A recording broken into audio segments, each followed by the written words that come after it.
Recorded Books presents an unabridged recording of Crime and Punishment by Fyodor Dostoyevsky, translated by Constance Garnett, narrated by George Guidel.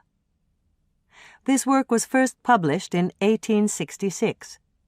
This recording is copyrighted 1991 by Recorded Books. Fyodor Dostoyevsky was born in Moscow on October 30, 1821, and his 60 years of life spanned a time of great change in Russian history. As a young man, Dostoyevsky became part of the liberal intelligentsia and found himself heralded by some members of radical groups. In 1849, he was arrested and imprisoned for radical activity and sentenced to die. Moments before being shot by a firing squad, a pardon was given by the Tsar, and he was instead given 4 years of hard labor in a Siberian prison camp. Dostoyevsky was profoundly changed by this experience, and it was his lifelong struggle to suppress the rebel in his soul that has left us with one of the world's most compelling depictions of a man at war with himself. And now, Crime and Punishment. Chapter 1. On an exceptionally hot evening, early in July, a young man came out of the garret in which he lodged in S Place, and walked slowly, as though in hesitation, towards K Bridge. He had successfully avoided meeting his landlady on the staircase. His garret was under the roof of a high, 5-storied house, and was more like a cupboard than a room. The landlady, who provided him with garret, dinners, and attendance, lived on the floor below, and every time he went out, he was obliged to pass her kitchen, the door of which invariably stood open. And each time he passed, the young man had a sick, frightened feeling, which made him scowl and feel ashamed. He was hopelessly in debt to his landlady, and was afraid of meeting her. This was not because he was cowardly and abject, quite the contrary. But for some time past he had been in an overstrained, irritable condition, verging on hypochondria. He had become so completely absorbed in himself and isolated from his fellows that he dreaded meeting not only his landlady, but anyone at all. He was crushed by poverty, but the anxieties of his position had of late ceased to weigh upon him. He had given up attending to matters of practical importance. He had lost all desire to do so.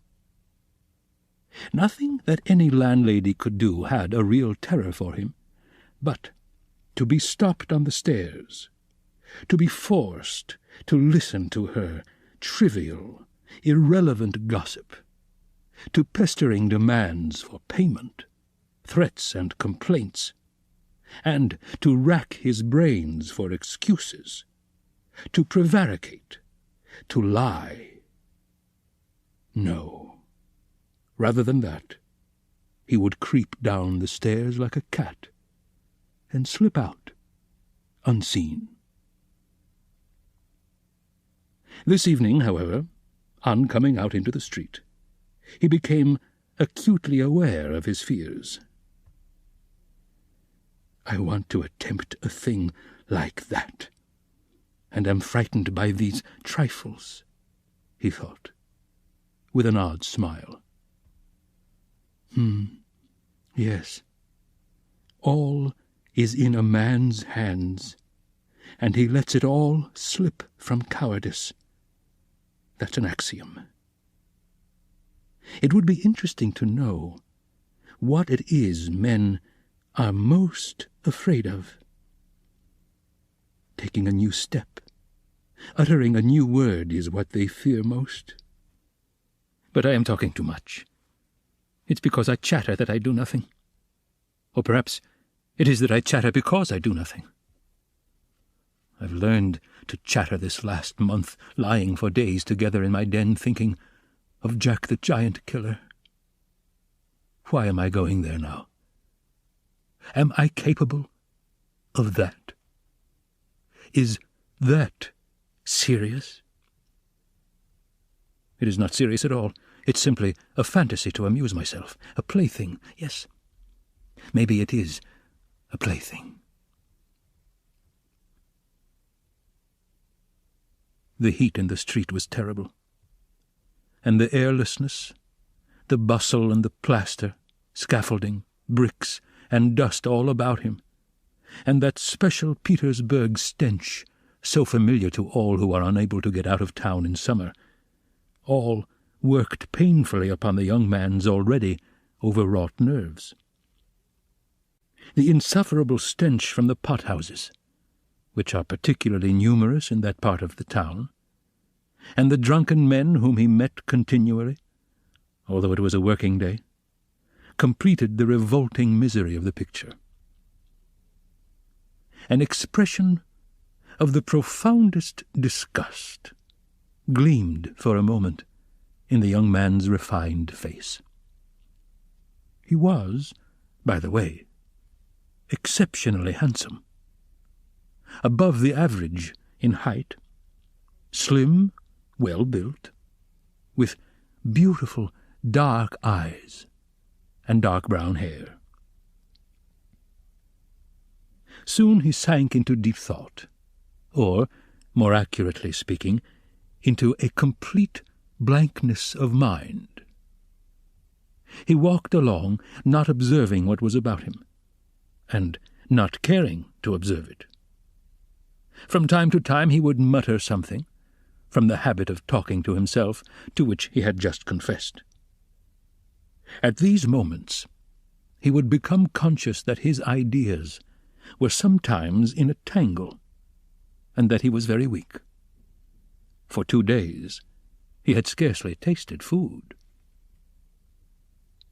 He was so badly dressed that even a man accustomed to shabbiness would have been ashamed to be seen in the street in such rags. In that quarter of the town, however, scarcely any shortcoming in dress would have created surprise. Owing to the proximity of the Haymarket, the number of establishments of bad character, the preponderance of the trading and working-class population crowded in these streets and alleys in the heart of Petersburg, types so various were to be seen in the streets that no figure, however queer, would have caused surprise. But there was such accumulated bitterness and contempt in the young man's heart that, in spite of all the fastidiousness of youth, he minded his rags least of all in the street. It was a different matter when he met with acquaintances, or with former fellow-students, whom, indeed, he disliked meeting at any time. And yet, when a drunken man, who, for some unknown reason, was being taken somewhere in a huge wagon dragged by a heavy dray horse, suddenly shouted at him as he drove past, "Hey there, German hatter!" bawling at the top of his voice and pointing at him, the young man stopped suddenly and clutched tremulously at his hat. It was a tall, round hat from Zimmermann's, but completely worn out, rusty with age, all torn and bespattered, brimless, and bent on one side in a most unseemly fashion. Not shame, however, but quite another feeling, akin to terror, had overtaken him. "I knew it," he muttered in confusion. "I thought so. That's the worst of all. Why, a stupid thing like this. The most trivial detail might spoil the whole plan. Yes, my hat is too noticeable. It looks absurd, and that makes it noticeable. With my rags I ought to wear a cap, any sort of old pancake, but not this grotesque thing. Nobody wears such a hat. It would be noticed a mile off. It would be remembered. What matters is that people would remember it, and that would give them a clue. For this business, one should be as little conspicuous as possible. Trifles. Trifles are what matter. Why, it's just such trifles that always ruin everything. He had not far to go. He knew indeed how many steps it was from the gate of his lodging-house. Exactly 730. He had counted them once, when he had been lost in dreams. At the time, he had put no faith in those dreams, and was only tantalizing himself by their hideous but daring recklessness. Now, a month later, he had begun to look upon them differently, and, in spite of the monologues in which he jeered at his own impotence and indecision, he had involuntarily come to regard this hideous dream as an exploit to be attempted, although he still did not realize this himself. He was positively going now for a rehearsal of his project, and at every step his excitement grew more and more violent. With a sinking heart and a nervous tremor, he went up to a huge house which on one side looked onto the canal and on the other into the street. This house was divided into tiny tenements, and was inhabited by working people of all kinds, tailors, locksmiths, cooks, Germans of sorts, girls picking up a living as best they could, petty clerks, etc. There was a continual coming and going through the two gates and in the two courtyards of the house. 3 or 4 doorkeepers were employed on the building. The young man was very glad to meet none of them, and at once slipped unnoticed through the door on the right and up the staircase. It was a back staircase, dark and narrow, but he was familiar with it already, and knew his way, and he liked all these surroundings. In such darkness, even the most inquisitive eyes were not to be dreaded. If I am so scared now, what would it be if it somehow came to pass that I were really going to do it? He could not help asking himself as he reached the 4th story. There his progress was barred by some porters who were engaged in moving furniture out of a flat. He knew that the flat had been occupied by a German clerk in the civil service and his family. This German was moving out then, and so the 4th floor on this staircase would be untenanted, except by the old woman. That's a good thing, anyway, he thought to himself as he rang the bell of the old woman's flat. The bell gave a faint tinkle as though it were made of tin and not of copper. The little flats in such houses always have bells that ring like that. He had forgotten the note of that bell, and now its peculiar tinkle seemed to remind him of something and to bring it clearly before him. He started. His nerves were terribly overstrained by now. In a little while the door was opened a tiny crack.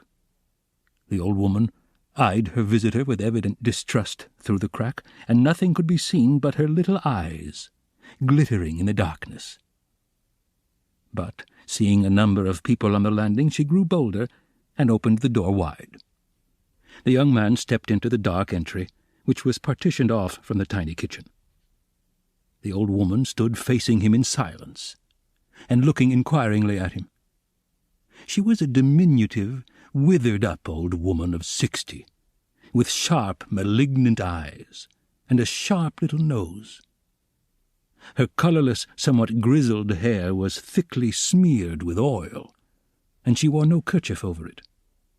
Round her thin, long neck, which looked like a hen's leg, was knotted some sort of flannel rag, and in spite of the heat, there hung flapping on her shoulders a mangy fur cape, yellow with age. The old woman coughed and groaned at every instant. The young man must have looked at her with a rather peculiar expression, for a gleam of mistrust came into her eyes again. Raskolnikov, a student. I came here a month ago." The young man made haste to mutter, with a half-bow, remembering that he ought to be more polite. "I remember, my good sir. I remember quite well your coming here," the old woman said distinctly, still keeping her inquiring eyes on his face. "And here I am again on the same errand," Raskolnikov continued, a little disconcerted and surprised at the old woman's mistrust. "Perhaps she is always like that, though, only I didn't notice it the other time," he thought with an uneasy feeling. The old woman paused, as though hesitating, then stepped on one side, and pointing to the door of the room, she said, letting her visitor pass in front of her, "Step in, my good sir." The little room into which the young man walked, with yellow paper on the walls, geraniums and muslin curtains in the windows, was brightly lighted up at that moment by the setting sun. So, the sun will shine like this, then, too, flashed as it were by chance through Raskolnikov's mind, and with a rapid glance he scanned everything in the room, trying as far as possible to notice and remember its arrangement. But there was nothing special in the room. The furniture, all very old and of yellow wood, consisted of a sofa with a huge bent wooden back, an oval table in front of the sofa, a dressing-table with a looking-glass fixed on it between the windows, chairs along the walls, and 2 or 3 halfpenny prints in yellow frames, representing German damsels with birds in their hands. That was all. In the corner, a light was burning before a small icon. Everything was very clean. The floor and the furniture were brightly polished. Everything shone. Lizaveta's work, thought the young man. There was not a speck of dust to be seen in the whole flat. It's in the houses of spiteful old widows that one finds such cleanliness, Raskolnikov thought again, and he stole a curious glance at the cotton curtain over the door leading into another tiny room, in which stood the old woman's bed and chest of drawers, and into which he had never looked before. These 2 rooms made up the whole flat. "What do you want?" the old woman said severely, coming into the room and, as before, standing in front of him so as to look him straight in the face. "I've brought something to pawn here." And he drew out of his pocket an old-fashioned flat silver watch, on the back of which was engraved a globe. The chain was of steel. "But the time is up for your last pledge. The month was up the day before yesterday." "I will bring you the interest for another month. Wait a little." "But that's for me to do as I please, my good sir. To wait, or to sell your pledge at once." "How much will you give me for the watch, Alyona Ivanovna?" "You come with such trifles, my good sir. It's scarcely worth anything. I gave you 2 rubles last time for your ring, and one could buy it quite new at a jeweller's for 1.5 rubles. "Give me 4 rubles for it. I shall redeem it. It was my father's. I shall be getting some money soon." 1.5 rubles, and interest in advance if you like." 1.5 rubles, cried the young man. "Please yourself." And the old woman handed him back the watch. The young man took it, and was so angry that he was on the point of going away, but checked himself at once, remembering that there was nowhere else he could go, and that he had had another object also in coming. "Hand it over," he said roughly. The old woman fumbled in her pocket for her keys, and disappeared behind the curtain into the other room. The young man, left standing alone in the middle of the room, listened inquisitively, thinking. He could hear her unlocking the chest of drawers. "It must be the top drawer," he reflected. So she carries the keys in a pocket on the right, all in one bunch on a steel ring. And there's one key there, 3 times as big as all the others, with deep notches. That can't be the key of the chest of drawers. Then there must be some other chest or strong box. That's worth knowing. Strong boxes always have keys like that.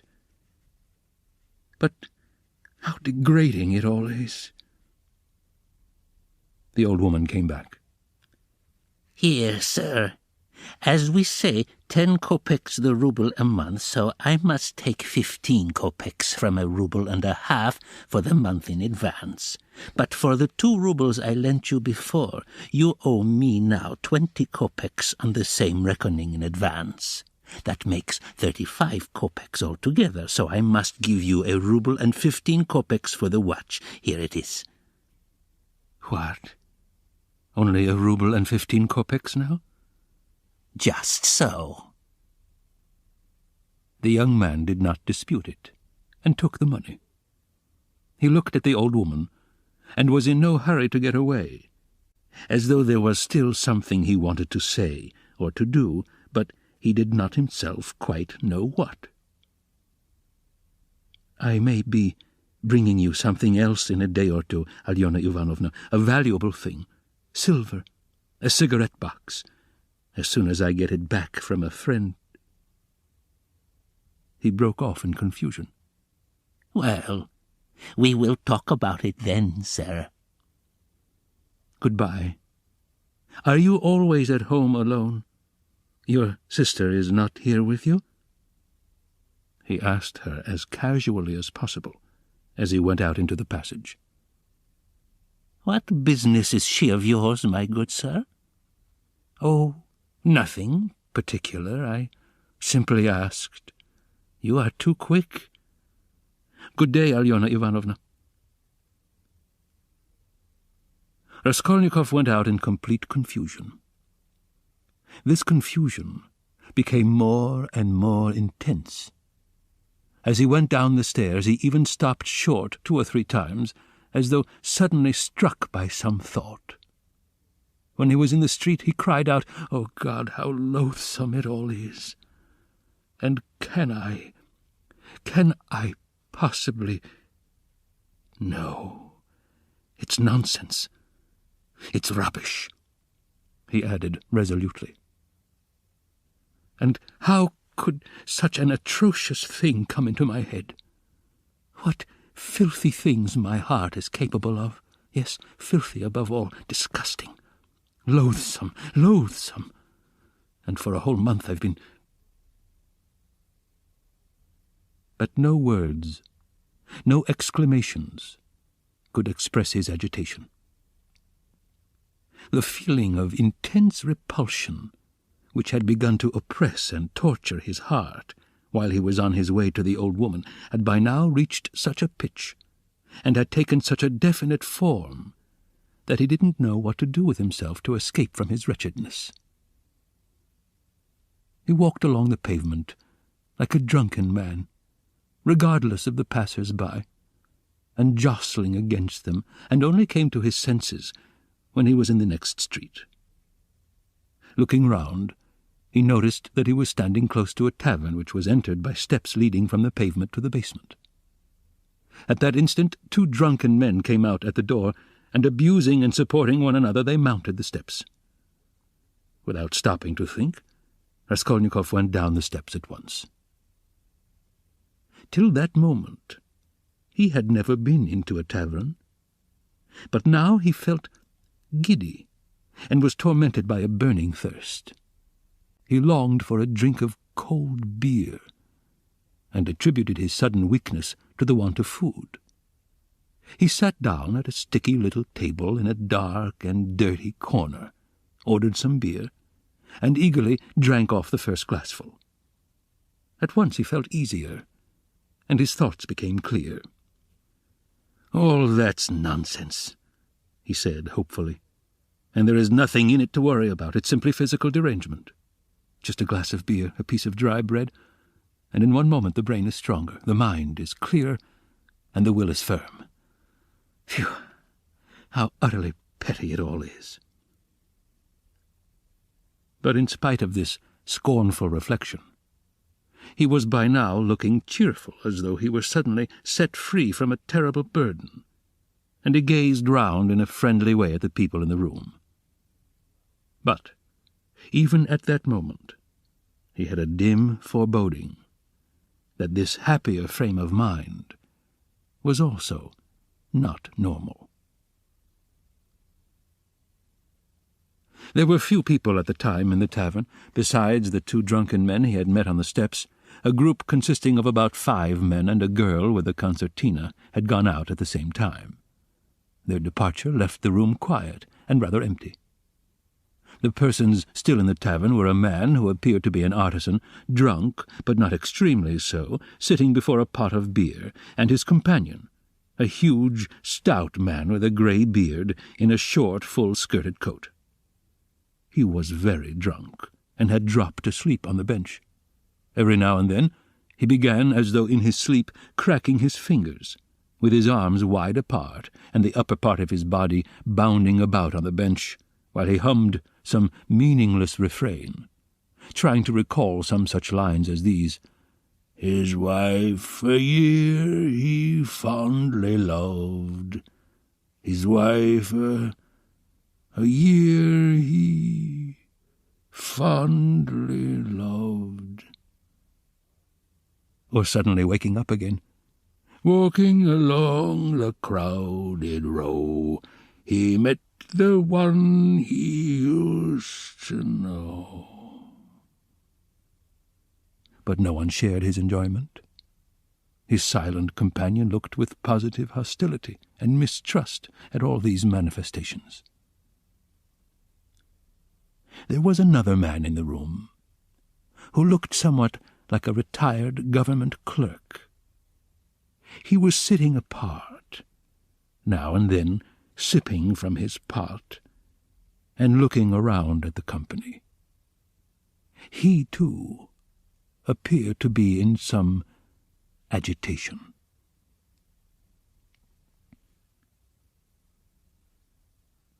Chapter 2. Raskolnikov was not used to crowds, and, as we said before, he avoided society of every sort, more especially of late. But now, all at once, he felt a desire to be with other people. Something new seemed to be taking place within him, and with it he felt a sort of thirst for company. He was so weary after a whole month of concentrated wretchedness and gloomy excitement that he longed to rest, if only for a moment, in some other world, whatever it might be. And, in spite of the filthiness of the surroundings, he was glad now to stay in the tavern. The master of the establishment was in another room, but he frequently came down some steps into the main room, his jaunty, tarred boots with red turnover tops coming into view each time before the rest of his person. He wore a full coat and a horribly greasy black satin waistcoat with no cravat, and his whole face seemed smeared with oil, like an iron lock. At the counter stood a boy of about 14, and there was another boy somewhat younger who handed whatever was wanted. On the counter lay some sliced cucumber, some pieces of dried black bread, and some fish, chopped up small, all smelling very bad. It was insufferably close, and so heavy with the fumes of spirits that 5 minutes in such an atmosphere might well make a man drunk. There are chance meetings with strangers that interest us from the first moment before a word is spoken. Such was the impression made on Raskolnikov by the person sitting at a little distance from him, who looked like a retired clerk. The young man often recalled this impression afterwards, and even ascribed it to presentiment. He looked repeatedly at the clerk, partly, no doubt, because the latter was staring persistently at him, obviously anxious to enter into conversation. At the other persons in the room, including the tavern-keeper, the clerk looked as though he were used to their company, and weary of it, showing a shade of condescending contempt for them as persons of station and culture inferior to his own, with whom it would be useless for him to converse. He was a man over 50, bald and grizzled, of medium height and stoutly built. His face, bloated from continual drinking, was of a yellow, even greenish tinge, with swollen eyelids out of which keen reddish eyes gleamed like little chinks. But there was something very strange in him. There was a light in his eyes, as though of intense feeling. Perhaps there were even thought and intelligence. But at the same time there was a gleam of something like madness.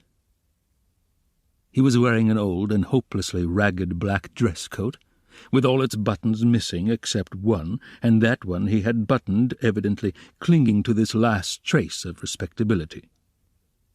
A crumpled shirt-front, covered with spots and stains, protruded from his canvas waistcoat. Like a clerk, he wore no beard nor moustache, but had been so long unshaven that his chin looked like a stiff greyish brush. And there was something respectable and like an official about his manner, too. But he was restless.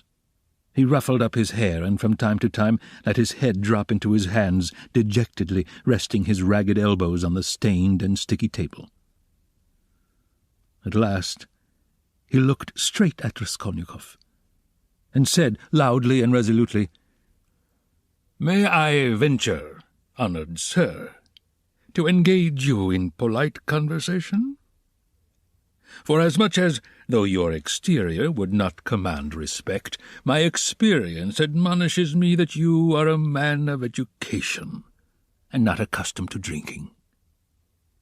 I have always respected education when in conjunction with genuine sentiments, and I am besides a titular councillor in rank, Marmeladov, such is my name. Titular councillor. I make bold to inquire, have you been in the service?" "No, I am studying," answered the young man, somewhat surprised at the grandiloquent style of the speaker, and also at being so directly addressed. In spite of the momentary desire he had just been feeling for company of any sort, on being actually spoken to, he felt immediately his habitual irritable and uneasy aversion for any stranger who approached or attempted to approach him. "A student, then, or formerly a student?" cried the clerk. "Just what I thought.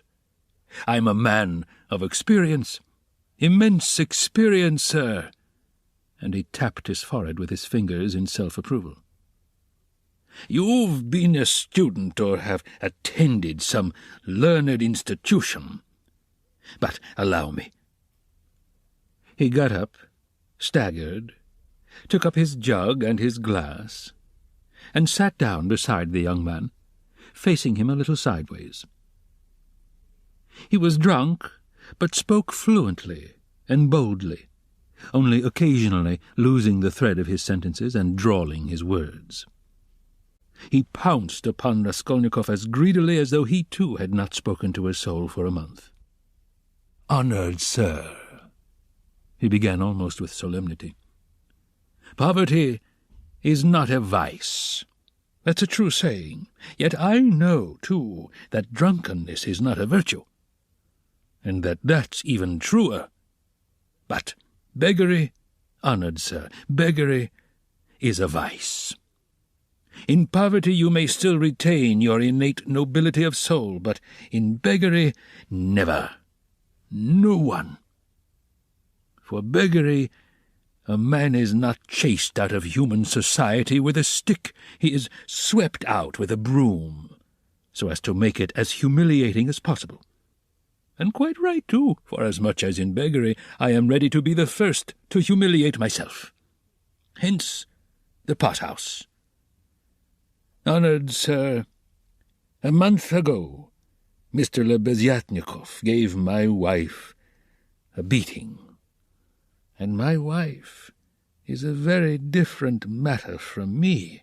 Do you understand? Allow me to ask you another question out of simple curiosity. Have you ever spent a night on a hay barge on the Neva? No, I have not happened to, answered Raskolnikov. What do you mean?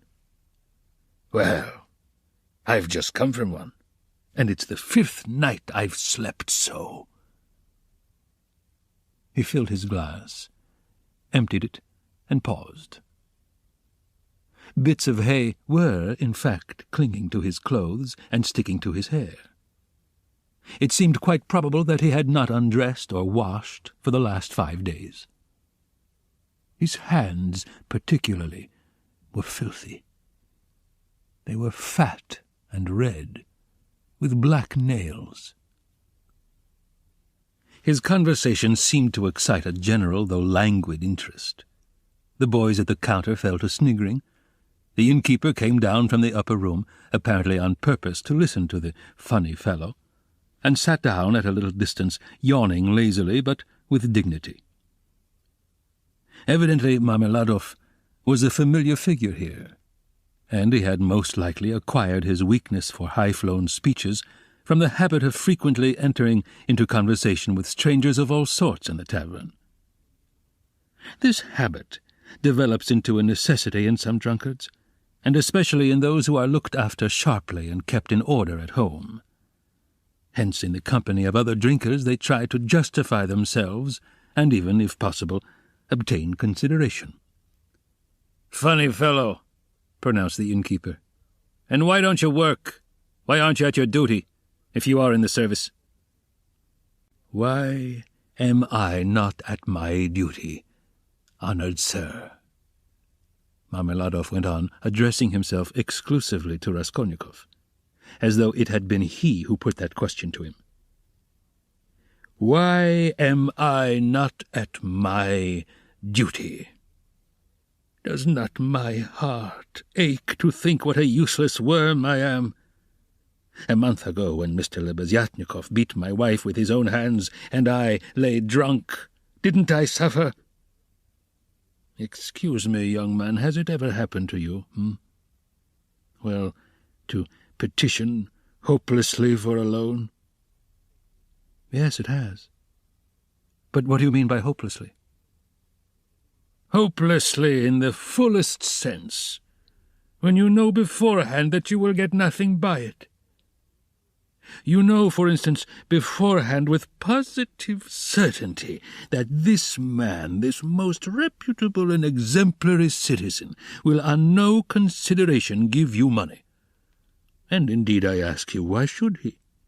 For he knows, of course, that I shan't pay it back. From compassion? But Mr. Lebeziatnikov, who keeps up with modern ideas, explained the other day that compassion is forbidden nowadays by science itself, and that that's what is done now in England, where there is political economy. Why, I ask you, should he give it to me? And yet, though I know beforehand that he won't, I set off to him, and—" "Why do you go?" put in Raskolnikov. "Well, when one has no one, nowhere else one can go. For every man must have somewhere to go. Since there are times when one absolutely must go somewhere. When my own daughter first went out with a yellow ticket, then I had to go, for my daughter has a yellow passport," he added in parenthesis, looking with a certain uneasiness at the young man. "No matter, sir, no matter," he went on hurriedly, and with apparent composure, when both the boys at the counter guffawed and even the innkeeper smiled. "No matter. I am not confounded by the wagging of their heads, for every one knows everything about it already. and all that is secret is made open. And I accept it all, not with contempt, but with humility. So be it. So be it. Behold the man. Excuse me, young man, can you— No, to put it more strongly and more distinctly, not can you, but dare you, looking upon me, assert that I am not a pig? The young man did not answer a word. Well, the orator began again, stolidly, and with even increased dignity, after waiting for the laughter in the room to subside. Well, so be it. I am a pig. But she is a lady. I have the semblance of a beast. But Katerina Ivanovna, my spouse, is a person of education, and an officer's daughter. Granted, I am a scoundrel, but she is a woman of a noble heart, full of sentiments, refined by education. And yet, oh, if only she felt for me. Honoured sir, you know every man ought to have at least one place where people feel for him. But Katerina Ivanovna, though she is magnanimous, she is unjust. And yet, although I realize that when she pulls my hair she only does it out of pity, for I repeat without being ashamed, she pulls my hair, young man, he declared with redoubled dignity, hearing the sniggering again. But, my God, if she would but once— But no, it's all in vain, and it's no use talking. No use talking, for more than once my wish did come true, and more than once she has felt for me, but such is my fate, and I am a beast by nature. I'll say, assented the innkeeper, yawning. Marmeladov struck his fist resolutely on the table. Such is my fate. Do you know, sir, I have sold her very stockings for drink. Not her shoes. That would be more or less in the order of things, but her stockings I have sold for drink. Her mohair shawl I sold for drink. A present to her long ago, her own property, not mine. And we live in a cold room, and she caught cold this winter, and has begun coughing and spitting blood, too. We have 3 little children, and Katerina Ivanovna is at work from morning till night. She is scrubbing and cleaning and washing the children, for she's been used to cleanliness from a child. But her chest is weak, and she has a tendency to consumption, and I feel it. Do you suppose I don't feel it? And the more I drink, the more I feel it. That's why I drink too. I try to find sympathy and feeling in drink. I drink so that I may suffer twice as much.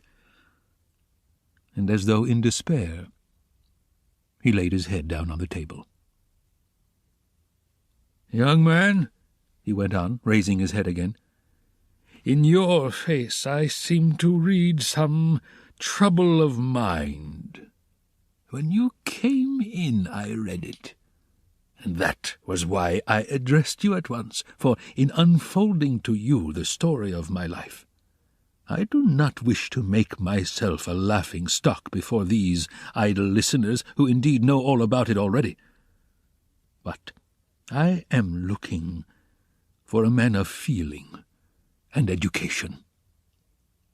Know, then, that my wife was educated in a high-class school for the daughters of noblemen, and on leaving she danced the shawl dance before the governor and other personages, for which she was presented with a gold medal and a certificate of merit. The medal, well, the medal, of course, was sold long ago. But the certificate of merit is in her trunk still, and not long ago she showed it to our landlady. And although she is most continually on bad terms with the landlady, yet she wanted to tell someone or other of her past honours and of the happy days that are gone. I don't condemn her for it, I don't blame her, for the one thing left her is recollection of the past, and all the rest is dust and ashes. Yes, she is a lady of spirit, proud and determined. She scrubs the floors herself, and has nothing but black bread to eat, but won't allow herself to be treated with disrespect. That's why she would not overlook Mr. Lebeziatnikov's rudeness to her, and so when he gave her a beating for it, she took to her bed more from the hurt to her feelings than from the blows. She was a widow when I married her, with 3 children, one smaller than the other. She married her first husband, an infantry officer, for love, and ran away with him from her father's house. She was exceedingly fond of her husband, but he gave way to cards, got into trouble, and with that he died. He used to beat her at the end, and although she paid him back, of which I have authentic documentary evidence, to this day she speaks of him with tears, and she throws him up to me, and I am glad that, though only in imagination, she should think of herself as having once been happy.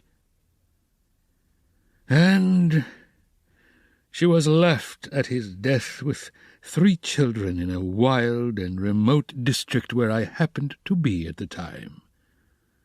And she was left in such hopeless poverty that, although I have seen many ups and downs of all sort, I don't feel equal to describing it even.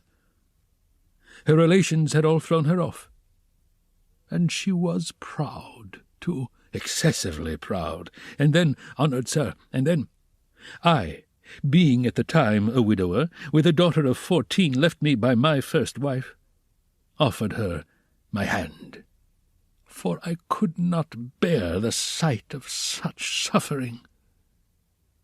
You can judge the extremity of her calamities, that she, a woman of education and culture and distinguished family, should have consented to be my wife.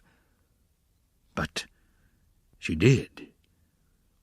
Weeping and sobbing and wringing her hands, she married me, for she had nowhere to turn. Do you understand, sir? Do you understand what it means when you have absolutely nowhere to turn? No, that you don't understand yet.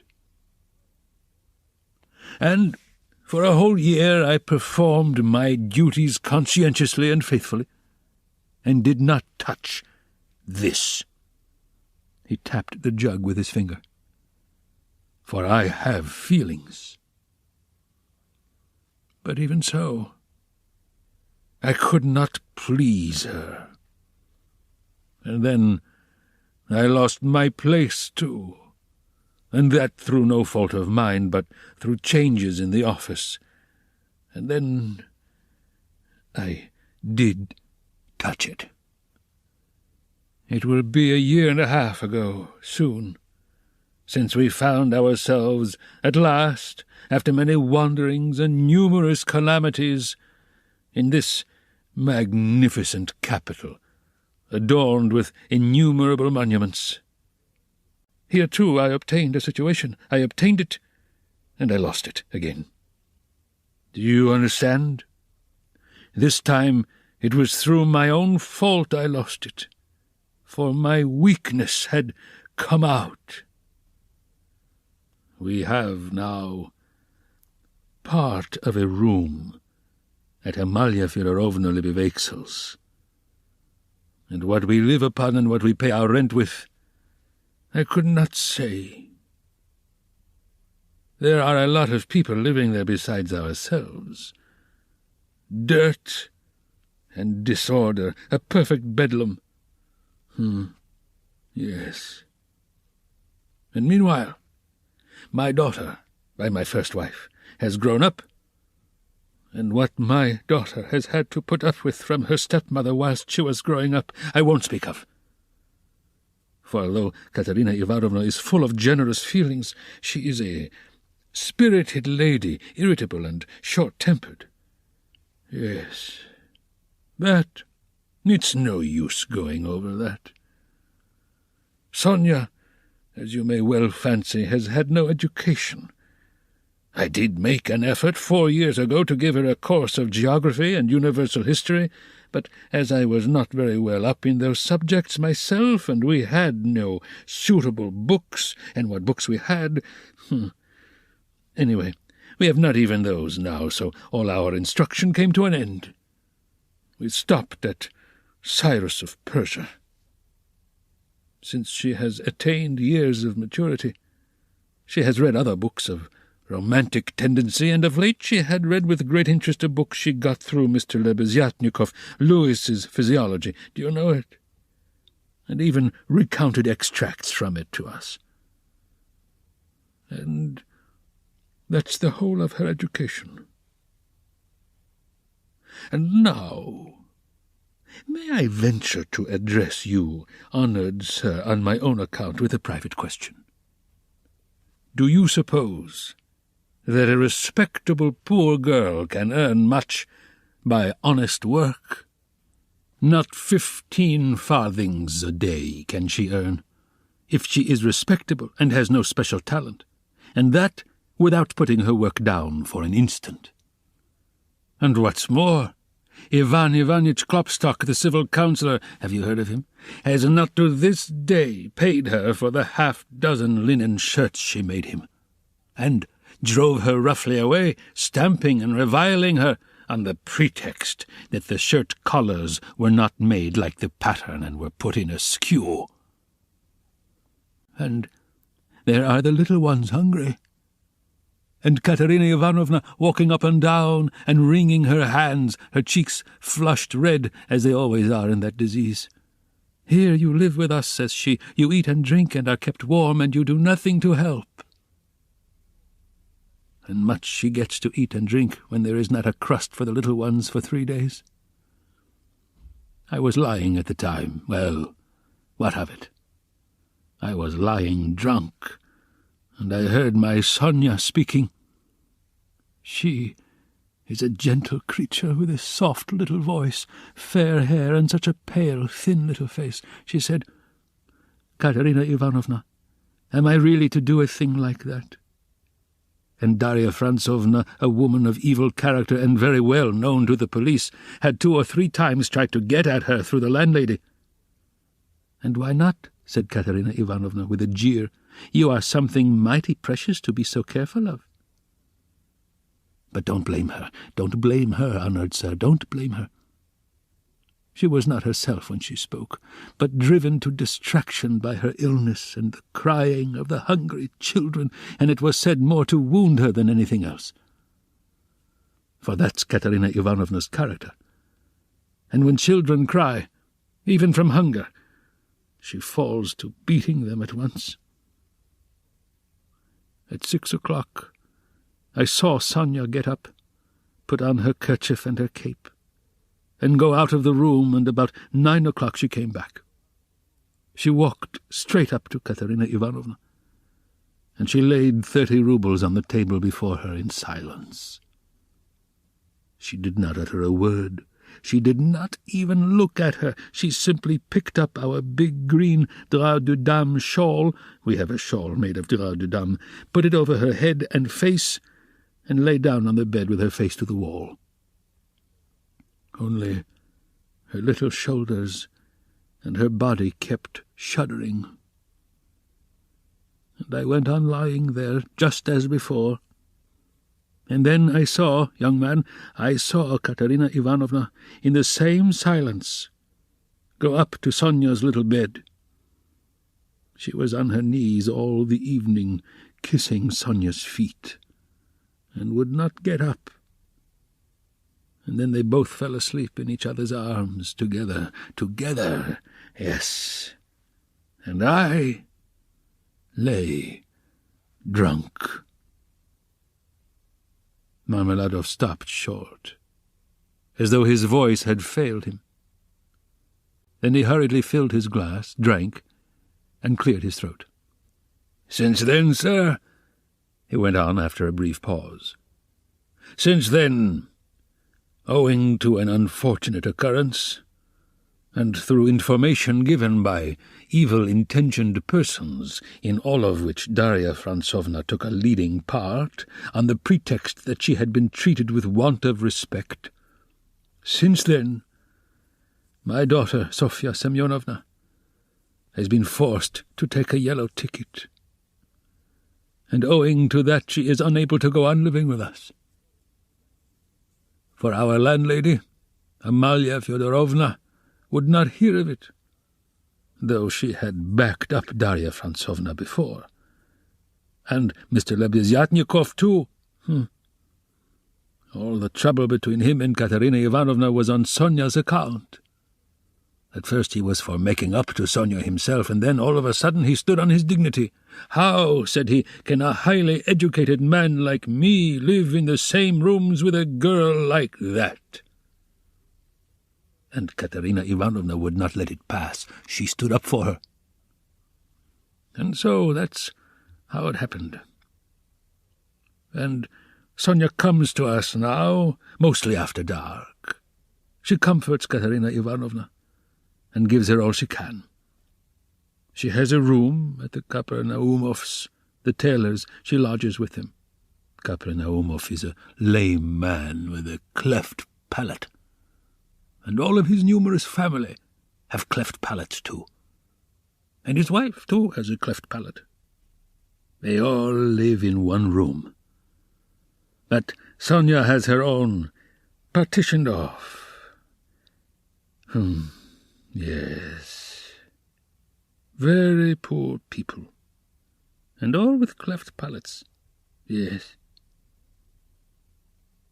Then I got up in the morning and put on my rags, lifted up my hands to heaven, and set off to His Excellency Ivan Afanasyevitch.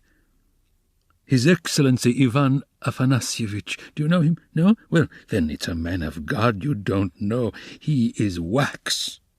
Wax before the face of the Lord, even as wax melteth. His eyes were dim when he heard my story. Marmeladov, once already you have deceived my expectations. I'll take you once more on my own responsibility. That's what he said. Remember, he said, and now you can go. I kissed the dust at his feet, in thought only, for in reality he would not have allowed me to do it, being a statesman and a man of modern political and enlightened ideas. I returned home, and when I announced that I'd been taken back into the service and should receive a salary, heavens, what a to-do there was! Marmeladov stopped again, in violent excitement. At that moment a whole party of revellers, already drunk, came in from the street, and the sounds of a hired concertina and the cracked piping voice of a child of 7 singing the Hamlet were heard in the entry. The room was filled with noise. The tavern-keeper and the boys were busy with the newcomers. Marmeladov, paying no attention to the new arrivals, continued his story. He appeared by now to be extremely weak, but as he became more and more drunk, he became more and more talkative. The recollection of his recent success in getting the position seemed to revive him, and was positively reflected in a sort of radiance on his face. Raskolnikov listened attentively. "That was 5 weeks ago, sir. Yes. As soon as Katerina Ivanovna and Sonia heard of it, mercy on us, it was as though I stepped into the kingdom of heaven. It used to be, you can lie like a beast, nothing but abuse. Now they are walking on tiptoe, hushing the children.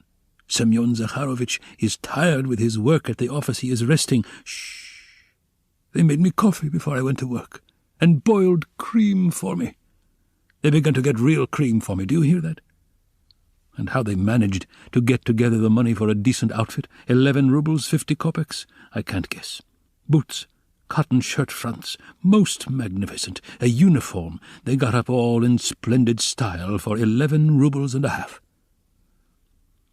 The first morning I came back from the office, I found Katerina Ivanovna had cooked 2 courses for dinner, soup and salt meat with horseradish, which we had never dreamed of till then. She had not any dresses, none at all, but she dressed up as though she were going on a visit. And not that she'd anything to do it with. She smartened herself up with nothing at all. She'd done her hair nicely, put on a clean collar of some sort, cuffs, and there she was, quite a different person. She was younger and better looking. Sonia, my little darling, had only helped with money for the time, she said. It won't do for me to come and see you too often. After dark, maybe, when no one can see. Do you hear? Do you hear? I lay down for a nap after dinner, and what do you think? Though Katerina Ivanovna had quarrelled to the last degree with our landlady Amalia Fyodorovna only a week before, she could not resist then asking her into coffee. For 2 hours they were sitting, whispering together. "Semyon Sakharovich is in the service again now, and receiving a salary," says she. "And he went himself to His Excellency, and His Excellency himself came out to him, made all the others wait, and led Semyon Zakharovich by the hand before everybody into his study. Do you hear? Do you hear? To be sure, says he, Semyon Zakharovich, remembering your past services, says he, and in spite of your propensity to that foolish weakness, since you promise now, and since, moreover, we've got on badly without you, do you hear, do you hear? And so, says he, I rely now on your word as a gentleman. And all that, let me tell you, she has simply made up for herself, and not simply out of wantonness. For the sake of bragging, no. She believes it all herself. She amuses herself with her own fancies, upon my word she does.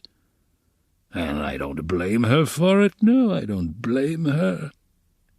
6 days ago, when I brought her my first earnings in full, 23 roubles 40 kopecks altogether, she called me her puppet. "Puppet," said she, "my little puppet." And when we were by ourselves, you understand, you would not think me a beauty, you would not think much of me as a husband, would you? Well, she pinched my cheek. "My little puppet," said she. Marmeladov broke off. Tried to smile, but suddenly his chin began to twitch. He controlled himself, however. The tavern, the degraded appearance of the man, the 5 nights in the hay barge, and the pot of spirits, and yet this poignant love for his wife and children bewildered his listener. Raskolnikov listened intently, but with a sick sensation. He felt vexed that he had come here. "Honoured sir, cried Marmeladov, recovering himself. "Oh, sir, perhaps all this seems a laughing matter to you, as it does to others, and perhaps I am only worrying you with the stupidity of all the trivial details of my home life. But it is not a laughing matter to me, for I can feel it all, and the whole of that heavenly day of my life, and the whole of that evening I passed in fleeting dreams of how I would arrange it all, and how I would dress all the children, and how I should give her rest, and how I should rescue my own daughter from dishonour and restore her to the bosom of her family, and a great deal more. Quite excusable, sir. Well, then, sir, Marmeladov suddenly gave a sort of start, raised his head, and gazed intently at his listener. "Well, on the very next day after all those dreams, that is to say, exactly 5 days ago, in the evening, by a cunning trick like a thief in the night, I stole from Katerina Ivanovna the key of her box, took out what was left of my earnings. How much it was I have forgotten, and now look at me, all of you. It's the 5th day since I left home, and they are looking for me there, and it's the end of my employment. And my uniform is lying in a tavern on the Egyptian bridge. I exchanged it for the garments I have on, and it's the end of everything." Marmeladov struck his forehead with his fist, clenched his teeth, closed his eyes, and leaned heavily with his elbow on the table. But a minute later, his face suddenly changed, and with a certain assumed slyness and affectation of bravado he glanced at Raskolnikov, laughed, and said, "This morning I went to see Sonia. I went to ask her for a pick-me-up." "You don't say she gave it to you?" cried one of the newcomers. He shouted the words and went off into a guffaw. "This very quart was bought with her money," Marmeladov declared, addressing himself exclusively to Raskolnikov. 30 kopecks she gave me with her own hands, her last, all she had, as I saw. She said nothing. She only looked at me without a word. Not on earth, but up yonder. They grieve over men, they weep, but they don't blame them. They don't blame them. But it hurts more. It hurts more when they don't blame. 30 kopecks, yes. And maybe she needs them now, eh? What do you think, my dear sir? For now she's got to keep up her appearance. It costs money. That smartness, that special smartness, you know. Do you understand? And there's hair pomade, too, you see. She must have things. Petticoats, starched ones, shoes, too, real jaunty ones to show off her foot when she has to step over a puddle. Do you understand, sir? Do you understand what all that smartness means? And here I, her own father, here I took 30 kopecks of that money for a drink, and I am drinking it, and I have already drunk it. Come, who will have pity on a man like me, eh? Are you sorry for me, sir, or not? Tell me, sir. Are you sorry or not? He would have filled his glass, but there was no drink left. The pot was empty. "What are you to be pitied for?" shouted the tavern keeper, who was again near them. Shouts of laughter and even oaths followed. The laughter and the oaths came from those who were listening, and also from those who had heard nothing but were simply looking at the figure of the discharged government clerk. "To be pitied? Why am I to be pitied?" Marmeladov suddenly declaimed, standing up with his arm outstretched as though he had been only waiting for that question. "Why am I to be pitied, you say? Yes. There's nothing to pity me for. I ought to be crucified. Crucified on a cross, not pitied. Crucify me, O judge, crucify me, but pity me. And then I will go of myself to be crucified, for it's not merrymaking I seek, but tears and tribulation. Do you suppose, you that sell, that this pint of yours has been sweet to me? It was tribulation I sought at the bottom of it. Tears and tribulation, and have found it, and I have tasted it. But he will pity us, who has had pity on all men, who has understood all men and all things. He is the one. He, too, is the judge. He will come in that day, and he will ask, where is the daughter who gave herself for her cross, consumptive stepmother, and for the little children of another? Where is the daughter who had pity upon the filthy drunkard, her earthly father, undismayed by his beastliness? And he will say, come to me. I have already forgiven thee once. I have forgiven thee once.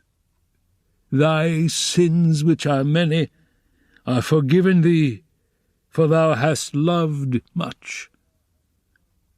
And he will forgive, my Sonia.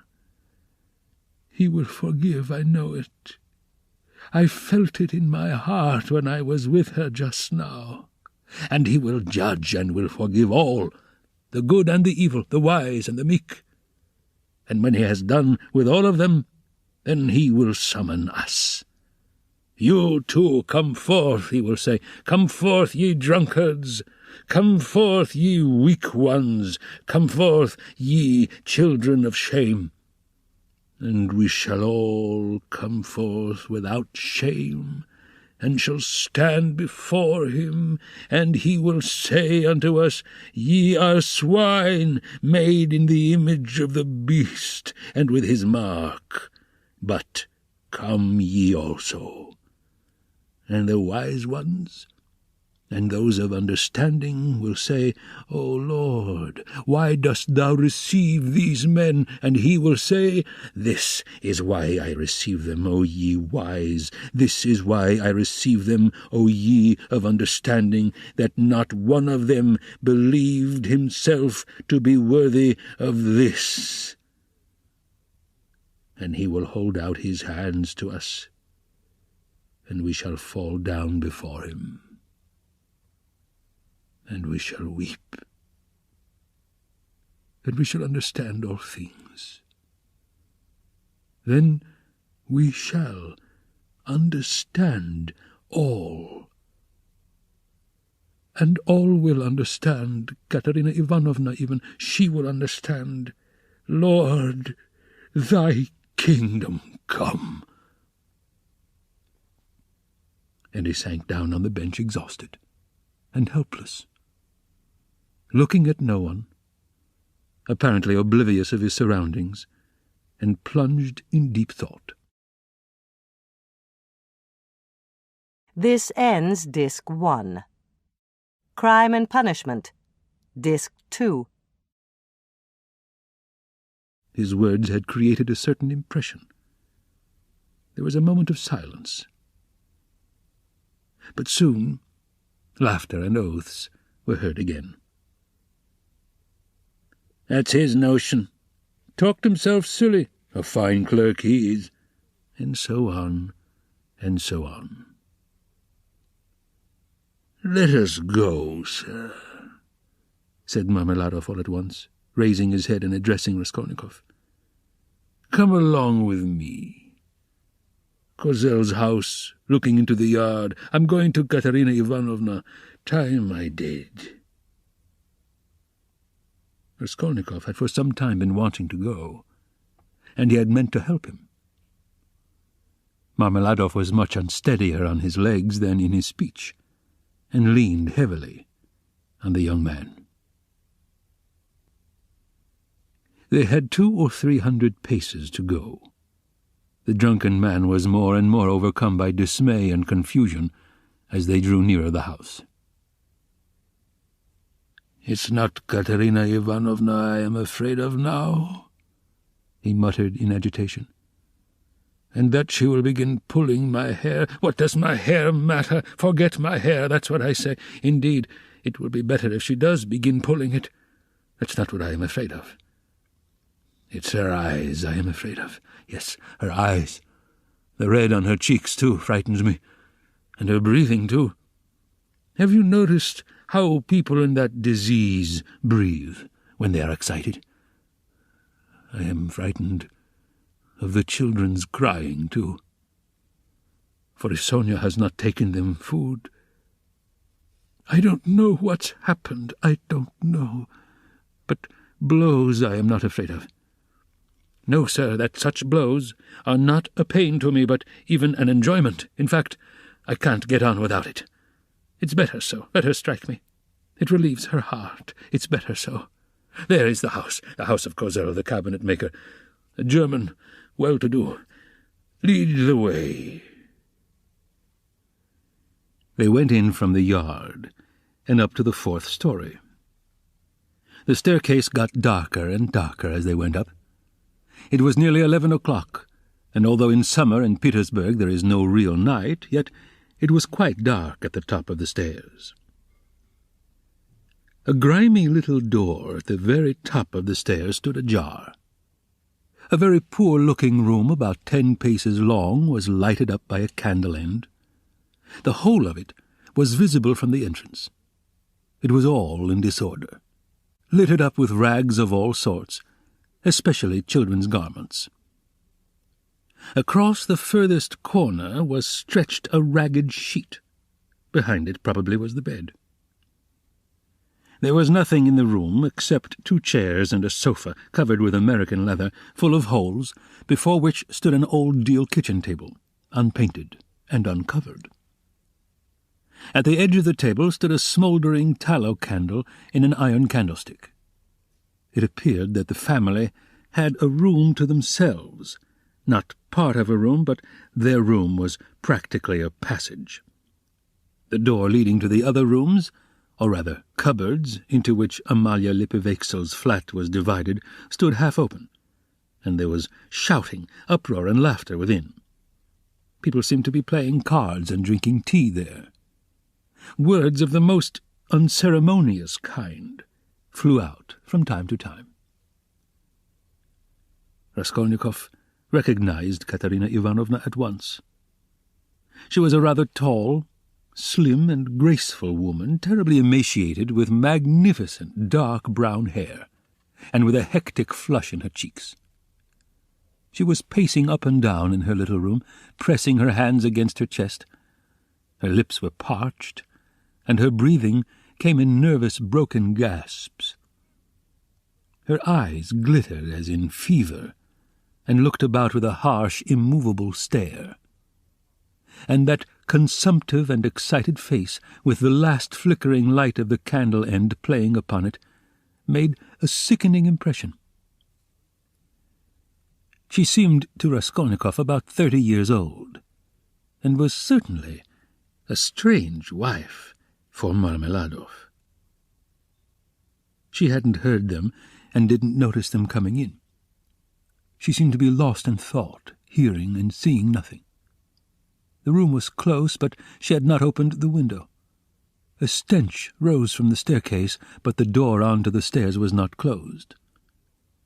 From the inner rooms, clouds of tobacco smoke floated in.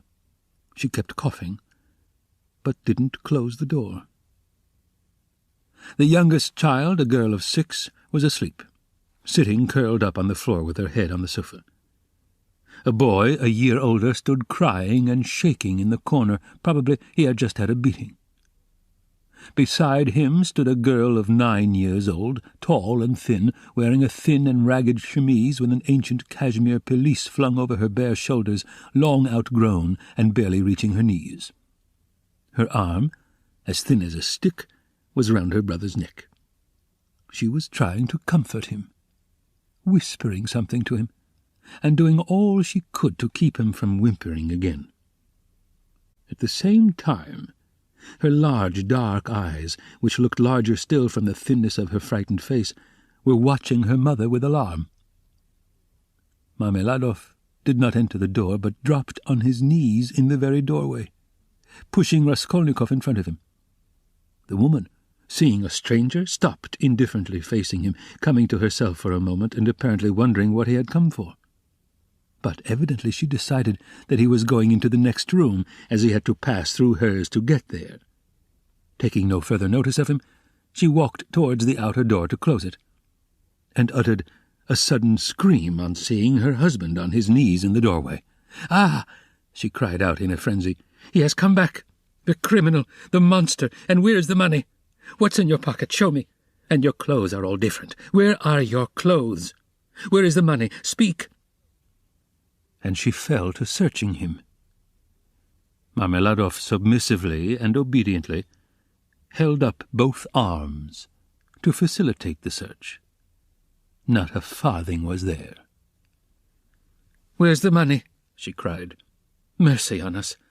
Can he have drunk it all? There were 12 silver roubles left in the chest." And in a fury she seized him by the hair and dragged him into the room. Marmeladov seconded her efforts by meekly crawling along on his knees. "And this is a consolation to me. This does not hurt me, but is a positive consolation. Honoured sir," he called out, shaken to and fro by his hair, and even once striking the ground with his forehead. The child asleep on the floor woke up and began to cry. The boy in the corner, losing all control, began trembling and screaming, and rushed to his sister in violent terror, almost in a fit. The eldest girl was shaking like a leaf. "He's drunk it! He's drunk it all!" the poor woman screamed in despair. "And his clothes are gone, and they are hungry, hungry!" And wringing her hands, she pointed to the children. "Oh, accursed life! And you, are you not ashamed?" She pounced all at once upon Raskolnikov. "From the tavern. Have you been drinking with him? You have been drinking with him too. Go away." The young man was hastening away without uttering a word. The inner door was thrown wide open, and inquisitive faces were peering in at it. Coarse, laughing faces, with pipes and cigarettes, and heads wearing caps thrust themselves in at the doorway. Further in could be seen figures in dressing gowns flung open, in costumes of unseemly scantiness, some of them with cards in their hands. They were particularly diverted when Marmeladov, dragged about by his hair, shouted that it was a consolation to him. They even began to come into the room. At last, a sinister, shrill outcry was heard. This came from Amalia Lipovexel herself, pushing her way amongst them and trying to restore order after her own fashion, and for the 100th time to frighten the poor woman by ordering her with coarse abuse to clear out of the room next day.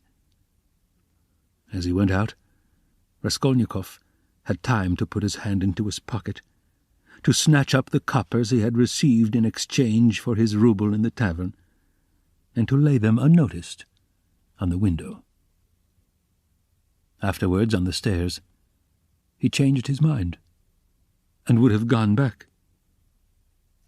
"What a stupid thing I've done," he thought to himself. "They have Sonia, and I want it myself."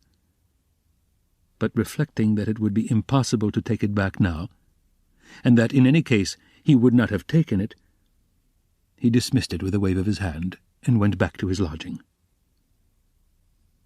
"Sonia wants hair pomade too," he said as he walked along the street, and he laughed malignantly. "Such smartness costs money. Huh. And maybe Sonia herself will be bankrupt today, for there is always a risk, hunting big game, digging for gold. Then they would all be without a crust tomorrow, except for my money. Hurrah for Sonia! What a mine they've dug there. And they're making the most of it. Yes, they are making the most of it. They've wept over it and grown used to it. Man grows used to everything. The scoundrel." He sank into thought. "And what if I am wrong?" he cried suddenly after a moment's thought. "What if man is not really a scoundrel? Man in general, I mean. The whole race of mankind. Then all the rest is prejudice. Simply artificial terrors. And there are no barriers. And it's all as it should be."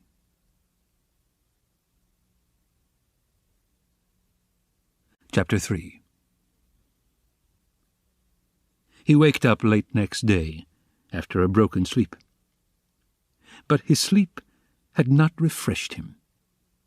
He waked up bilious, irritable, ill-tempered, and looked with hatred at his room.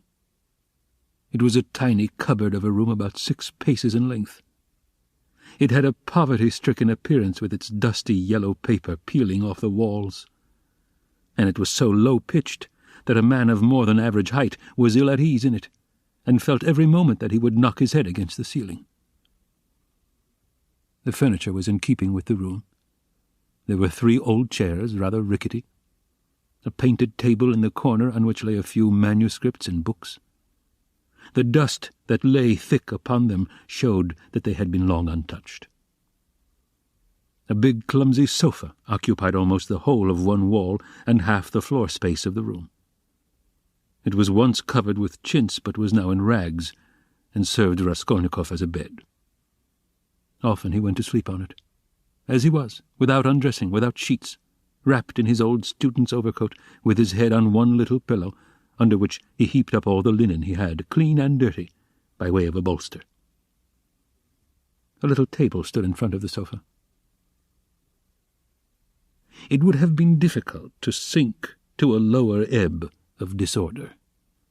But to Raskolnikov, in his present state of mind, this was positively agreeable. He had got completely away from everyone, like a tortoise in its shell. And even the sight of the servant girl, who had to wait upon him and looked sometimes into his room, made him writhe with nervous irritation. He was in the condition that overtakes some monomaniacs entirely concentrated upon one thing. His landlady had for the last fortnight given up sending him in meals, and he had not yet thought of expostulating with her, though he went without his dinner. Nastasia, the cook and only servant, was rather pleased at the lodger's mood, and had entirely given up sweeping and doing his room. Only once a week or so she would stray into his room with a broom. She waked him up that day. "Get up, why are you asleep?" she called to him. "It's past 9. I have brought you some tea. Will you have a cup? I should think you're fairly starving." Raskolnikov opened his eyes, started, and recognized Nastasia. "From the landlady, eh?" he asked, slowly and with a sickly face, sitting up on the sofa. "From the landlady, indeed." She set before him her own cracked teapot full of weak and stale tea, and laid 2 yellow lumps of sugar by the side of it. "Here, Nastasia, take it, please," he said, fumbling in his pocket, for he had slept in his clothes, and taking out a handful of coppers. "Run and buy me a loaf. And get me a little sausage, the cheapest at the pork butcher's." "The loaf I'll fetch you this very minute, but wouldn't you rather have some cabbage soup instead of sausage? It's capital soup, yesterday's. I saved it for you yesterday, but you came in late. It's fine soup." When the soup had been brought, and he had begun upon it, Nastasia sat down beside him on the sofa and began chatting. She was a country peasant woman, and a very talkative one. "Praskovya Pavlovna means to complain to the police about you," she said. He scowled. "To the police? What does she want?" "You don't pay her money, and you won't turn out of the room. That's what she wants, to be sure." "The devil! That's the last straw," he muttered, grinding his teeth. "No, that would not suit me. Just now. She is a fool," he added aloud. "I'll go and talk to her today." "Fool she is, and no mistake, just as I am. But why, if you are so clever, do you lie here like a sack and have nothing to show for it? One time you used to go out, you say, to teach children. But why is it you do nothing now?" "I am doing—" Raskolnikov began sullenly and reluctantly. "What are you doing?" "Work." "What sort of work?" "I am thinking," he answered seriously after a pause. Nastasia was overcome with a fit of laughter. She was given to laughter, and when anything amused her, she laughed inaudibly, quivering and shaking all over till she felt ill. "And have you made much money by your thinking?" she managed to articulate at last. "One can't go out to give lessons without boots, and I'm sick of it." "Don't quarrel with your bread and butter. They pay so little for lessons. What's the use of a few coppers?" he answered, reluctantly, as though replying to his own thought. "And you want to get a fortune all at once?" He looked at her strangely. "Yes, I want a fortune," he answered firmly, after a brief pause. "Don't be in such a hurry. You quite frighten me. Shall I get you the loaf or not?" "As you please." "Ah, I forgot. A letter came for you yesterday when you were out." "A letter? For me? From whom?" "I can't say. I gave 3 kopecks of my own to the postman for it. Will you pay me back?" "Then bring it to me, for God's sake, bring it!" cried Raskolnikov, greatly excited. "Good God!" A minute later the letter was brought him. That was it, from his mother, from the province of R. He turned pale when he took it. It was a long while since he had received a letter. But another feeling also suddenly stabbed his heart. "Nastasia, leave me alone, for goodness' sake. Here are your 3 kopecks, but for goodness' sake, make haste and go." The letter was quivering in his hand. He didn't want to open it in her presence. He wanted to be left alone with this letter. When Nastasia had gone out, he lifted it quickly to his lips and kissed it. Then he gazed intently at the address, the small, sloping handwriting, so dear and familiar, of the mother who had once taught him to read and write. He delayed. He seemed almost afraid of something. At last he opened it. It was a thick, heavy letter, weighing over 2 ounces. 2 large sheets of notepaper were covered with very small handwriting. "My dear Rodya," wrote his mother, "it's 2 months since I last had a talk with you by letter, which has distressed me, and even kept me awake at night, thinking. But I am sure you will not blame me for my inevitable silence. You know how I love you. You are all we have to look to, Dunya and I.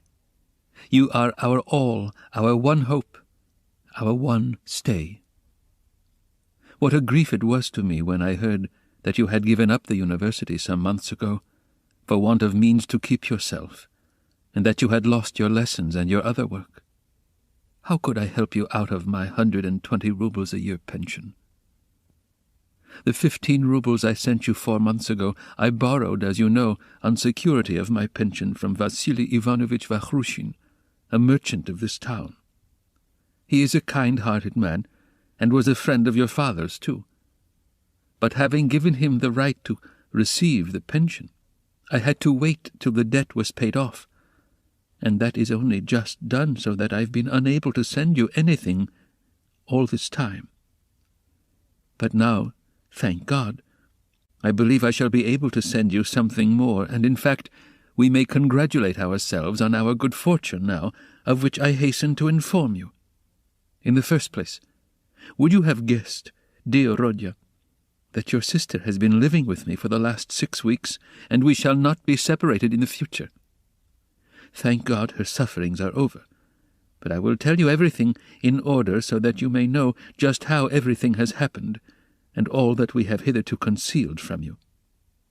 When you wrote to me 2 months ago that you had heard that Dunya had a great deal to put up with in the Svidrigailov's house, when you wrote that and asked me to tell you all about it, what could I write in answer to you? If I had written the whole truth to you, I dare say you would have thrown up everything and have come to us, even if you had to walk all the way, for I know your character and your feelings, and you would not let your sister be insulted. I was in despair myself, but what could I do? And besides, I did not know the whole truth myself then. What made it all so difficult was that Dunya received 100 rubles in advance when she took the place as governess in their family, on condition of part of her salary being deducted every month, and so it was impossible to throw up the situation without repaying the debt. This sum, now I can explain it all to you, my precious Rodya, she took chiefly in order to send you 60 rubles which you needed so terribly then, and which you received from us last year. We deceived you then, writing that this money came from Dunya's savings, but that was not so. And now I tell you all about it because, thank God, things have suddenly changed for the better, and that you may know how Dunya loves you and what a heart she has. At first, indeed, Mr. Svidrigailov treated her very rudely, and used to make disrespectful and jeering remarks at table. But I don't want to go into all those painful details, so as not to worry you for nothing when it is now all over. In short, in spite of the kind and generous behavior of Marfa Petrovna, Mr. Svidrigailov's wife, and all the rest of the household, Dunya had a very hard time, especially when Mr. Svidrigailov, relapsing into his old regimental habits, was under the influence of Bacchus. And how do you think it was all explained later on? Would you believe that the crazy fellow had conceived a passion for Dunya from the beginning, but had concealed it under a show of rudeness and contempt? Possibly he was ashamed and horrified himself at his own flighty hopes, considering his years and his being the father of a family. And that made him angry with Dunya. And possibly, too, he hoped by his rude and sneering behavior to hide the truth from others. But at last he lost all control, and had the face to make Dunya an open and shameful proposal, promising her all sorts of inducements and offering, besides, to throw up everything and take her to another estate of his, or even abroad. You can imagine all she went through. To leave her situation at once was impossible, not only on account of the money debt, but also to spare the feelings of Marfa Petrovna, whose suspicions would have been aroused. And then Dunya would have been the cause of a rupture in the family.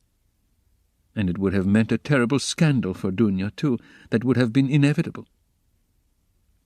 There were various other reasons owing to which Dunya could not hope to escape from that awful house for another 6 weeks. You know Dunya, of course. You know how clever she is, and what a strong will she has. Dunya can endure a great deal, and even in the most difficult cases she has the fortitude to maintain her firmness. She did not even write to me about everything for fear of upsetting me, although we were constantly in communication. It all ended very unexpectedly. Marfa Petrovna accidentally overheard her husband imploring Dunya in the garden, and, putting quite a wrong interpretation on the position, threw the blame upon her, believing her to be the cause of it all. An awful scene took place between them on the spot in the garden. Marfa Petrovna went so far as to strike Dunya, refused to hear anything, and was shouting at her for a whole hour, and then gave orders that Dunya should be packed off at once to me in a plain peasant's cart, into which they flung all her things, her linen and her clothes, all pell-mell, without folding it up and packing it.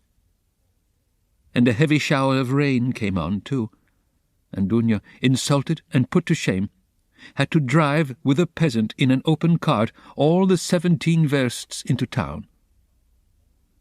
Only think now, what answer could I have sent to the letter I received from you 2 months ago, and what could I have written? I was in despair. I dared not write to you the truth, because you would have been very unhappy, mortified, and indignant. And yet what could you do? You could only, perhaps, ruin yourself, and besides, Dunya would not allow it. And fill up my letter with trifles when my heart was so full of sorrow, I could not. For a whole month, the town was full of gossip about this scandal, and it came to such a pass that Dunya and I dared not even go to church, on account of the contemptuous looks, whispers, and even remarks made aloud about us. All our acquaintances avoided us. Nobody even bowed to us in the street, and I learned that some shopmen and clerks were intending to insult us in a shameful way, smearing the gates of our house with pitch, so that the landlord began to tell us we must leave. All this was set going by Marfa Petrovna, who managed to slander Dunya and throw dirt at her in every family. She knows everyone in the neighborhood, and that month she was continually coming into the town, and as she is rather talkative and fond of gossiping about her family affairs, and particularly of complaining to all and each of her husband, which is not at all right, so in a short time she had spread her story not only in the town, but over the whole surrounding district. It made me ill. But Dunya bore it better than I did, and if only you could have seen how she endured it all and tried to comfort me and cheer me up. She is an angel. But, by God's mercy, our sufferings were cut short. Mr. Svidrigailov returned to his senses and repented, and, probably feeling sorry for Dunya, he laid before Marfa Petrovna a complete and unmistakable proof of Dunya's innocence, in the form of a letter Dunya had been forced to write and give to him before Marfa Petrovna came upon them in the garden. This letter, which remained in Mr. Svidrigailov's hands after her departure, she had written to refuse personal explanations and secret interviews, for which he was entreating her. In that letter she reproached him with great heat and indignation for the baseness of his behavior in regard to Marfa Petrovna, reminding him that he was the father and head of a family, and telling him how infamous it was of him to torment and make unhappy a defenseless girl, unhappy enough already. Indeed, dear Rodya, the letter was so nobly and touchingly written that I sobbed when I read it, and to this day I cannot read it without tears. Moreover, the evidence of the servants, too, cleared Dunya's reputation. They had seen and known a great deal more than Mr. Svidrigailov had himself supposed, as indeed is always the case with servants. Marfa Petrovna was completely taken aback, and again crushed, as she said herself to us. But she was completely convinced of Dunya's innocence. The very next day, being Sunday, she went straight to the cathedral, knelt down, and prayed with tears to Our Lady to give her strength to bear this new trial and to do her duty. Then she came straight from the cathedral to us, told us the whole story, wept bitterly, and fully penitent, she embraced Dunya and besought her to forgive her. The same morning, without any delay, she went round to all the houses in the town, and everywhere, shedding tears, she asserted in the most flattering terms Dunya's innocence, and the nobility of her feelings and her behaviour. What was more, she showed and read to everyone the letter in Dunya's own handwriting to Mr. Svidrigailov, and even allowed them to take copies of it, which I must say I think was superfluous. In this way she was busy for several days in driving about the whole town, because some people had taken offence through precedence having been given to others. And therefore they had to take turns, so that in every house she was expected before she arrived, and everyone knew that on such and such a day Marfa Petrovna would be reading the letter in such and such a place, and people assembled for every reading of it, even many who had heard it several times already, both in their own houses and in other people's. In my opinion, a very great deal of all this was unnecessary. But that's Marfa Petrovna's character. Anyway, she succeeded in completely re-establishing Dunya's reputation, and the whole ignominy of this affair rested as an indelible disgrace upon her husband, as the only person to blame, so that I really began to feel sorry for him. It was really treating the crazy fellow too harshly. Dunya was at once asked to give lessons in several families, but she refused. All of a sudden everyone began to treat her with marked respect, and all this did much to bring about the event by which, one may say, our whole fortunes are now transformed. You must know, dear Rodya, that Dunya has a suitor, and that she has already consented to marry him. I hasten to tell you all about the matter, and though it has been arranged without asking your consent, I think you will not be aggrieved with me or with your sister on that account, for you will see that we could not wait and put off our decision till we heard from you. And you could not have judged all the facts without being on the spot. This was how it happened. He is already of the rank of a councillor, Pyotr Petrovitch Luzhin, and is distantly related to Marfa Petrovna, who has been very active in bringing the match about. It began with his expressing through her his desire to make our acquaintance.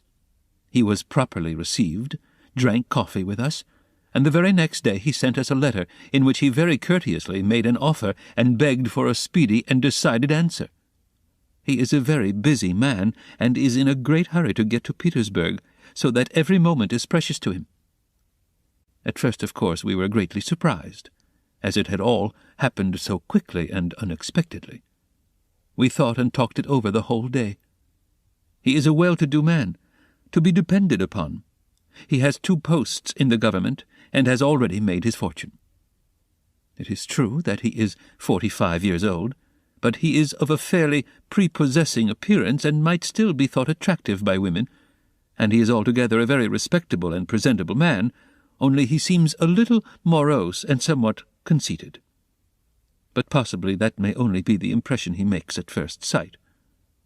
And beware, dear Rodya, when he comes to Petersburg, as he shortly will do, beware of judging him too hastily and severely, as your way is, if there is anything you do not like in him at first sight.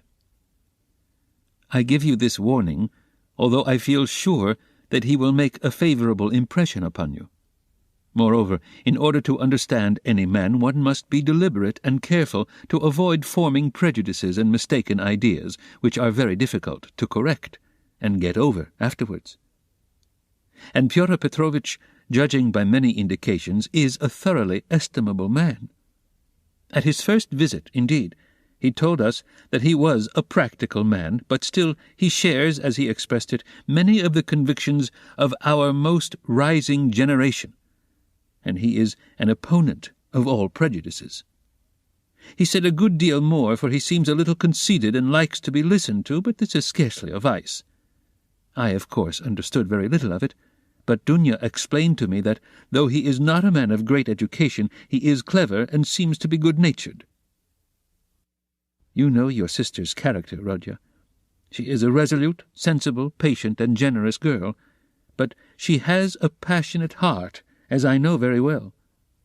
Of course, there is no great love either on his side or on hers, but Dunya is a clever girl, and has the heart of an angel, and will make it her duty to make her husband happy, who, on his side, will make her happiness his care. Of that we have no good reason to doubt, though it must be admitted the matter has been arranged in great haste. Besides, he is a man of great prudence, and he will see, to be sure of himself, that his own happiness will be the more secure, the happier Dunya is with him. And as for some defects of character, for some habits and even certain differences of opinion, which indeed are inevitable even in the happiest marriages, Dunya has said that, as regards all that, she relies on herself, that there is nothing to be uneasy about, and that she is ready to put up with a great deal if only their future relationship can be an honourable and straightforward one. He struck me, for instance, at first, as rather abrupt, but that may well come from his being an outspoken man, and that is no doubt how it is. For instance, at his second visit, after he had received Dunya's consent, in the course of conversation he declared that before making Dunya's acquaintance, he had made up his mind to marry a girl of good reputation, without dowry, and above all one who had experienced poverty. Because, as he explained, a man ought not to be indebted to his wife, but that it is better for a wife to look upon her husband as her benefactor. I must add that he expressed it more nicely and politely than I have done, for I have forgotten his actual phrases, and only remember the meaning. And besides, it was obviously not said of design, but slipped out in the heat of conversation, so that he tried afterwards to correct himself and smooth it over, but all the same it did strike me as somewhat rude, and I said so afterwards to Dunya. But Dunya was vexed, and answered that words are not deeds, and that, of course, is perfectly true. Dunya did not sleep all night before she made up her mind, and thinking that I was asleep, she got out of bed and was walking up and down the room all night. At last she knelt down before the icon, and prayed long and fervently, and in the morning she told me that she had decided. I have mentioned already that Pyotr Petrovitch is just setting off for Petersburg, where he has a great deal of business, and he wants to open a legal office. He has been occupied for many years in conducting civil and commercial litigation, and only the other day he won an important case. He has to be in Petersburg because he has an important case before the Senate. So, Rodya dear, he may be of the greatest use to you, in every way indeed. And Dunya and I have agreed that from this very day you could definitely enter upon your career and might consider that your future is marked out and assured for you. Oh, if only this comes to pass. This would be such a benefit that we could only look upon it as a providential blessing. Dunya is dreaming of nothing else. We have even ventured already to drop a few words on the subject to Pyotr Petrovitch. He was cautious in his answer and said that, of course, as he could not get on without a secretary, it would be better to be paying a salary to a relation than to a stranger, if only the former were fitted for the duties, as though there could be doubt of your being fitted. But then he expressed doubts whether your studies at the university would leave you time for work at his office. The matter dropped for the time, but Dunya is thinking of nothing else now. She has been in a sort of fever for the last few days, and has already made a regular plan for your becoming, in the end, an associate and even a partner in Pyotr Petrovitch's business, which might well be, seeing that you are a student of law. I am in complete agreement with her, Rodya, and share all her plans and hopes, and think there is every probability of realizing them. And in spite of Pyotr Petrovitch's evasiveness, very natural at present, since he does not know you, Dunya is firmly persuaded that she will gain everything by her good influence over her future husband. This she is reckoning upon. Of course, we are careful not to talk of any of these more remote plans to Pyotr Petrovitch, especially of your becoming his partner. He is a practical man and might take this very coldly. It might all seem to him simply a daydream. Nor has either Dunya or I breathed a word to him of the great hopes we have of his helping us to pay for your university studies. We have not spoken of it in the first place, because it will come to pass of itself later on, and he will no doubt, without wasting words, offer to do it of himself, as though he could refuse Dunya that. The more readily, since you may, by your own efforts, become his right hand in the office, and receive this assistance not as a charity, but as a salary earned by your own work. Dunya wants to arrange it all like this, and I quite agree with her. And we have not spoken of our plans for another reason, that is, because I particularly wanted you to feel on an equal footing when you first meet him. When Dunya spoke to him with enthusiasm about you, he answered that one could never judge of a man without seeing him close, for oneself, and that he looked forward to forming his own opinion when he makes your acquaintance. Do you know, my precious Rodya, I think that perhaps for some reasons, nothing to do with Pyotr Petrovitch, though simply for my own personal, perhaps old womanish fancies, I should do better to go on living by myself, apart, than with them after the wedding. I am convinced that he will be generous and delicate enough to invite me and to urge me to remain with my daughter for the future, and if he has said nothing about it hitherto, it is simply because it has been taken for granted. But I shall refuse. I have noticed more than once in my life that husbands don't quite get on with their mothers-in-law, and I don't want to be the least bit in anyone's way. And for my own sake, too, would rather be quite independent, so long as I have a crust of bread of my own, and such children as you and Dunya. If possible, I would settle somewhere near you. For the most joyful piece of news, dear Rodya, I have kept for the end of my letter. Know then, my dear boy, that we may, perhaps, be all together in a very short time, and may embrace one another again after a separation of almost 3 years. It is settled for certain that Dunya and I are to set off for Petersburg. Exactly when, I don't know, but very, very soon, possibly in a week.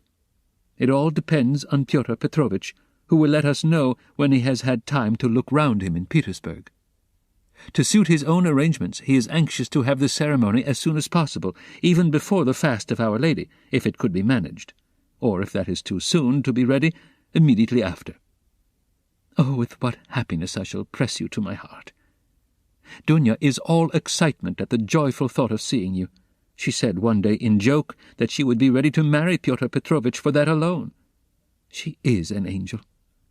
She is not writing anything to you now, and has only told me to write that she has so much to tell you that she is not going to take up her pen now, for a few lines would tell you nothing, and it would only mean upsetting herself. She bids me send you her love and innumerable kisses. But although we shall be meeting so soon, perhaps I shall send you as much money as I can in a day or two.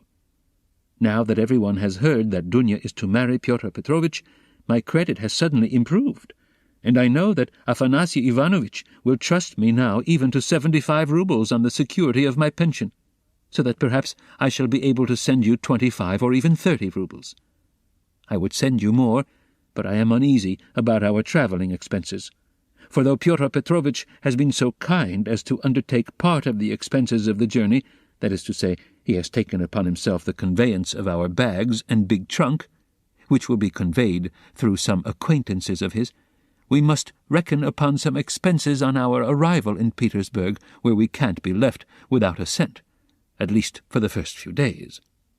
But we have calculated it all, Dunya and I, to the last penny, and we see that the journey will not cost very much.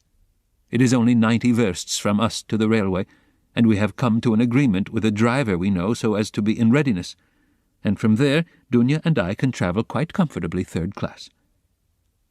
So that I may very likely be able to send to you not 25 but 30 roubles. But enough. I have covered 2 sheets already, and there is no space left for more. Our whole history, but so many events have happened. And now, my precious Rodya, I embrace you, and send you a mother's blessing till we meet. Love Dunya, your sister, Rodya. Love her as she loves you, and understand that she loves you beyond everything, more than herself. She is an angel, and you, Rodya, you are everything to us, our one hope, our one consolation. If only you are happy, we shall be happy. Do you still say your prayers, Rodya, and believe in the mercy of our Creator and our Redeemer? I am afraid in my heart that you may have been visited by the new spirit of infidelity that is abroad today.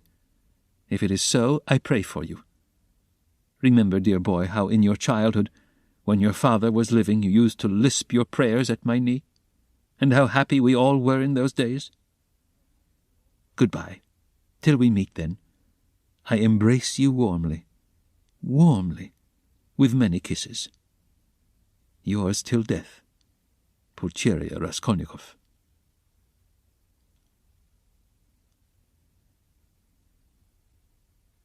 Almost from the first, while he read the letter, Raskolnikov's face was wet with tears.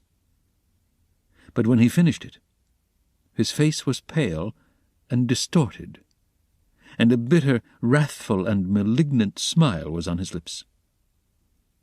He laid his head down on his threadbare, dirty pillow, and pondered a long time. His heart was beating violently, and his brain was in a turmoil. At last he felt cramped and stifled in the little yellow room that was like a cupboard or a box. His eyes and his mind craved for space. He took up his hat and went out, this time without dread of meeting anyone. He had forgotten his dread. He turned in the direction of the Vasilyevsky Ostrov, walking along Vasilyevsky Prospect as though hastening on some business, but he walked, as his habit was, without noticing his way, muttering and even speaking aloud to himself, to the astonishment of the passers-by.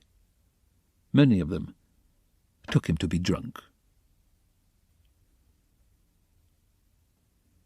Chapter 4.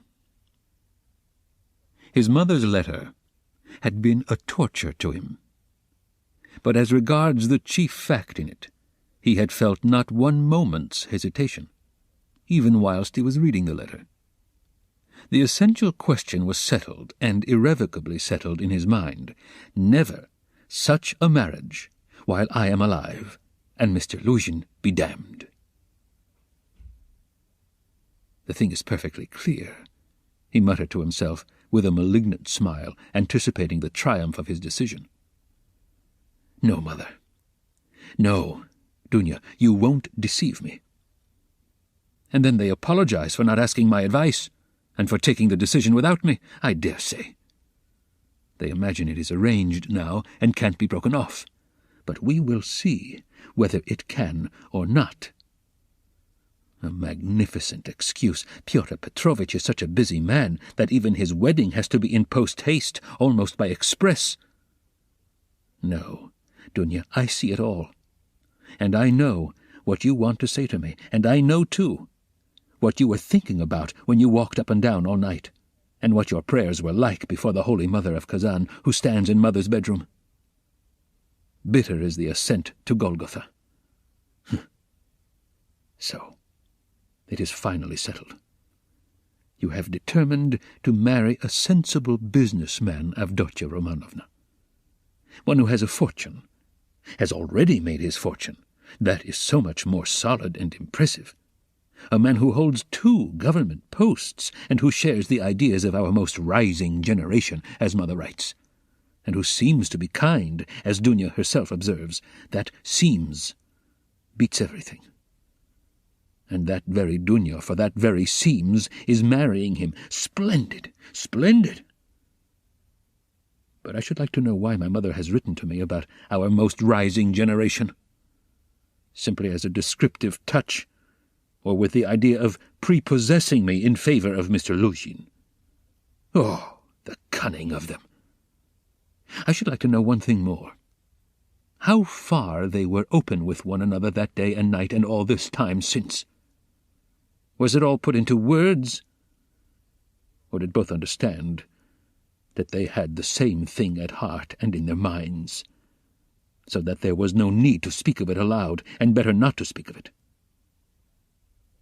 Most likely it was partly like that. From Mother's letter it's evident. He struck her as rude a little, and Mother in her simplicity took her observations to Dunya. And she was sure to be vexed, and answered her angrily. I should think so. Who would not be angered, when it was quite clear without any naive questions, and when it was understood that it was useless to discuss it? And why does she write to me, love Dunya, Rodya, and she loves you more than herself? Has she a secret conscience prick at sacrificing her daughter to her son? You are our one comfort. You are everything to us. Oh, Mother! His bitterness grew more and more intense, and if he had happened to meet Mr. Luzhin at the moment, he might have murdered him. Yes, that's true, he continued, pursuing the whirling ideas that chased each other in his brain. It's true that it needs time and care to get to know a man. But there is no mistake about Mr. Luzhin. The chief thing is he is a man of business and seems kind. That was something, wasn't it, to send the bags and big box for them? A kind man, no doubt, after that. But his bride and her mother are to drive in a peasant's cart covered with sacking. I know, I have been driven in it. No matter. It is only 90 versts, and then they can travel very comfortably 3rd class for 1,000 versts. Quite right, too. One must cut one's coat according to one's cloth. But what about you, Mr. Luzhin? She is your bride. And you must be aware that her mother has to raise money on her pension for the journey. To be sure, it's a matter of business, a partnership for mutual benefit, with equal shares and expenses, food and drink provided, but pay for your tobacco. The businessman has got the better of them, too. The luggage will cost less than their fares and very likely go for nothing. How is it that they don't both see all that? Or is it that they don't want to see? And they are pleased. And to think that this is only the first blossoming, and that the real fruits are to come. But what really matters is not the stinginess, is not the meanness, but the tone of the whole thing. For that will be the tone after marriage. It's a foretaste of it. And mother, too, why should she be so lavish? What will she have by the time she gets to Petersburg? 3 silver roubles or 2 paper ones, as she says? That old woman. What does she expect to live upon in Petersburg afterwards? She has her reasons already for guessing that she could not live with Dunya after the marriage, even for the first few months. The good man has no doubt let slip something on that subject also, though mother would deny it. I shall refuse, says she. On whom is she counting, then? Is she counting on what is left of her 120 roubles of pension when Afanasy Ivanovitch's debt is paid? She knits woolen shawls and embroiders cuffs, ruining her old eyes.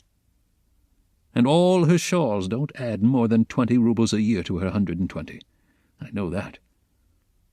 So she is building all her hopes, all the time, on Mr. Luzhin's generosity. He will offer it of himself. He will press it on me. You may wait a long time for that. That's how it always is with these Schilleresque noble hearts. Till the last moment every goose is a swan with them. Till the last moment they hope for the best and will see nothing wrong. And although they have an inkling of the other side of the picture, yet they won't face the truth till they are forced to. The very thought of it makes them shiver. They thrust the truth away with both hands until the man they deck out in false colours puts a fool's cap on them with his own hands. I should like to know whether Mr. Luzhin has any orders of merit. I bet he has the Anna in his buttonhole, and that he puts it on when he goes to dine with contractors or merchants. He will be sure to have it for his wedding, too. Enough of him, confound him. Well, mother I don't wonder at. It's like her, God bless her, but how could Dunya? Dunya, darling, as though I did not know you. You were nearly 20 when I saw you last. I understood you then. Mother writes that Dunya can put up with a great deal. I know that very well. I knew that 2 years and a half ago, and for the last 2.5 years I have been thinking about it, thinking of just that Dunya can put up with a great deal. If she could put up with Mr. Svidrigailov and all the rest of it, she certainly can put up with a great deal. And now mother and she have taken it into their heads that she can put up with Mr. Luzhin, who propounds the theory of the superiority of wives raised from destitution and owing everything to their husband's bounty, who propounds it, too, almost at the first interview. Granted that he let it slip, though he is a sensible man. Yet maybe it was not a slip at all, but he meant to make himself clear as soon as possible. But Dunya, she understands the man, of course, but she will have to live with the man. Why? She'd live on black bread and water. She would not sell her soul. She would not barter her moral freedom for comfort. She would not barter it for all Schleswig-Holstein, much less Mr. Luzhin's money. No, Dunya was not that sort when I knew her, and she is still the same, of course. Yes. There's no denying the Svidrigailovs are a bitter pill. It's a bitter thing to spend one's life a governess in the provinces for 200 roubles, but I know she would rather be a nigger on a plantation or a let with a German master than degrade her soul and her moral dignity by binding herself forever to a man whom she does not respect, and with whom she has nothing in common, for her own advantage. And if Mr. Luzhin had been of unalloyed gold, or one huge diamond, she would never have consented to become his legal concubine. Why is she consenting, then? What's the point of it? What's the answer? It's clear enough. For herself. For her comfort. To save her life, she would not sell herself, but for someone else, she is doing it. For one she loves, for one she adores, she will sell herself. That's what it all amounts to. For her brother, for her mother, she will sell herself. She will sell everything. In such cases we overcome our moral feeling if necessary. Freedom, peace, conscience even, all are brought into the market. Let my life go, if only my dear ones may be happy. More than that, we become casuists. We learn to be Jesuitical. And for a time maybe we can soothe ourselves. We can persuade ourselves that it is one's duty for a good purpose. That's just like us. It's as clear as daylight. It's clear that Rodion Romanovich Raskolnikov is the central figure in the business and no one else. Oh, yes, she can ensure his happiness, keep him in the university, make him a partner in the office, make his whole future secure. Perhaps he may even be a rich man later on, prosperous, respected, and may even end his life a famous man. But my mother? It's all Rodya, precious Rodya, her firstborn. For such a son who would not sacrifice such a daughter. Oh, loving, over-partial hearts. Why, for his sake, we would not shrink even from Sonia's fate. Sonia Marmeladov, the eternal victim so long as the world lasts. Have you taken the measure of your sacrifice, both of you? Is it right? Can you bear it? Is it any use? Is there sense in it? And let me tell you, Dunya, Sonia's life is no worse than life with Mr. Luzhin. There can be no question of love, Mother writes, and what if there can be no respect either? If, on the contrary, there is aversion, contempt, repulsion, what then? So you will have to keep up your appearance, too, is that not so? Do you understand what that smartness means? Do you understand that the Luzhin smartness is just the same as Sonia's, and maybe worse, viler, baser? Because in your case, Dunya, it's a bargain for luxuries, after all. But with Sonia, it's simply a question of starvation. It has to be paid for. It has to be paid for, Dunya, this smartness. And what if it's more than you can bear afterwards, if you regret it? The bitterness, the misery, the curses, the tears hidden from all the world. For you are not a Marfa Petrovna. And how will your mother feel then? Even now she is uneasy. She's worried. But then, when she sees it, all clearly.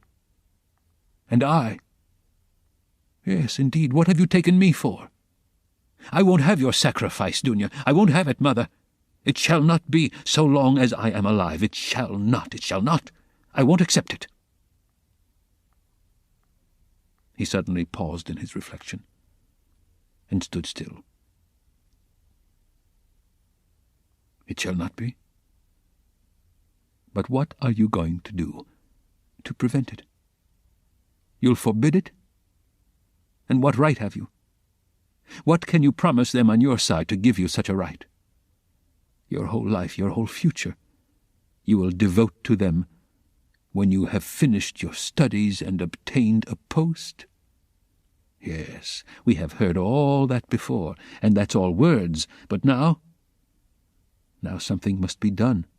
Now, do you understand that? And what are you doing now? You are living upon them. They borrow on their 100 rubles pension. They borrow from the Svidrigailovs.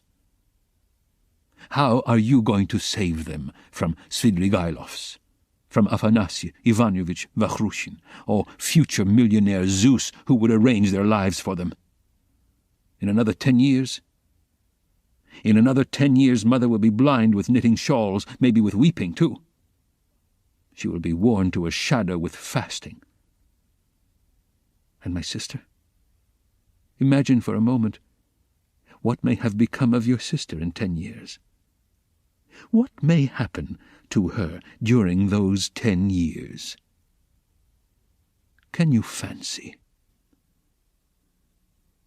So he tortured himself, fretting himself with such questions and finding a kind of enjoyment in it.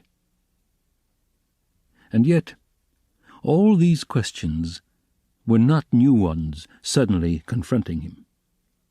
They were old, familiar aches. It was long since they had first begun to grip and rend his heart. Long, long ago, his present anguish had its first beginnings.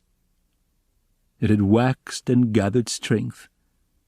It had matured and concentrated until it had taken the form of a fearful, frenzied, and fantastic question, which tortured his heart and mind, clamoring insistently for an answer.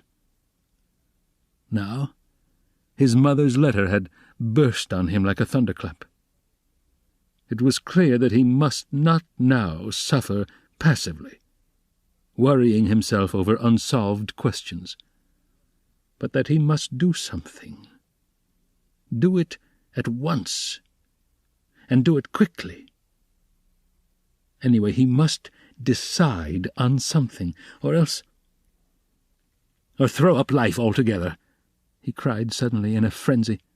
Accept one's lot humbly, as it is, once for all, and stifle everything in oneself, giving up all claim to activity, life and love. Do you understand, sir? Do you understand what it means when you have absolutely nowhere to turn? Marmeladov's question came suddenly into his mind. For every man must have somewhere to turn. He gave a sudden start. Another thought that he had had yesterday slipped back into his mind. But he didn't start at the thought recurring to him, for he knew, he had felt beforehand, that it must come back. He was expecting it. Besides, it was not only yesterday's thought. The difference was that a month ago, yesterday even, the thought was a mere dream. But now it appeared not a dream at all. It had taken a new, menacing, and quite unfamiliar shape. And he suddenly became aware of this himself. He felt a hammering in his head, and there was a darkness before his eyes. He looked round hurriedly. He was searching for something. He wanted to sit down and was looking for a seat. He was walking along the Quai Boulevard. There was a seat about 100 paces in front of him. He walked towards it as fast as he could, but on the way he met with a little adventure which absorbed all his attention. Looking for the seat, he had noticed a woman walking some 20 paces in front of him, but at first he took no more notice of her than of other objects that crossed his path. It had happened to him many times going home not to notice the road by which he was going, and he was accustomed to walk like that. But there was at first sight something so strange about the woman in front of him that gradually his attention was riveted upon her, at first reluctantly and, as it were, resentfully, and then more and more intently, He felt a sudden desire to find out what it was that was so strange about the woman. In the first place, she appeared to be a girl quite young, and she was walking in the great heat bareheaded and with no parasol or gloves, waving her arms about in an absurd way. She had on a dress of some light, silky material, but put on strangely awry, not properly hooked up, and torn open at the top of the skirt close to the waist. A great piece was rent and hanging loose. A little kerchief was flung about her bare throat, but lay slanting on one side. The girl was walking unsteadily, too, stumbling and staggering from side to side. She drew Raskolnikov's whole attention at last. He overtook the girl at the seat, but on reaching it, she dropped down on it, in the corner. She let her head sink on the back of the seat and closed her eyes, apparently in extreme exhaustion. Looking at her closely, he saw at once that she was completely drunk. It was a strange and shocking sight. He could hardly believe that he was not mistaken. He saw before him the face of a quite young, fair-haired girl, 16, perhaps not more than 15 years old. Pretty little face, but flushed and heavy-looking, and, as it were, swollen. The girl seemed hardly to know what she was doing. She crossed one leg over the other, lifting it indecorously, and showed every sign of being unconscious that she was in the street. Raskolnikov did not sit down, but he felt unwilling to leave her, and stood facing her in perplexity. This boulevard was never much frequented, and now at 2 o'clock, in the stifling heat, it was quite deserted. And yet, on the further side of the boulevard, about 15 paces away, a gentleman was standing on the edge of the pavement. He, too, would apparently have liked to approach the girl with some object of his own. He, too, had probably seen her in the distance, and had followed her, but found Raskolnikov in his way. He looked angrily at him, though he tried to escape his notice, and stood impatiently biding his time, till the unwelcome man in rags should have moved away. His intentions were unmistakable. The gentleman was a plump, thickly set man, about 30, fashionably dressed, with a high colour, red lips and moustaches. Raskolnikov felt furious. He had a sudden longing to insult this fat dandy in some way. He left the girl for a moment, and walked towards the gentleman. "Hey, you, Svidrigailov! What do you want here?" he shouted, clenching his fists and laughing, spluttering with rage. "What do you mean?" the gentleman asked sternly, scowling in haughty astonishment. "Get away, that's what I mean. How dare you, you low fellow?" He raised his cane. Raskolnikov rushed at him with his fists, without reflecting that the stout gentleman was a match for 2 men like himself. But at that instant someone seized him from behind, and a police constable stood between them. "That's enough, gentlemen. No fighting, please, in a public place. What do you want? Who are you?" he asked Raskolnikov sternly, noticing his rags. Raskolnikov looked at him intently. He had a straightforward, sensible, soldierly face, with grey moustaches and whiskers. "You are just the man I want," Raskolnikov cried, catching at his arm. "I am a student, Raskolnikov. You may as well know that too," he added, addressing the gentleman. "Come along, I have something to show you." And taking the policeman by the hand, he drew him towards the seat. "Look here, hopelessly drunk, and she has just come down the boulevard. There is no telling who and what she is. She does not look like a professional. It's more likely she has been given drink and deceived somewhere, for the first time, you understand? And they've put her out into the street like that. Look at the way her dress is torn, and the way it has been put on. She has been dressed by somebody. She has not dressed herself. And dressed by unpractised hands, by a man's hands. That's evident. And now, look there." I don't know that dandy with whom I was going to fight. I see him for the first time, but he too has seen her on the road, just now, drunk, not knowing what she is doing, and now he is very eager to get hold of her, to get her away somewhere while she is in this state. That's certain. Believe me, I am not wrong. I saw him myself, watching her and following her, but I prevented him, and he is just waiting for me to go away. Now he has walked away a little and is standing still, pretending to make a cigarette. Think, how can we keep her out of his hands? And how are we to get her home? This ends Disc 2. Crime and Punishment, Disc 3. The policeman saw it all in a flash. The stout gentleman was easy to understand. He turned to consider the girl. The policeman bent over to examine her more closely, and his face worked with genuine compassion. "Ah, what a pity," he said, shaking his head. "Why, she is quite a child. She has been deceived, you can see that at once. Listen, lady," he began, addressing her. "Where do you live?" The girl opened her weary and sleepy-looking eyes, gazed blankly at the speaker, and waved her hand. "Here," said Raskolnikov, feeling in his pocket and finding 20 kopecks. "Here, call a cab, and tell him to drive her to her address. The only thing is to find out her address."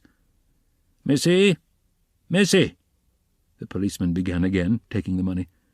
"I'll fetch you a cab and take you home myself. Where shall I take you, eh? Where do you live?"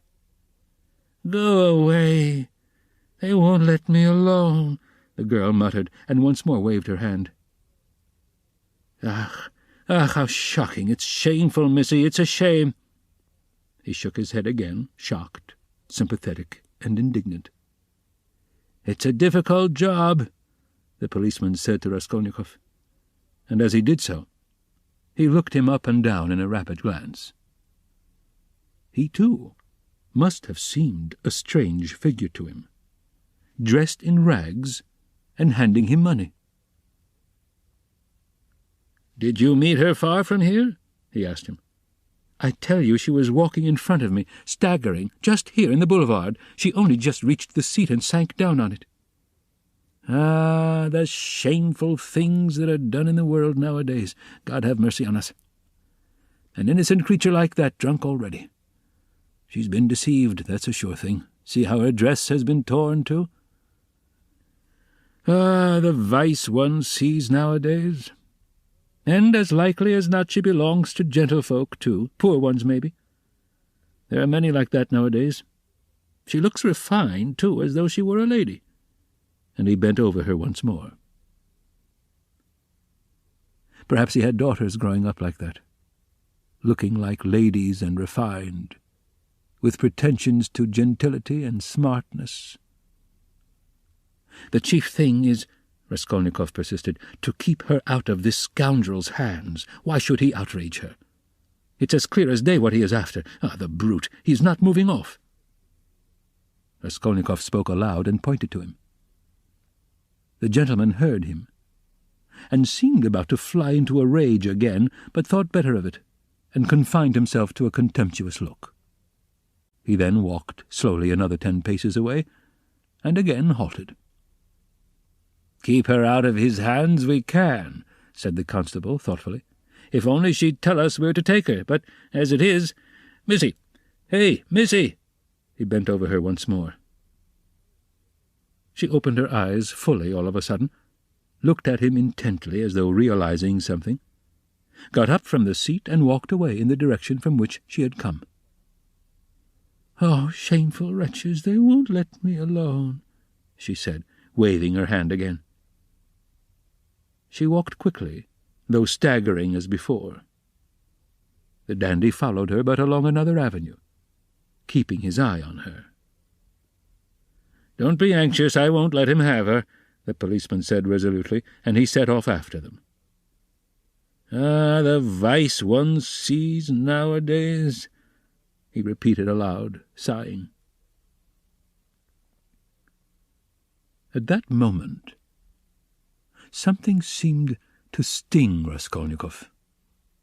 In an instant, a complete revulsion of feeling came over him. "Hey, here!" he shouted after the policeman. The latter turned round. "Let them be. What is it to do with you? Let her go. Let him amuse himself." He pointed at the dandy. "What is it to do with you?" The policeman was bewildered, and stared at him open-eyed. Raskolnikov laughed. "Well," ejaculated the policeman, with a gesture of contempt, and he walked after the dandy and the girl, probably taking Raskolnikov for a madman or something even worse. "He has carried off my 20 kopecks," Raskolnikov murmured angrily when he was left alone. "Well, let him take as much from the other fellow to allow him to have the girl, and so let it end. And why did I want to interfere? Is it for me to help? Have I any right to help? Let them devour each other alive. What is it to me? How did I dare to give him 20 kopecks? Were they mine?" In spite of those strange words, he felt very wretched. He sat down on the deserted seat. His thoughts strayed aimlessly. He found it hard to fix his mind on anything at that moment. He longed to forget himself altogether, to forget everything, and then to wake up and begin life anew. "Poor girl," he said, looking at the empty corner where she had sat. "She will come to herself and weep, and then her mother will find out. She will give her a beating, a horrible, shameful beating, and then maybe turn her out of doors. And even if she does not, the Darya Frantsovnas will get wind of it, and the girl will soon be slipping out on the sly here and there. Then there will be the hospital directly. That's always the luck of those girls with respectable mothers, who go wrong on the sly. And then again the hospital, drink, the taverns, and more hospital. In 2 or 3 years, a wreck, and her life over at 18 or 19. Haven't I seen cases like that? And how have they been brought to it? Why, they've all come to it like that. But what does it matter?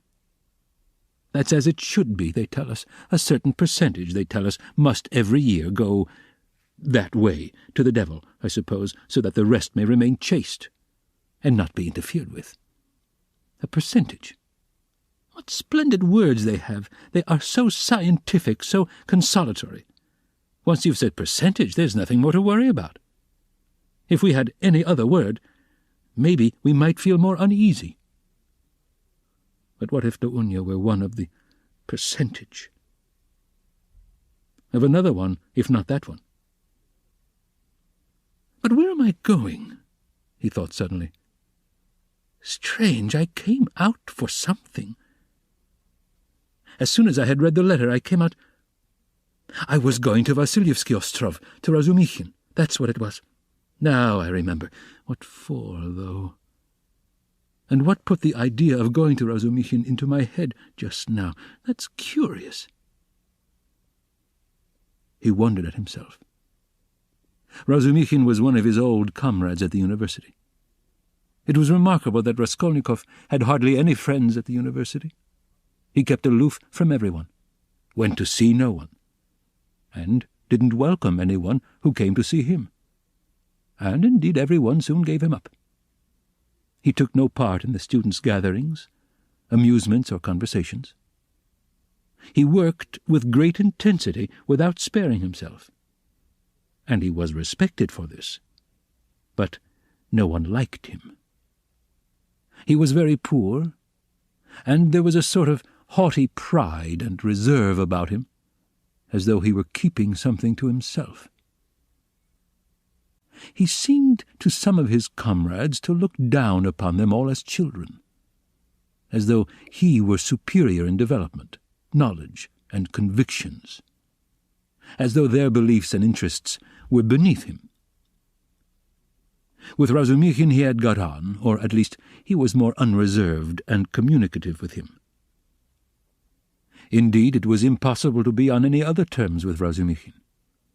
He was an exceptionally good-humoured and candid youth, good-natured to the point of simplicity, though both depth and dignity lay concealed under that simplicity.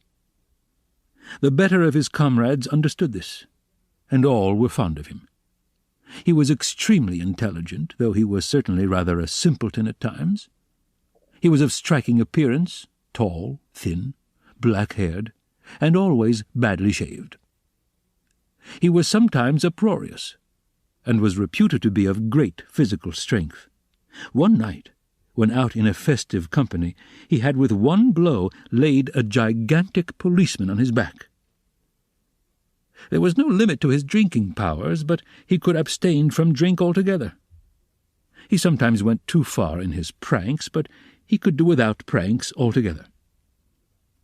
Another thing striking about Razumikhin, no failure distressed him, and it seemed as though no unfavorable circumstances could crush him. He could lodge anywhere and bear the extremes of cold and hunger. He was very poor, and kept himself entirely on what he could earn by work of one sort or another. He knew of no end of resources by which to earn money. He spent one whole winter without lighting his stove, and used to declare that he liked it better because one slept more soundly in the cold.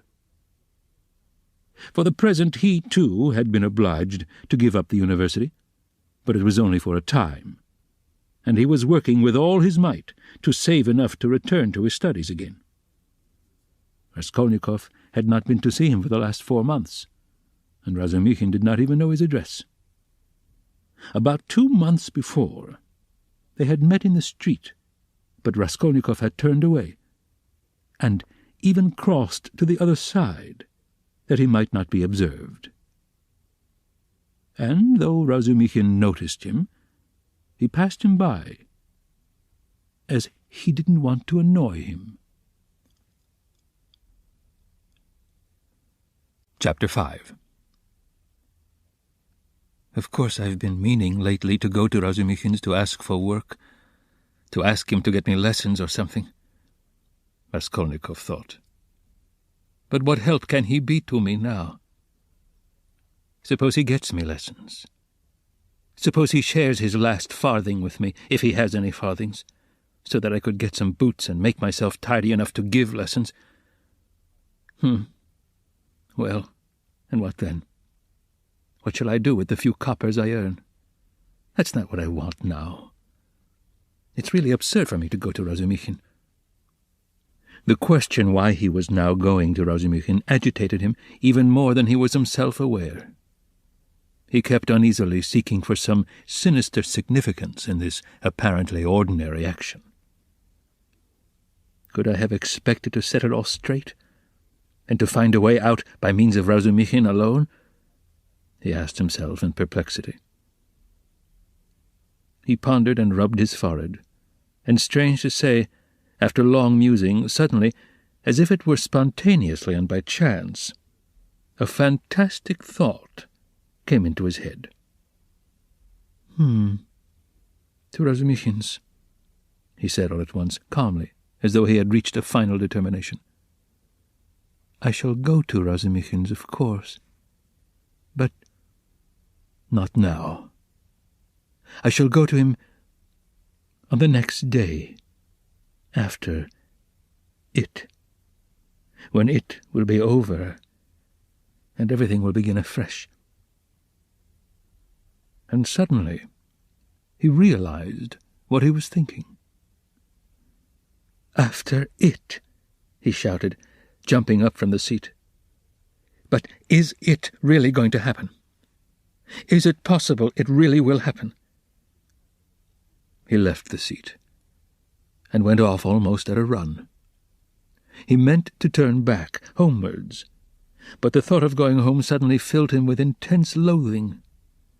In that hole, in that awful little cupboard of his, all this had for a month past been building up in him, and he walked on at random. His nervous shudder had passed into a fever that made him feel shivering. In spite of the heat, he felt cold. With a kind of effort he began almost unconsciously, from some inner craving, to stare at all the objects before him. as though looking for something to distract his attention. But he didn't succeed, and kept dropping every moment into brooding. When with a start he lifted his head again and looked around, he forgot at once what he had just been thinking about, and even where he was going. In this way he walked right across Vasilyevsky Ostrov, came out onto the Lesser Neva, crossed the bridge, and turned towards the islands. The greenness and freshness were at first restful to his weary eyes after the dust of the town and the huge houses that hemmed him in and weighed upon him. Here there were no taverns, no stifling closeness, no stench. But soon these new pleasant sensations passed into morbid irritability. Sometimes he stood still before a brightly painted summer villa standing among green foliage.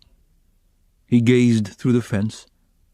He saw in the distance smartly dressed women on the verandas and balconies, and children running in the gardens. The flowers especially caught his attention. He gazed at them longer than at anything. He was met, too, by luxurious carriages and by men and women on horseback. He watched them with curious eyes, and forgot about them before they had vanished from his sight. Once he stood still and counted his money. He found he had 30 kopecks. 20 to the policeman, 3 to Nastasia for the letter, so I must have given 47 or 50 to the Marmeladovs yesterday, he thought, reckoning it up for some unknown reason. But he soon forgot for what reason he had taken the money out of his pocket. He recalled it on passing an eating-house or tavern and felt that he was hungry. Going into the tavern, he drank a glass of vodka and ate a pie of some sort. He finished eating it as he walked away. It was a long while since he had taken vodka, and it had an effect upon him at once, though he only drank a wine-glassful. His legs felt suddenly heavy, and a great drowsiness came upon him. He turned homewards, but reaching Petrovsky Ostrov, he stopped, completely exhausted, turned off the road into the bushes, sank down upon the grass, and instantly fell asleep. In a morbid condition of the brain, dreams often have a singular actuality, vividness, and extraordinary semblance of reality. At times, monstrous images are created, but the setting and the whole picture are so truth-like and filled with details so delicate, so unexpectedly but so artistically consistent, that the dreamer, were he an artist like Pushkin or Turgenev even, could never have invented them in the waking state. Such sick dreams always remain long in the memory and make a powerful impression on the overwrought and deranged nervous system. Raskolnikov had a fearful dream. He dreamt he was back in his childhood, in the little town of his birth. He was a child, about 7 years old, walking into the country with his father on the evening of a holiday. It was a grey and heavy day. The country was exactly as he remembered it. Indeed, he recalled it far more vividly in his dream than he had done in memory. The little town stood on a level flat, as bare as the hand, not even a willow near it. Only in the far distance a copse lay, a dark blur on the very edge of the horizon. A few paces beyond the last market garden stood a tavern, a big tavern which had always aroused in him a feeling of aversion, even of fear, when he walked by it with his father. There was always a crowd there, always shouting, laughter and abuse, hideous hoarse singing and often fighting. Drunken and horrible-looking figures were hanging about the tavern. He used to cling close to his father, trembling all over when he met them. Near the tavern, the road became a dusty track, the dust of which was always black. It was a winding road, and about 100 paces further on, it turned to the right, to the graveyard. In the middle of the graveyard stood a stone church with a green cupola, where he used to go to Mass 2 or 3 times a year with his father and mother, when a service was held in memory of his grandmother, who had long been dead, and whom he had never seen. On these occasions they used to take on a white dish tied up in a table napkin a special sort of rice pudding, with raisins stuck in it in the shape of a cross. He loved that church. The old-fashioned, unadorned icons, and the old priest with the shaking head. Near his grandmother's grave, which was marked by a stone, was the little grave of his younger brother, who had died at 6 months old. He didn't remember him at all, but he had been told about his little brother, and whenever he visited the graveyard, he used to cross himself, religiously and reverently, and bow down and kiss the little grave. And now he dreamt that he was walking with his father past the tavern on the way to the graveyard. He was holding his father's hand, and looking with dread at the tavern. A peculiar circumstance attracted his attention. There seemed to be some kind of festivity going on. There were crowds of gaily dressed townspeople, peasant women, their husbands, and riffraff of all sorts, all singing and all more or less drunk. Near the entrance of the tavern stood a cart, but a strange cart. It was one of those big carts usually drawn by heavy cart horses and laden with casks of wine or other heavy goods. He always liked looking at those great cart horses, with their long manes, thick legs, and slow, even pace, drawing along a perfect mountain with no appearance of effort, as though it were easier going with a load than without it. But now, strange to say, in the shafts of such a cart, he saw a thin little sorrel beast, one of those peasants' nags which he had often seen straining their utmost under a heavy load of wood or hay, especially when the wheels were stuck in the mud or in a rut. And the peasants would beat them so cruelly, sometimes even about the nose and eyes, and he felt so sorry for them that he almost cried, and his mother always used to take him away from the window. All of a sudden, there was a great uproar of shouting, singing, and the balalaika, and from the tavern a number of big and very drunken peasants came out, wearing red and blue shirts and coats thrown over their shoulders. "Get in," shouted one of them, a young, thick-necked peasant, with a fleshy face, red as a carrot. "I'll take you all, get in!" But at once there was an outbreak of laughter and exclamations in the crowd. "Take us all with a beast like that? Why, Mikolka, are you crazy to put a nag like that in such a cart?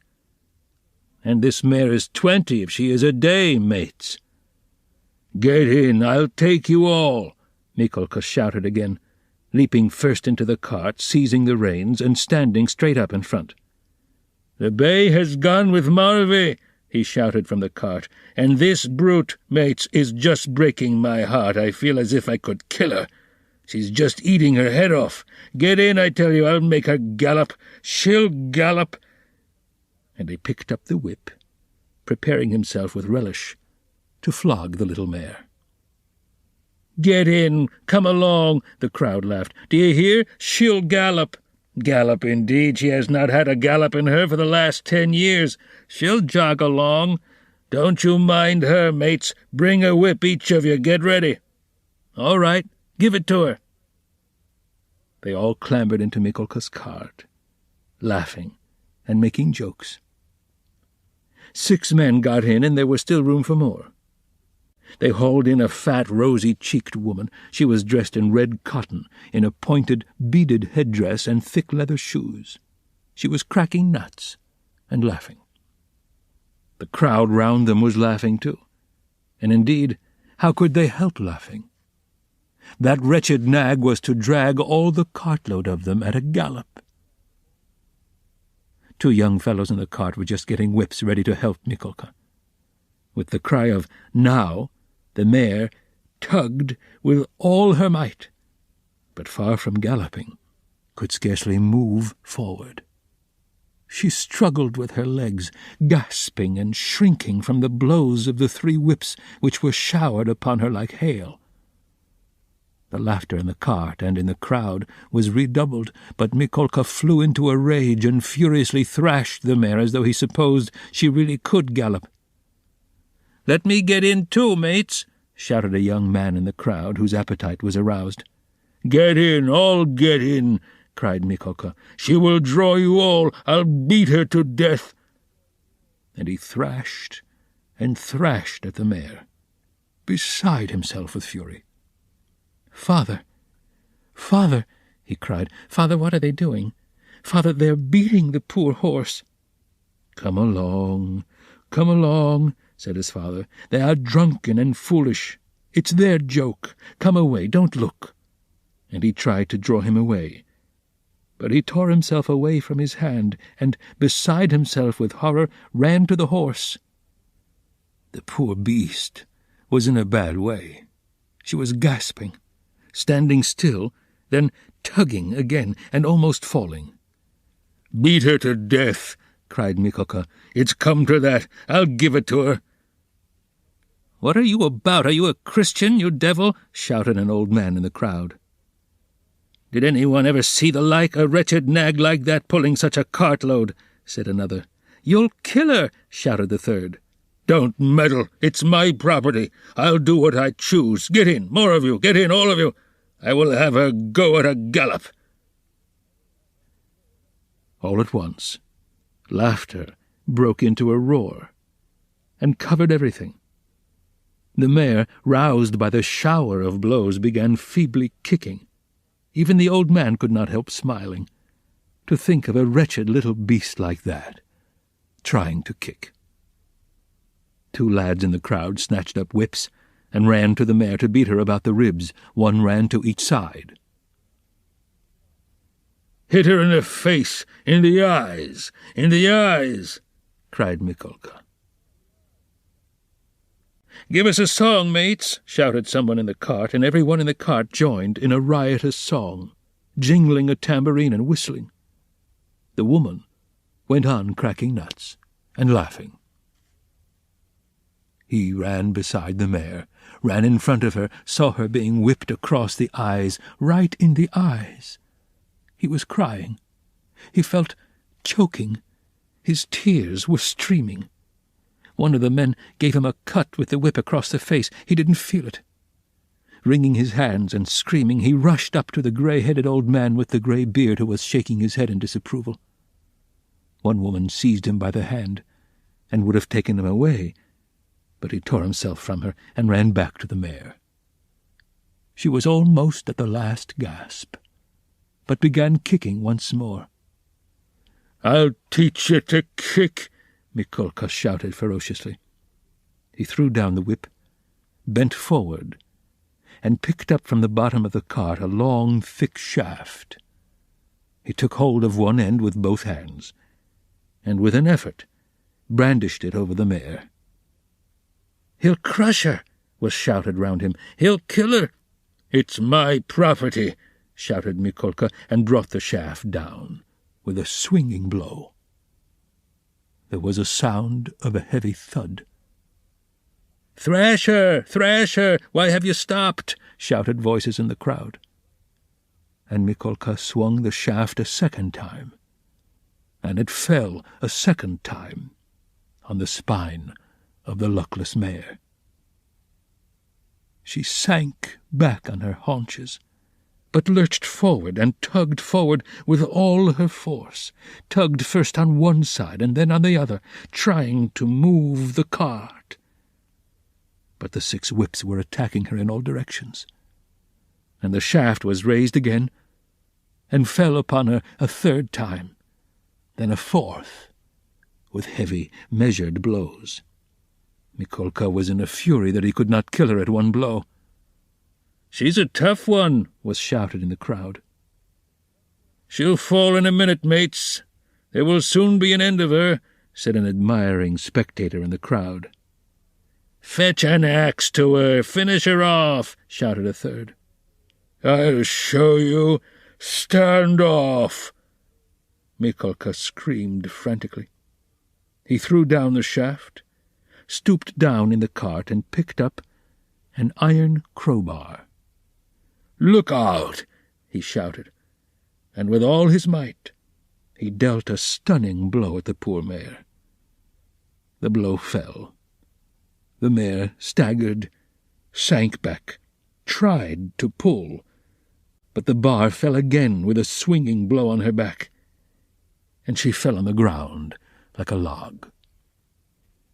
"Finish her off!" shouted Mikolka, and he leapt, beside himself, out of the cart. Several young men, also flushed with drink, seized anything they could come across, whips, sticks, poles, and ran to the dying mare. Mikolka stood on one side and began dealing random blows with the crowbar. The mare stretched out her head, drew a long breath, and died. "You butchered her!" someone shouted in the crowd. "Why wouldn't she gallop, then? My property!" shouted Mikolka, with bloodshot eyes, brandishing the bar in his hands. He stood as though regretting that he had nothing more to beat. "No mistake about it, you are not a Christian," many voices were shouting in the crowd. But the poor boy, beside himself, made his way screaming through the crowd to the sorrel nag, put his arms round her bleeding dead head, and kissed it, kissed the eyes, and kissed the lips. Then he jumped up and flew in a frenzy with his little fists out at Mikolka. At that instant, his father, who had been running after him, snatched him up and carried him out of the crowd. "Come along, come, let us go home," he said to him. "Father, why did they kill the poor horse?" he sobbed, but his voice broke, and the words came in shrieks from his panting chest. "They are drunk, they are brutal, it's not our business," said his father. He put his arms round his father, but he felt choked. Choked. He tried to draw a breath, to cry out, and woke up. He waked up, gasping for breath, his hair soaked with perspiration, and stood up in terror. "Thank God that was only a dream," he said, sitting down under a tree and drawing deep breaths. "But what is it? Is it some fever coming on? Such a hideous dream." He felt utterly broken. Darkness and confusion were in his soul. He rested his elbows on his knees and leaned his head on his hands. "Good God," he cried, "can it be? Can it be that I shall really take an axe, that I shall strike her on the head, split her skull open, that I shall tread in the sticky warm blood, break the lock, steal and tremble, hide all spattered in the blood with the axe? Good God, can it be?" He was shaking like a leaf as he said this. "But why am I going on like this?" he continued, sitting up again, as it were in profound amazement. "I knew that I could never bring myself to it. So what have I been torturing myself for till now? Yesterday, when I went to make that experiment, yesterday I realized completely that I could never bear to do it. Why am I going over it again, then? Why am I hesitating? As I came down the stairs yesterday, I said myself that it was base, loathsome, vile. Vile. The very thought of it made me feel sick and filled me with horror. No, I couldn't do it. I couldn't do it. Granted that there is no flaw in all that reasoning, that all that I have concluded this last month is clear as day, true as arithmetic. My God! Anyway, I couldn't bring myself to it. I couldn't do it. I couldn't do it. Why? Why then am I still... He rose to his feet, looked round in wonder as though surprised at finding himself in this place, and went towards the bridge. He was pale. His eyes glowed. He was exhausted in every limb, but he seemed suddenly to breathe more easily. He felt he had cast off that fearful burden that had so long been weighing upon him, and all at once there was a sense of relief and peace in his soul. "Lord," he prayed, "show me my path. I renounce that accursed dream of mine." Crossing the bridge, he gazed quietly and calmly at the Neva, at the glowing red sun setting in the glowing sky. In spite of his weakness, he was not conscious of fatigue. It was as though an abscess that had been forming for a month past in his heart had suddenly broken. Freedom. Freedom. He was free from that spell, that sorcery, that obsession. Later on, when he recalled that time, and all that happened to him during those days, minute by minute, point by point, he was superstitiously impressed by one circumstance, which, though in itself not very exceptional, always seemed to him afterwards the predestined turning point of his fate. He could never understand and explain to himself why, when he was tired and worn out, when it would have been more convenient for him to go home by the shortest and most direct way, he had returned by the Haymarket, where he had no need to go. It was obviously and quite unnecessarily out of his way, though not much so. It's true that it happened to him dozens of times to return home without noticing what streets he passed through, but why? He was always asking himself, why had such an important, such a decisive, and at the same time such an absolutely chance meeting happened in the Haymarket, where he had moreover no reason to go, at the very hour, the very minute of his life, when he was just in the very mood and in the very circumstances in which that meeting was able to exert the gravest and most decisive influence on his whole destiny, as though it had been lying in wait for him on purpose. It was about 9 o'clock when he crossed the Haymarket. At the tables and the barrows, at the booths and the shops, all the market people were closing their establishments or clearing away and packing up their wares, and, like their customers, were going home. Rag-pickers and fruit-sellers of all kinds were crowding round the taverns in the dirty and stinking courtyards of the Haymarket. Raskolnikov particularly liked this place and the neighbouring alleys when he wandered aimlessly in the streets. Here his rags did not attract contemptuous attention, and one could walk about in any attire without scandalizing people. At the corner of an alley, a huckster and his wife had 2 tables set out with tapes, thread, cotton handkerchiefs, etc. They too had got up to go home, but were lingering in conversation with a friend who had just come up to them.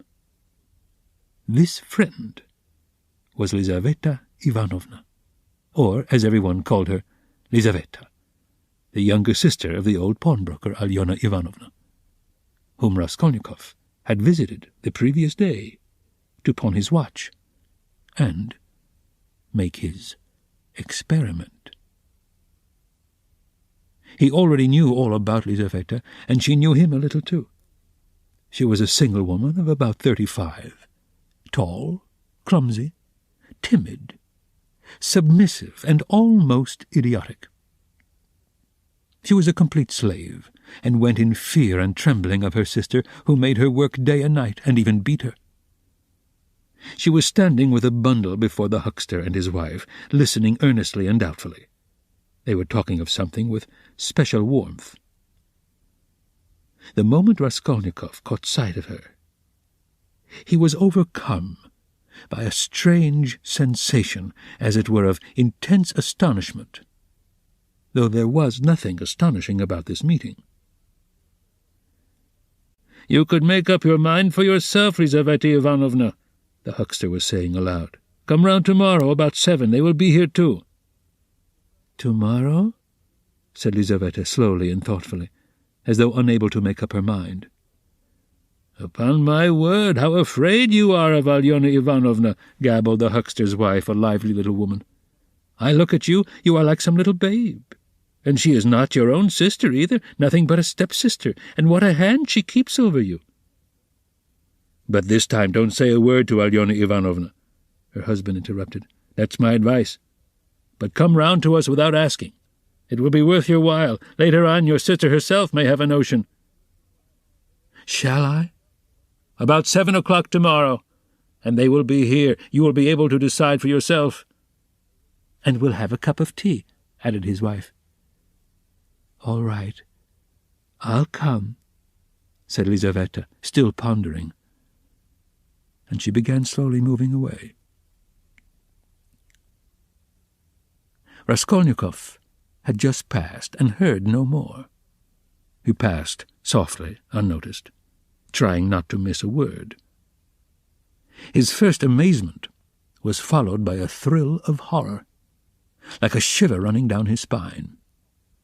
He had suddenly, quite unexpectedly learned, that the next day at 7 o'clock, Lizaveta, the old woman's sister and only companion, would be away from home, and that therefore at 7 o'clock precisely, the old woman would be left alone. He was only a few steps from his lodging. He went in like a man condemned to death. He thought of nothing, and was incapable of thinking. But he felt suddenly in his whole being that he had no more freedom of thought, no will, and that everything was suddenly and irrevocably decided. Certainly, if he had to wait whole years for a suitable opportunity, he could not reckon on a more certain step towards the success of the plan than that which had just presented itself. In any case, it would have been difficult to find out beforehand, and with certainty, with greater exactness and less risk, and without dangerous inquiries and investigations, that next day, at a certain time, an old woman, on whose life an attempt was contemplated, would be at home, and entirely alone.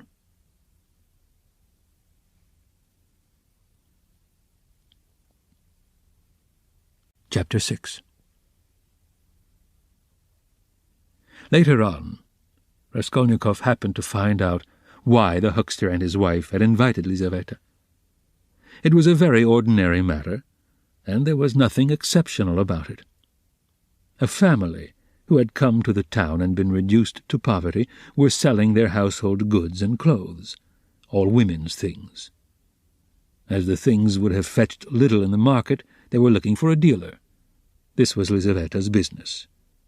She undertook such jobs and was frequently employed, as she was very honest and always fixed a fair price and stuck to it.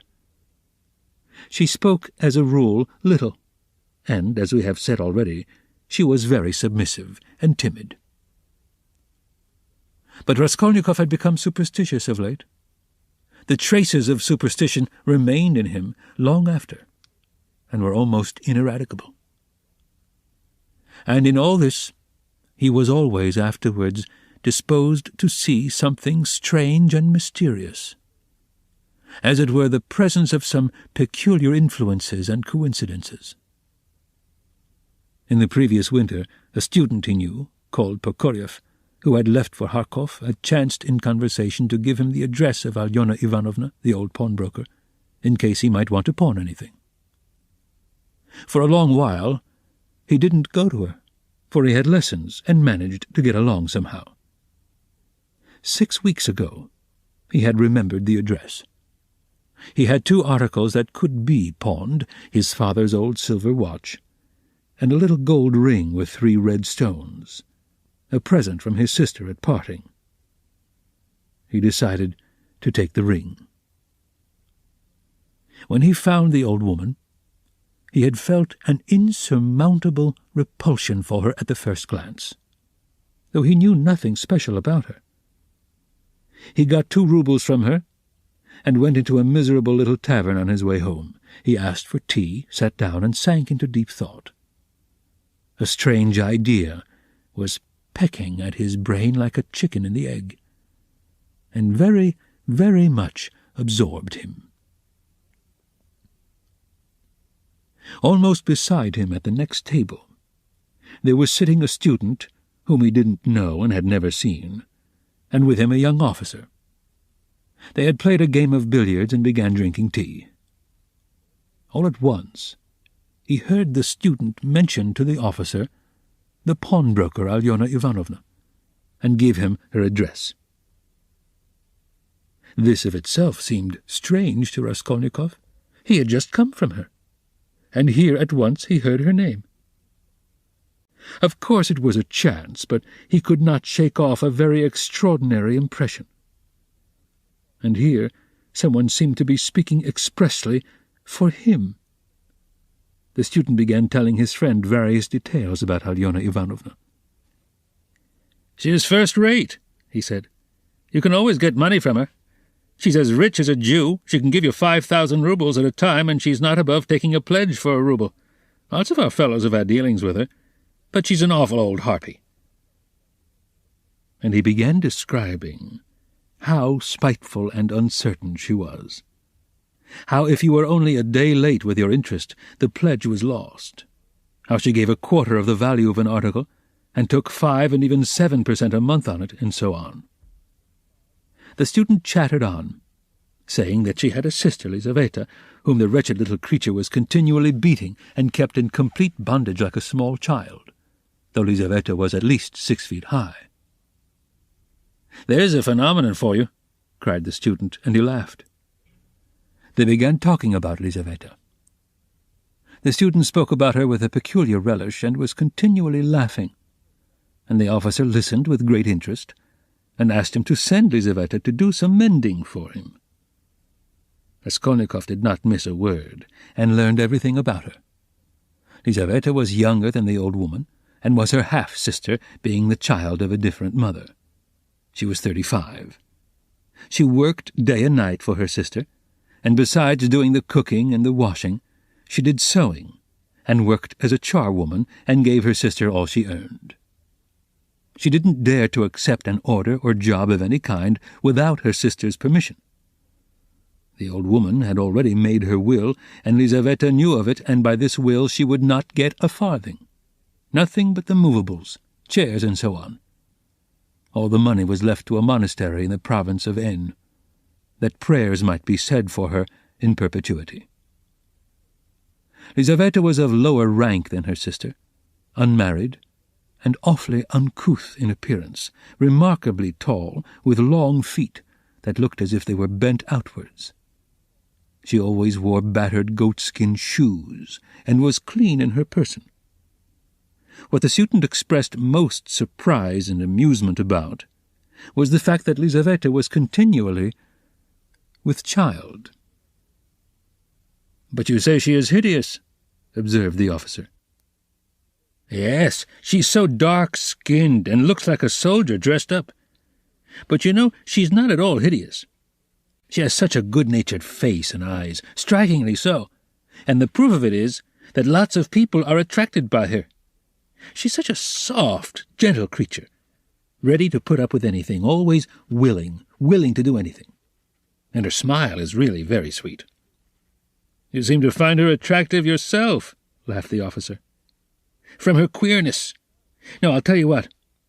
I could kill that damned old woman and make off with her money, I assure you, without the faintest conscience prick," the student added with warmth. The officer laughed again, while Raskolnikov shuddered. How strange it was. "Listen, I want to ask you a serious question," the student said hotly. "I was joking, of course, but look here. On one side, we have a stupid, senseless, worthless, spiteful, ailing, horrid old woman, not simply useless, but doing actual mischief, who has not an idea what she is living for herself, and who will die in a day or two in any case. You understand? You understand?" Yes, I understand," answered the officer, watching his excited companion attentively. "Well, listen then. On the other side, fresh young lives thrown away for want of help, and by thousands on every side. 100,000 good deeds could be done and helped on that old woman's money, which will be buried in a monastery. Hundreds, thousands perhaps, might be set on the right path. Dozens of families saved from destitution, from ruin, from vice, from the lock hospitals, and all with her money. Kill her, take her money, and with the help of it, devote oneself to the service of humanity and the good of all. What do you think? Would not one tiny crime be wiped out by thousands of good deeds? For one life, thousands would be saved from corruption and decay. One death, and 100 lives in exchange. It's simple arithmetic. Besides, what value has the life of that sickly, stupid, ill-natured old woman in the balance of existence? No more than the life of a louse, of a black beetle. Less, in fact, because the old woman is doing harm. She is wearing out the lives of others. The other day she bit Lizavetta's finger out of spite. It almost had to be amputated. "Of course, she doesn't deserve to live," remarked the officer. "But there it is, it's nature."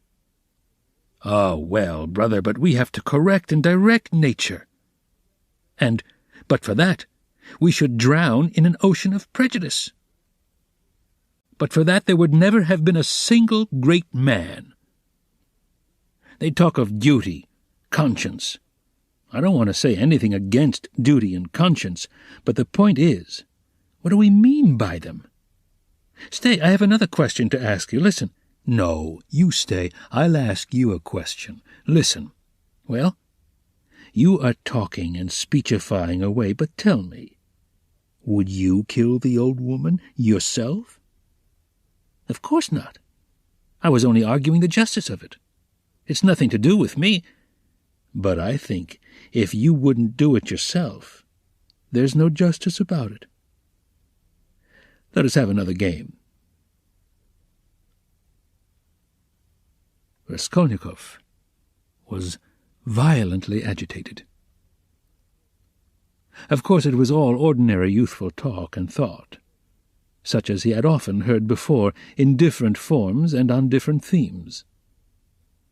But why had he happened to hear such a discussion and such ideas at the very moment when his own brain was just conceiving the very same ideas? And why, just at the moment when he had brought away the embryo of his idea from the old woman, had he dropped at once upon a conversation about her? This coincidence always seemed strange to him. This trivial talk in a tavern had an immense influence on him in his later action, as though there had really been in it something preordained, some guiding hint.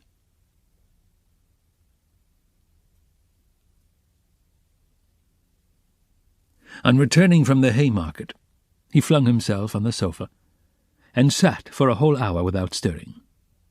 Meanwhile it got dark. He had no candle, and, indeed, it didn't occur to him to light up.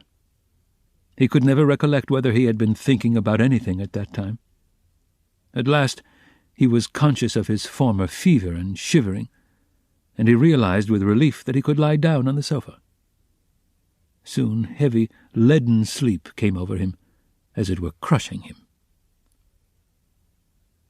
He slept an extraordinarily long time, and without dreaming. Nastasia, coming into his room at 10 o'clock the next morning, had difficulty in rousing him. She brought him in tea and bread. The tea was again the second brew, and again in her own teapot. "My goodness, how he sleeps!" she cried indignantly. "And he is always asleep." He got up with an effort. His head ached. He stood up, took a turn in his garret, and sank back on the sofa again. "Going to sleep again?" cried Nastasia. "Are you ill, eh?" He made no reply. "Do you want some tea?" "Afterwards," he said with an effort, closing his eyes again and turning to the wall. Nastasia stood over him. "Perhaps he really is ill," she said, turned and went out. She came in again at 2 o'clock with soup. He was lying as before. The tea stood untouched. Nastasia felt positively offended, and began wrathfully rousing him. "Why are you lying like a log?" she shouted, looking at him with repulsion. He got up and sat down again, but said nothing, and stared at the floor. "Are you ill or not?" asked Nastasia, and again received no answer. "You'd better go out and get a breath of air," she said after a pause. "Will you eat it or not?" "Afterwards," he said weakly. "You can go." And he motioned her out. She remained a little longer, looked at him with compassion, and went out.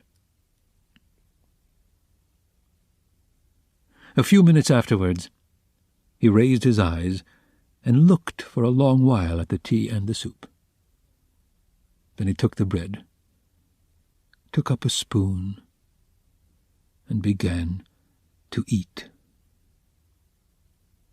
He ate a little, 3 or 4 spoonfuls, without appetite, as it were mechanically.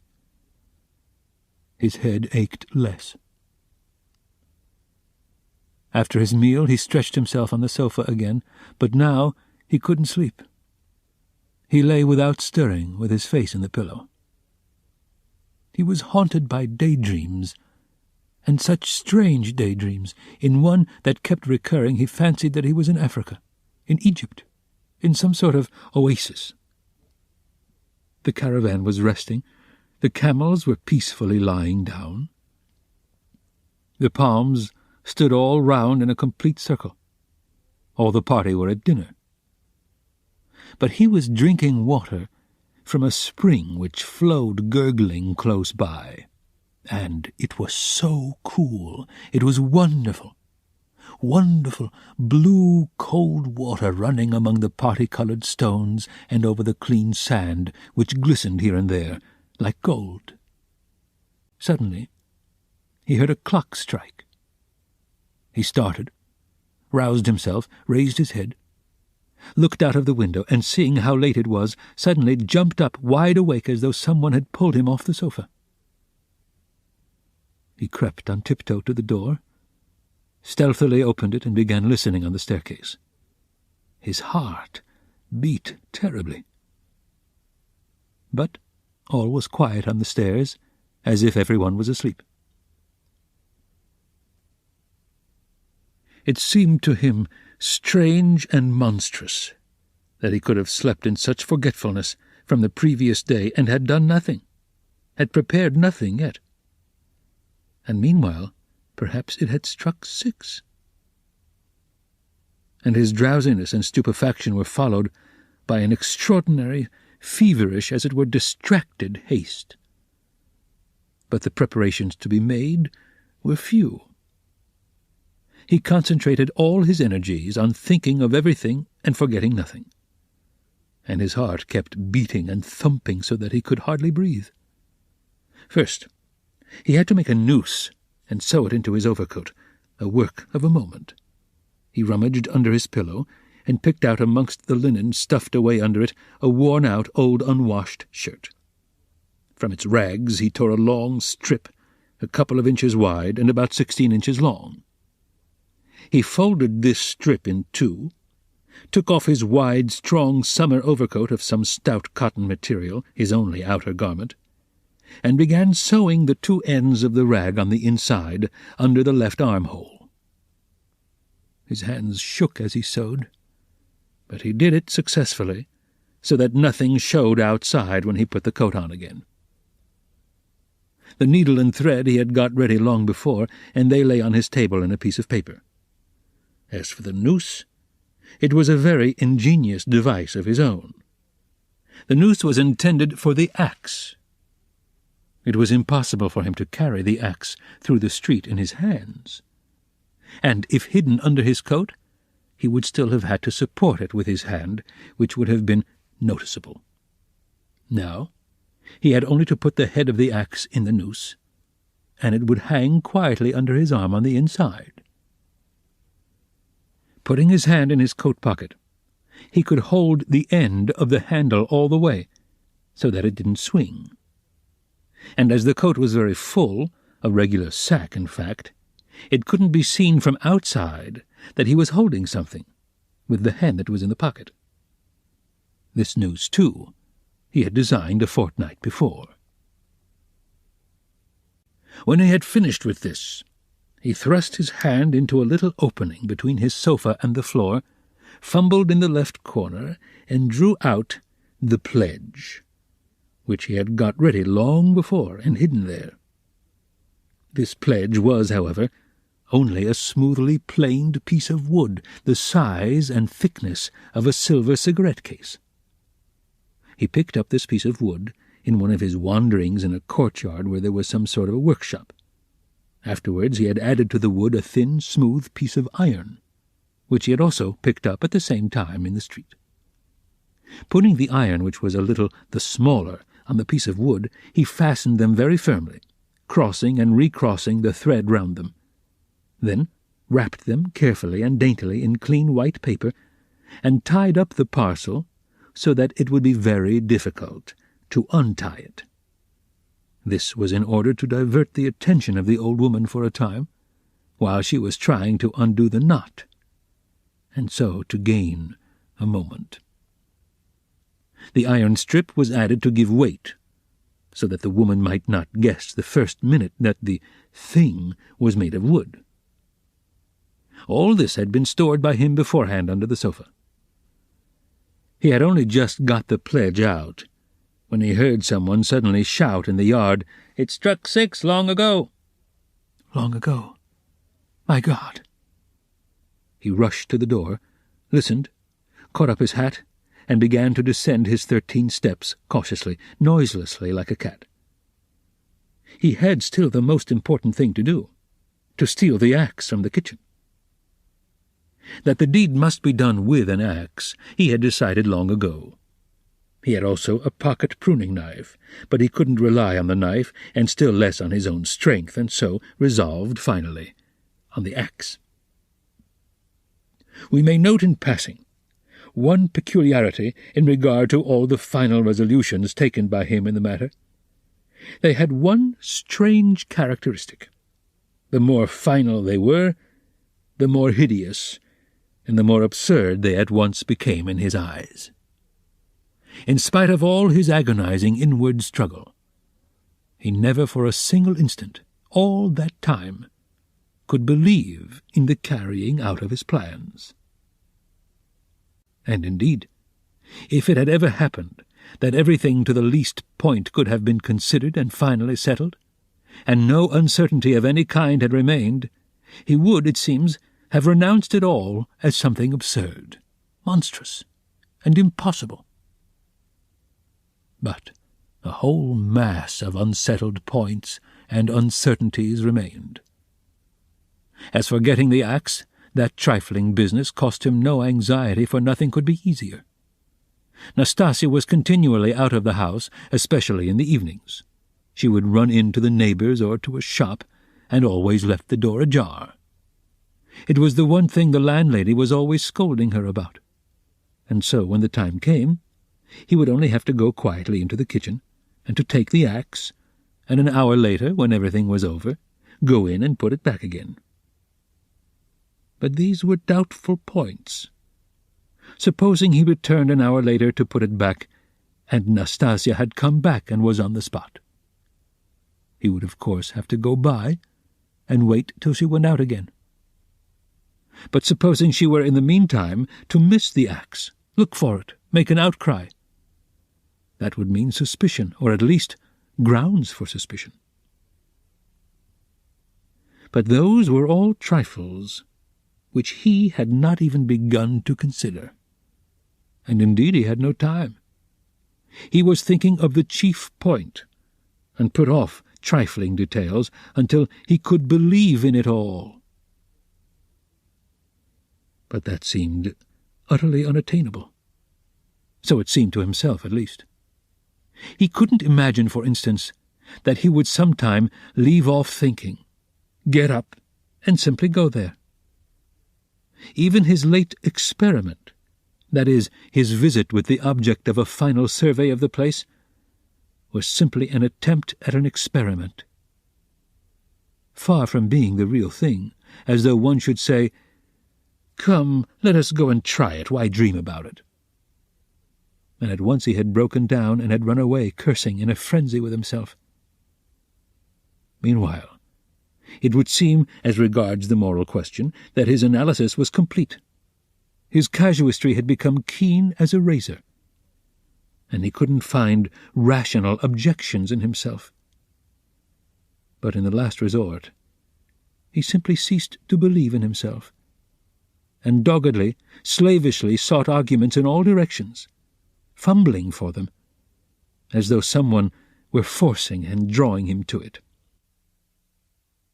At first, long before, indeed, he had been much occupied with one question: why almost all crimes are so badly concealed and so easily detected, and why almost all criminals leave such obvious traces.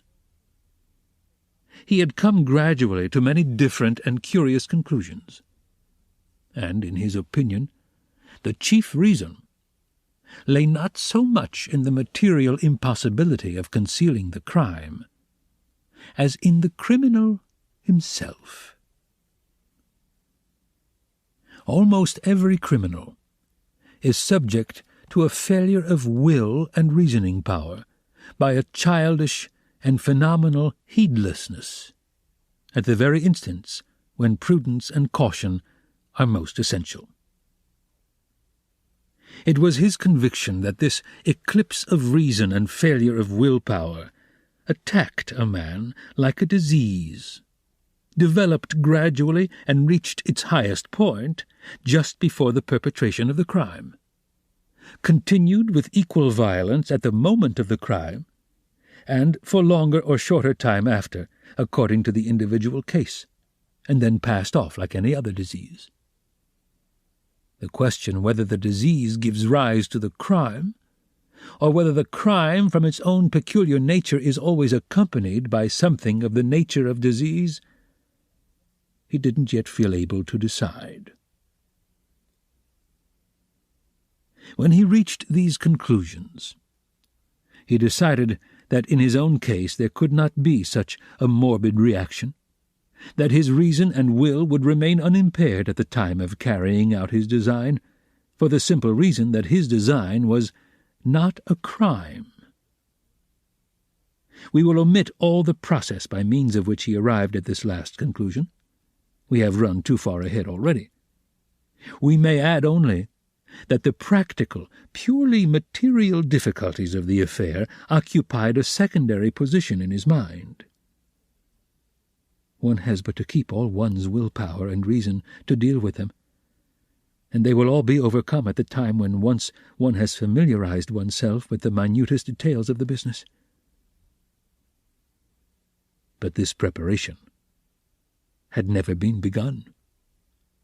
His final decisions were what he came to trust least, and when the hour struck, it all came to pass quite differently, as it were accidentally and unexpectedly.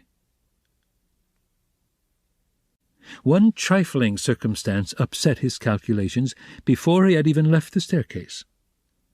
When he reached the landlady's kitchen, the door of which was open as usual, he glanced cautiously in to see whether, in Nastasia's absence, the landlady herself was there, or if not, whether the door to her own room was closed, so that she might not peep out when he went in for the axe.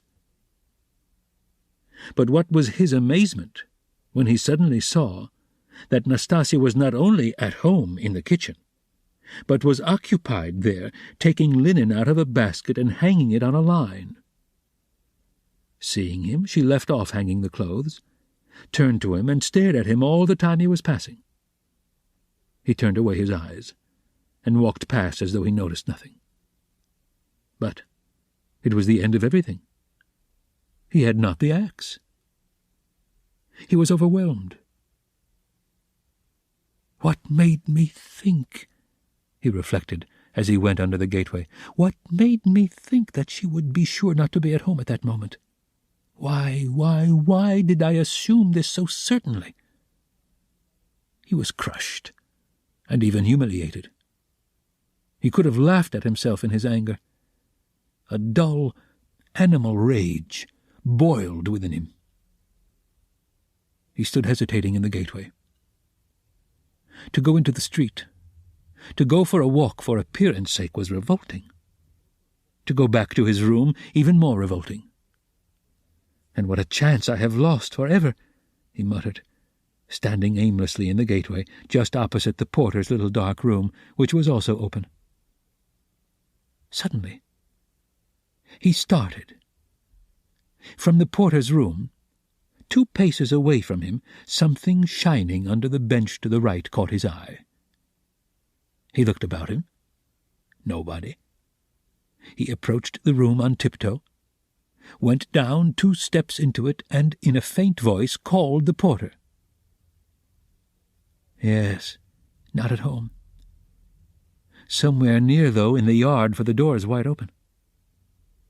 He dashed to the axe — it was an axe — and pulled it out from under the bench, where it lay between 2 chunks of wood. At once, before going out, he made it fast in the noose. He thrust both hands into his pockets and went out of the room. No one had noticed him. When reason fails, the devil helps, he thought with a strange grin. This chance raised his spirits extraordinarily. This ends Disc 3. Crime and Punishment, Disc 4. He walked along quietly and sedately, without hurry, to avoid awakening suspicion. He scarcely looked at the passers-by, tried to escape looking at their faces at all, and to be as little noticeable as possible. Suddenly, he thought of his hat. Good heavens! I had the money the day before yesterday and did not get a cap to wear instead. A curse rose from the bottom of his soul. Glancing out of the corner of his eye into a shop, he saw by a clock on the wall that it was 10 minutes past 7. He had to make haste, and at the same time to go some way round so as to approach the house from the other side. When he had happened to imagine all this beforehand, he had sometimes thought that he would be very much afraid, but he was not very much afraid now. Was not afraid at all. Indeed. His mind was even occupied by irrelevant matters, but by nothing for long. As he passed the Yusupov garden, he was deeply absorbed in considering the building of great fountains and of their refreshing effect on the atmosphere in all the squares. By degrees he passed to the conviction that if the summer garden were extended to the field of Mars, and perhaps joined to the garden of the Mikhailovsky Palace, it would be a splendid thing and a great benefit to the town. Then he was interested by the question why in all great towns men are not simply driven by necessity, but in some peculiar way inclined to live in those parts of the town where there are no gardens nor fountains, where there is most dirt and smell and all sorts of nastiness. Then his own walks through the Haymarket came back to his mind, and for a moment he waked up to reality. What nonsense, he thought. Better think of nothing at all. So probably men led to execution clutch mentally at every object that meets them on the way. Flashed through his mind, but simply flashed, like lightning. He made haste to dismiss this thought. And by now he was near.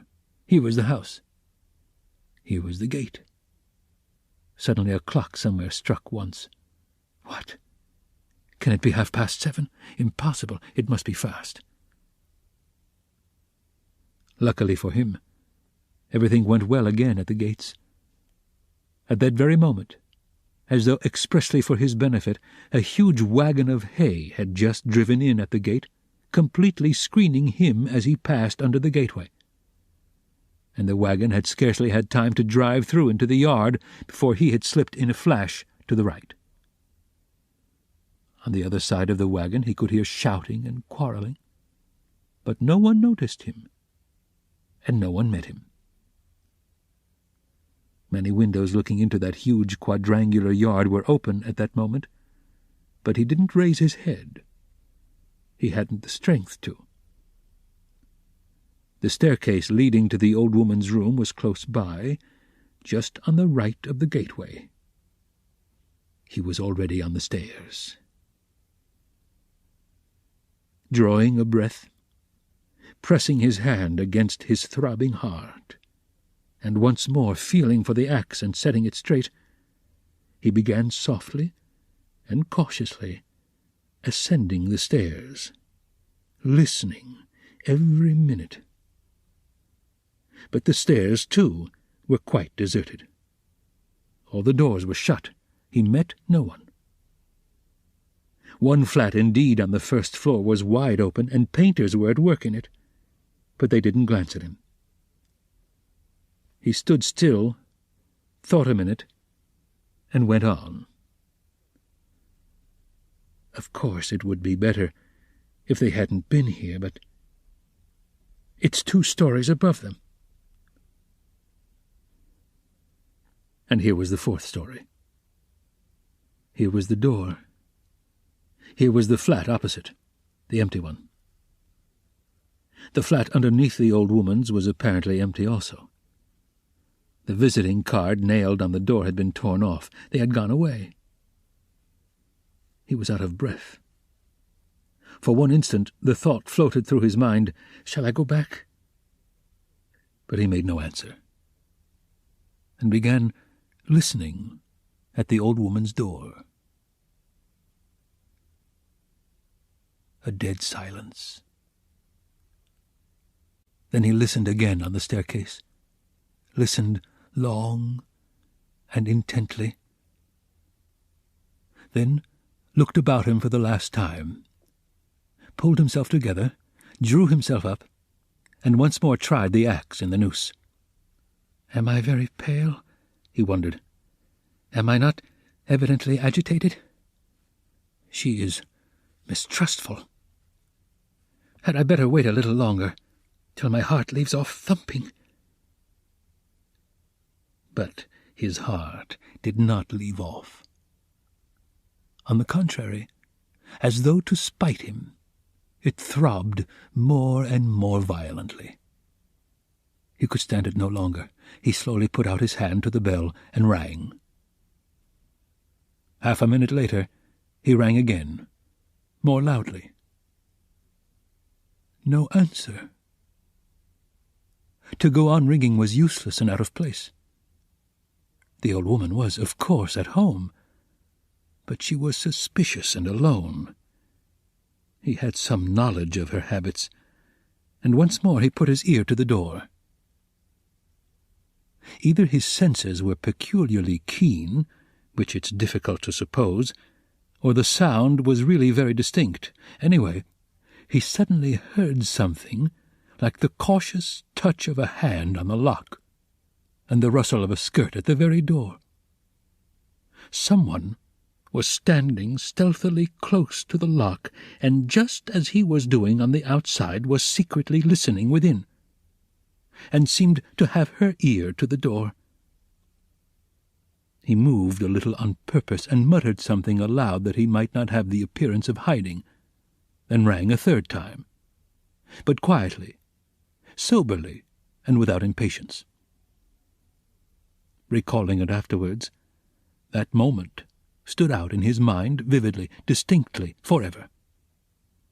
He couldn't make out how he had had such cunning, for his mind was, as it were, clouded at moments, and he was almost unconscious of his body. An instant later, he heard the latch unfastened.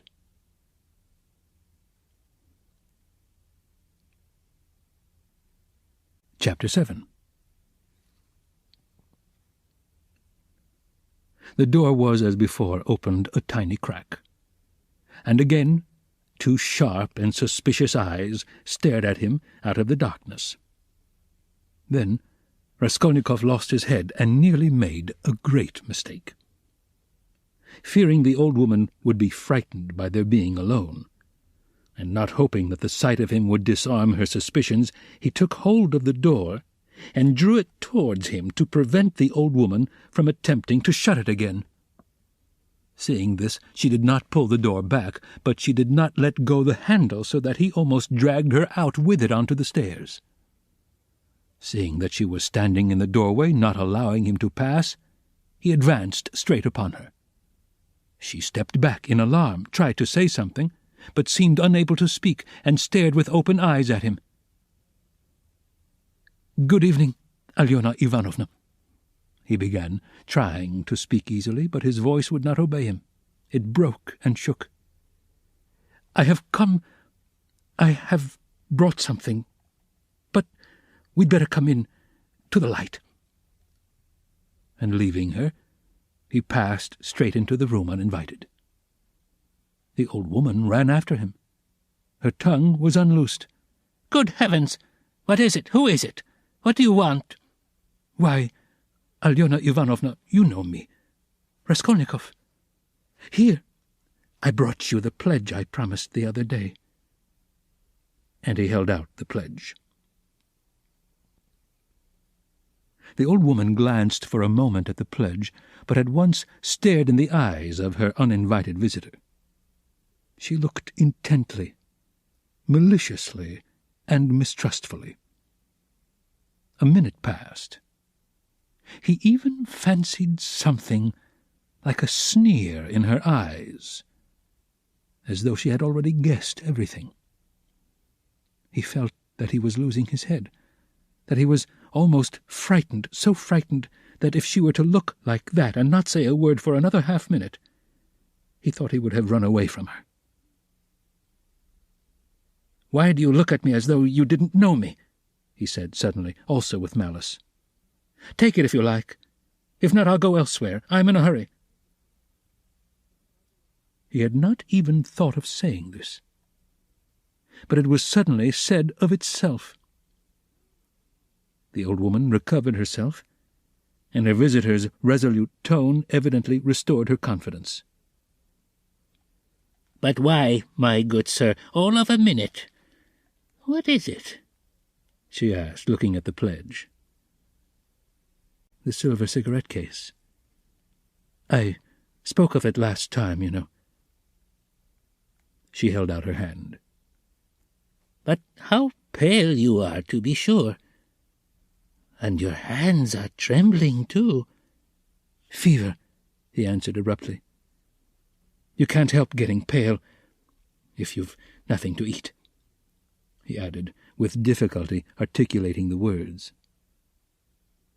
His strength was failing him again. But his answer sounded like the truth. The old woman took the pledge. "What is it?" she asked, once more, scanning Raskolnikov intently and weighing the pledge in her hand.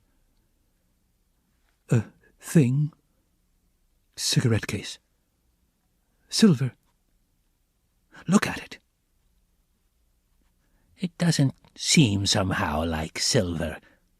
How he has wrapped it up." Trying to untie the string, and turning to the window, to the light, all her windows were shut in spite of the stifling heat, she left him altogether for some seconds, and stood with her back to him. He unbuttoned his coat, and freed the axe from the noose, but didn't yet take it out altogether, simply holding it in his right hand under the coat. His hands were fearfully weak. He felt them every moment growing more numb and more wooden. He was afraid he would let the axe slip and fall. A sudden giddiness came over him. "But what has he tied it up like this for?" the old woman cried with vexation, and moved towards him. He hadn't a minute more to lose. He pulled the axe quite out, swung it with both arms, scarcely conscious of himself, and almost without effort, almost mechanically, brought the blunt side down on her head. He seemed not to use his own strength in this. But as soon as he had once brought the axe down, his strength returned to him. The old woman was as always bareheaded. Her thin light hair, streaked with grey, thickly smeared with grease, was braided in a rat's tail and fastened by a broken horn comb which stood out on the nape of her neck.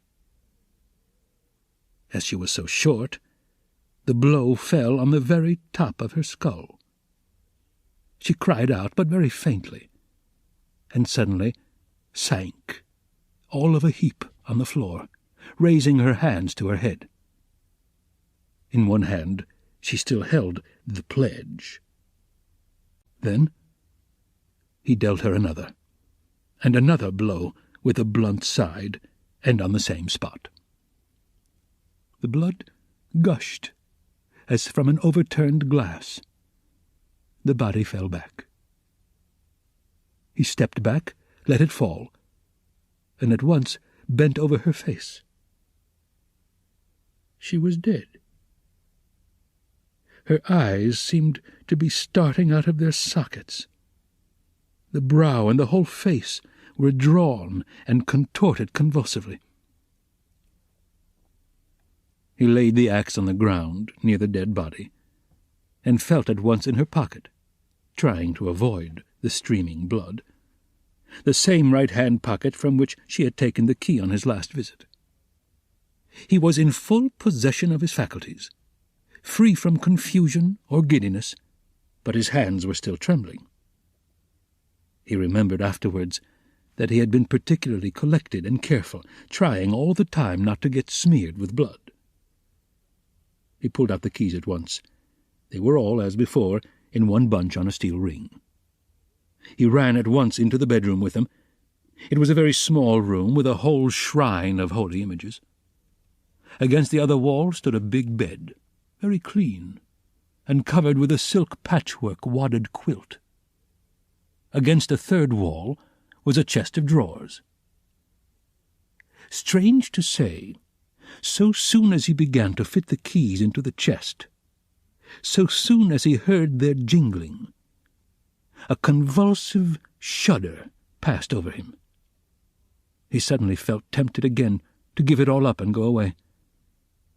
But that was only for an instant. It was too late to go back.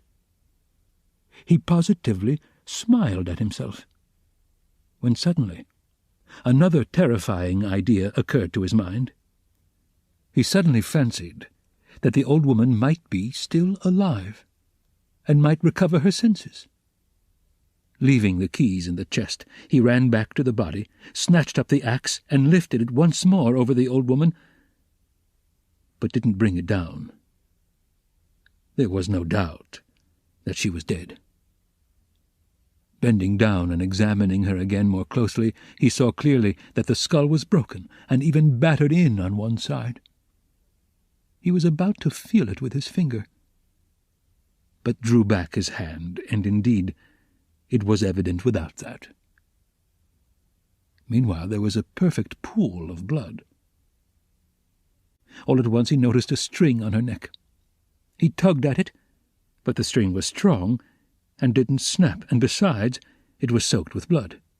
He tried to pull it out from the front of the dress, but something held it and prevented its coming. In his impatience, he raised the axe again to cut the string from above on the body, but didn't dare, and with difficulty, smearing his hand and the axe in the blood, after 2 minutes' hurried effort, he cut the string and took it off without touching the body with the axe. He wasn't mistaken, it was a purse. On the string were 2 crosses, one of cypress wood and one of copper, and an image in silver filigree, and with them a small greasy chamois leather purse with a steel rim and ring. The purse was stuffed very full. Raskolnikov thrust it in his pocket without looking at it, flung the crosses on the old woman's body, and rushed back into the bedroom, this time taking the axe with him. He was in terrible haste. He snatched the keys and began trying them again, but he was unsuccessful. They wouldn't fit in the locks. It wasn't so much that his hands were shaking, but that he kept making mistakes. Though he saw, for instance, that a key was not the right one and would not fit, still he tried to put it in. Suddenly he remembered and realized that the big key with the deep notches, which was hanging there with the small keys, could not possibly belong to the chest of drawers. On his last visit this had struck him, but to some strong box, and that everything, perhaps, was hidden in that box. He left the chest of drawers, and at once felt under the bedstead, knowing that old women usually keep boxes under their beds. And so it was. There was a good-sized box under the bed, at least a yard in length, with an arched lid covered with red leather and studded with steel nails. The notched key fitted at once and unlocked it. At the top, under a white sheet, was a coat of red brocade lined with hareskin. Under it was a silk dress, then a shawl, and it seemed as though there was nothing below but clothes. The first thing he did was to wipe his blood-stained hands on the red brocade. It's red, and on red blood will be less noticeable. The thought passed through his mind. Then he suddenly came to himself. Good God! Am I going out of my senses? He thought with terror. But no sooner did he touch the clothes than a gold watch slipped from under the fur coat. He made haste to turn them all over.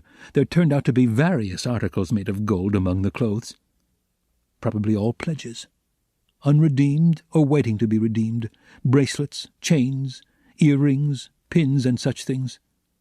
Some were in cases, others simply wrapped in newspaper, carefully and exactly folded and tied round with tape. Without any delay, he began filling up the pockets of his trousers and overcoat without examining or undoing the parcels and cases. But he had not time to take many. He suddenly heard steps in the room where the old woman lay. He stopped short and was still as death. But all was quiet. So, it must have been his fancy. All at once, he heard distinctly a faint cry, as though someone had uttered a low, broken moan. Then again dead silence for a minute or two. He sat, squatting on his heels by the box, and waited, holding his breath. Suddenly, he jumped up, seized the axe, and ran out of the bedroom. In the middle of the room stood Lizaveta, with a big bundle in her arms.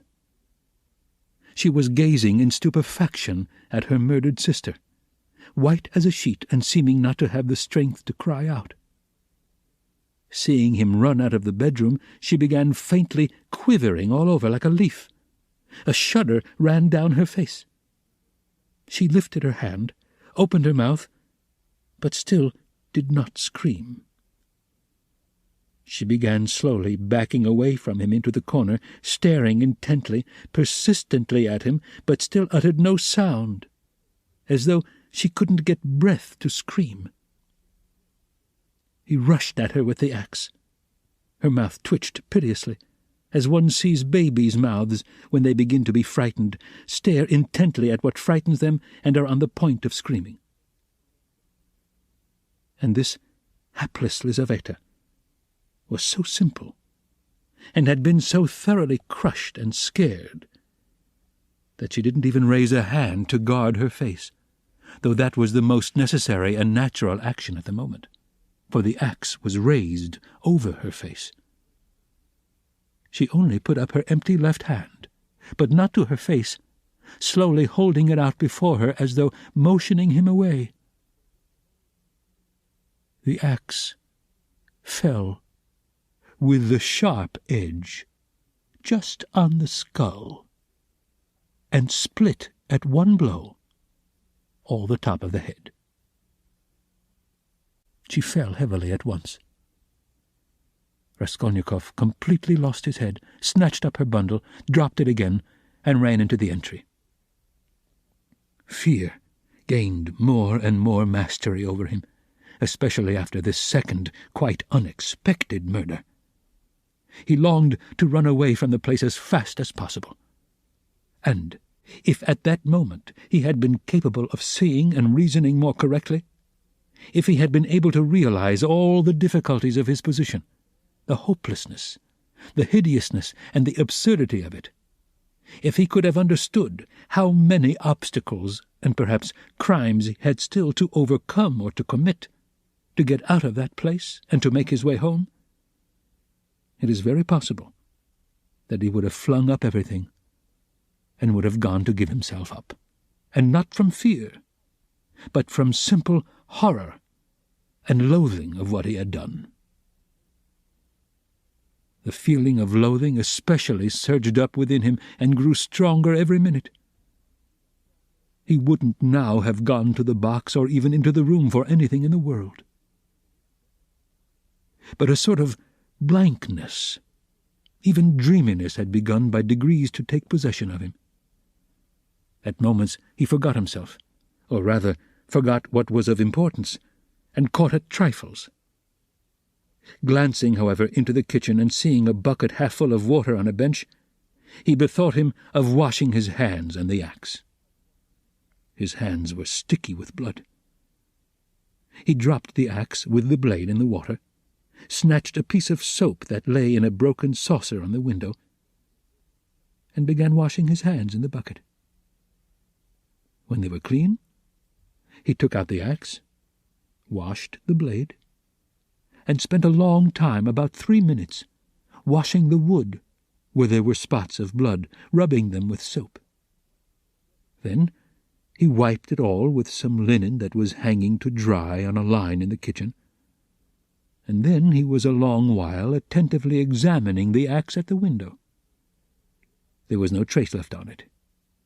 Only the wood was still damp. He carefully hung the axe in the noose under his coat. Then, as far as was possible, in the dim light in the kitchen, he looked over his overcoat, his trousers, and his boots. At the first glance there seemed to be nothing but stains on the boots. He wetted the rag and rubbed the boots. But he knew he was not looking thoroughly, that there might be something quite noticeable that he was overlooking. He stood in the middle of the room, lost in thought. Dark, agonizing ideas rose in his mind. The idea that he was mad, and that at that moment he was incapable of reasoning, of protecting himself, that he ought perhaps to be doing something utterly different from what he was now doing. "Good God!" he muttered. "I must fly, fly!" And he rushed into the entry. But here a shock of terror awaited him such as he had never known before. He stood and gazed, and could not believe his eyes. The door, the outer door from the stairs, at which he had not long before waited and rung, was standing unfastened, and at least 6 inches open. No lock, no bolt, all the time, all that time. The old woman had not shut it after him, perhaps as a precaution. But good God! Why, he had seen Lizaveta afterwards. And how could he have failed to reflect that she must have come in somehow? She could not have come through the wall. He dashed to the door and fastened the latch. But no, the wrong thing again. I must get away. Get away! He unfastened the latch, opened the door, and began listening on the staircase. He listened a long time. Somewhere far away, it might be in the gateway, two voices were loudly and shrilly shouting, quarrelling and scolding. What are they about? He waited patiently. At last all was still, as though suddenly cut off. They had separated. He was meaning to go out, but suddenly, on the floor below, a door was noisily opened, and someone began going downstairs humming a tune. How is it they all make such a noise? Flashed through his mind. Once more he closed the door and waited. At last all was still, not a soul stirring. He was just taking a step towards the stairs when he heard fresh footsteps.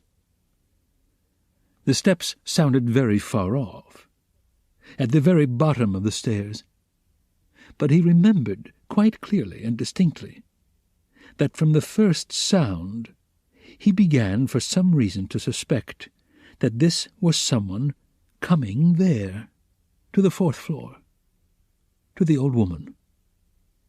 Why? Were the sounds somehow peculiar, significant? The steps were heavy, even and unhurried. Now he had passed the first floor. Now he was mounting higher. It was growing more and more distinct. He could hear his heavy breathing. And now the third story had been reached. Coming here. And it seemed to him all at once that he was turned to stone. That it was like a dream in which one is being pursued, nearly caught, and will be killed, and is rooted to the spot, and cannot even move one's arms. At last, when the unknown was mounting to the fourth floor, he suddenly started and succeeded in slipping neatly and quickly back into the flat and closing the door behind him. Then he took the hook and softly, noiselessly, fixed it in the catch. Instinct helped him. When he had done this, he crouched, holding his breath by the door. The unknown visitor was by now also at the door. They were now standing opposite one another, as he had just before been standing with the old woman, when the door divided them and he was listening. The visitor panted several times. He must be a big, fat man, thought Raskolnikov, squeezing the axe in his hand. It seemed like a dream indeed. The visitor took hold of the bell and rang loudly. As soon as the tin bell tinkled, Raskolnikov seemed to be aware of something moving in the room. For some seconds he listened quite seriously. The unknown rang again, waited, and suddenly tugged violently and impatiently at the handle of the door. Raskolnikov gazed in horror at the hook shaking in its fastening, and in blank terror expected every minute that the fastening would be pulled out. It certainly did seem possible, so violently was he shaking it. He was tempted to hold the fastening, but he might be aware of it. A giddiness came over him again. "I shall fall down," flashed through his mind, but the unknown began to speak, and he recovered himself at once. "What's up? Are they asleep or murdered? Damn them!" he bawled in a thick voice. "Hey, Alyona Ivanovna, old witch! Lizaveta Ivanovna, hey, my beauty! Open the door! Ah, damn them! Are they asleep or what?" And again enraged, he tugged with all his might 12 times at the bell. He must certainly be a man of authority and an intimate acquaintance. At this moment, light, hurried steps were heard not far off on the stairs. Someone else was approaching. Raskolnikov had not heard them at first. "You don't say there's no one at home?" the newcomer cried in a cheerful, ringing voice, addressing the first visitor, who still went on pulling the bell. "Good evening, Koch." From his voice he must be quite young, thought Raskolnikov. "Who the devil can tell? I've almost broken the lock," answered Koch. "But how do you come to know me?" "Why, the day before yesterday I beat you 3 times running at billiards at Gambrinus's." "Oh." "So, they're not at home? That's queer. It's awfully stupid, though. Where could the old woman have gone? I've come on business." "Yes, and I have business with her, too." "Well, what can we do? Go back, I suppose." Ay, and I was hoping to get some money," cried the young man. "We must give it up, of course. But what did she fix this time for? The old witch fixed the time for me to come herself. It's out of my way. And where the devil she can have got to, I can't make out. She sits here from year's end to year's end, the old hag. Her legs are bad, and yet here all of a sudden she's out for a walk." "Hadn't we better ask the porter?" "Why?" "Where she's gone and when she'll be back." Damn it all, we might ask. But you know she never does go anywhere." And he once more tugged at the door handle. "Damn it all, there's nothing to be done. We must go." "Stay," cried the young man suddenly. "Do you see how the door shakes if you pull it?" "Well?" "That shows it's not locked, but fastened with the hook. Do you hear how the hook clanks?" "Well?" "Why, don't you see? That proves that one of them is at home. If they were all out, they would have locked the door from the outside with the key, and not with the hook from inside. There. Do you hear how the hook is clanking? To fasten the hook on the inside, they must be at home, don't you see? So there they are, sitting inside, and don't open the door." "Well, and so they must be," cried Koch, astonished. "What are they about in there?" And he began furiously shaking the door. "Stay," cried the young man again. "Don't pull at it. There must be something wrong. Here, you've been ringing and pulling at the door, and still they don't open. So either they've both fainted or—" "What?" "I tell you what. Let's go fetch the porter. Let him wake them up." "All right." Both were going down. "Stay, you stop here while I run down for the porter." "What for?" "Well, you'd better." "All right." "I'm studying the law, you see. It's evident there's something wrong here." The young man cried hotly, and he ran downstairs. Koch remained.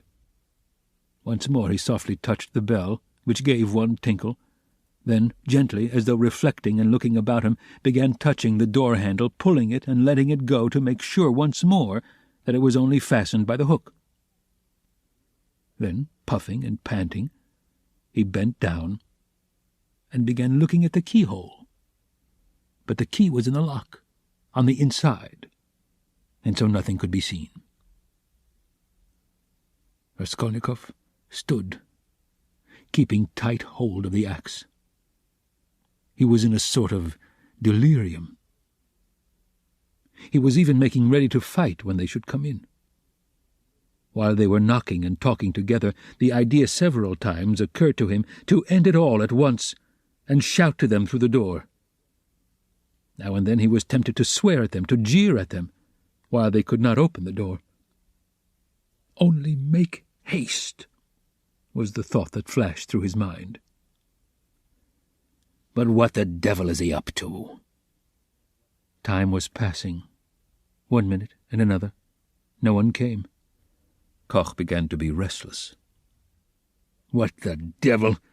he cried suddenly, and, in impatience deserting his sentry duty, he too went down, hurrying and thumping his heavy boots on the stairs. The steps died away. Good heavens! What am I to do? Raskolnikov unfastened the hook, opened the door. There was no sound.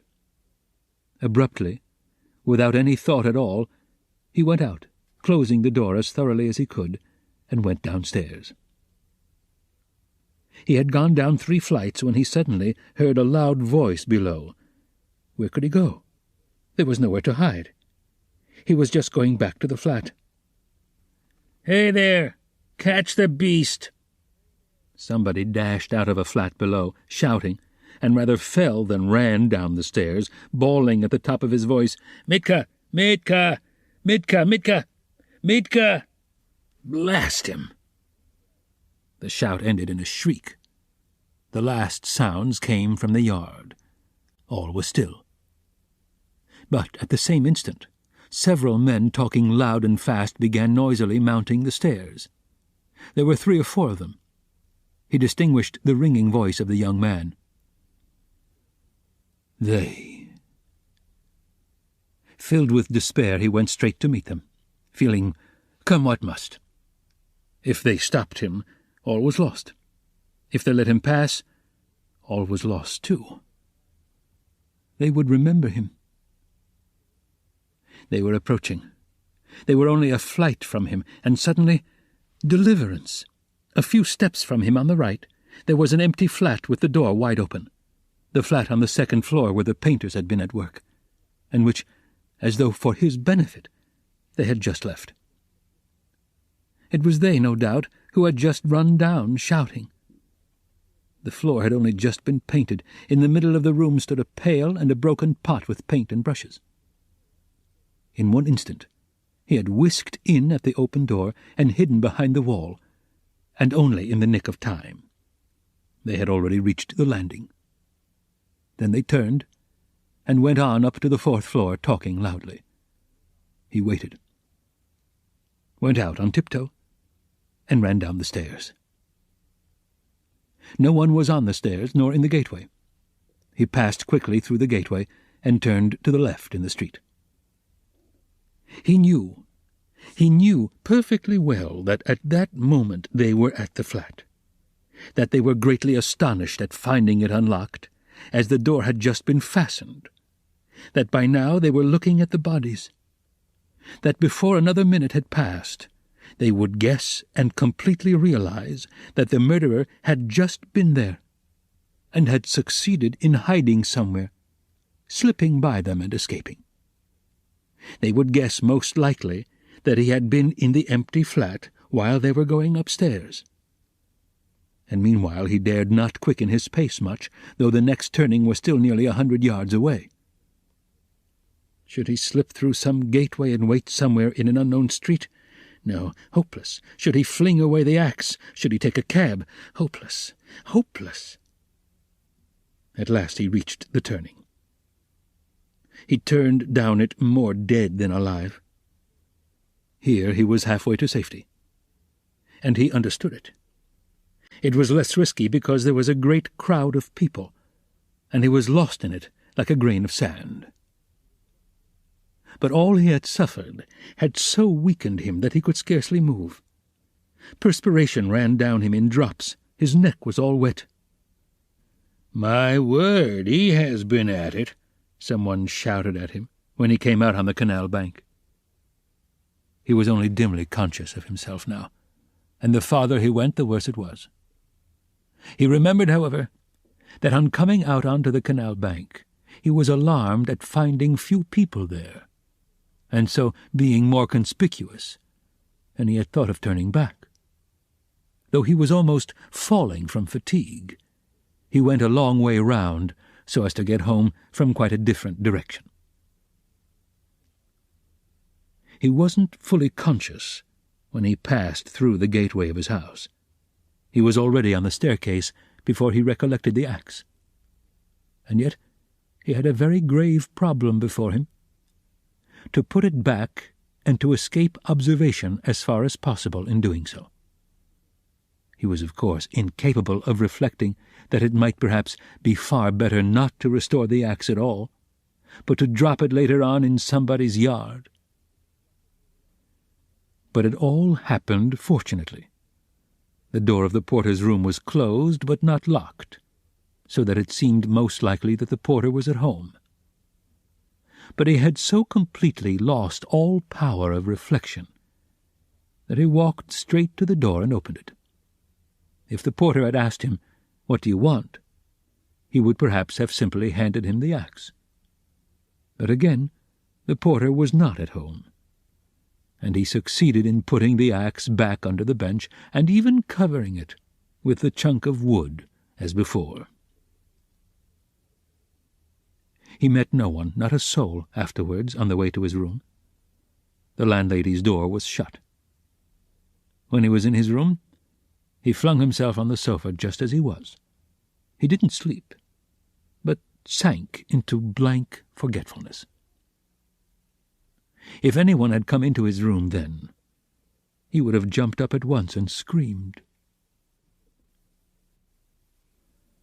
Scraps and shreds of thoughts were simply swarming in his brain, but he couldn't catch at one. He couldn't rest on one, in spite of all his efforts.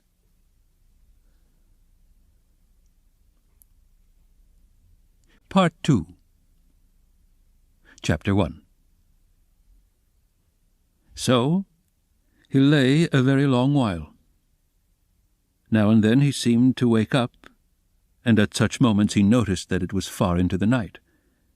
But it didn't occur to him to get up. At last he noticed that it was beginning to get light. He was lying on his back, still dazed from his recent oblivion. Fearful, despairing cries rose shrilly from the street, sounds which he heard every night, indeed, under his window after 2 o'clock. They woke him up now.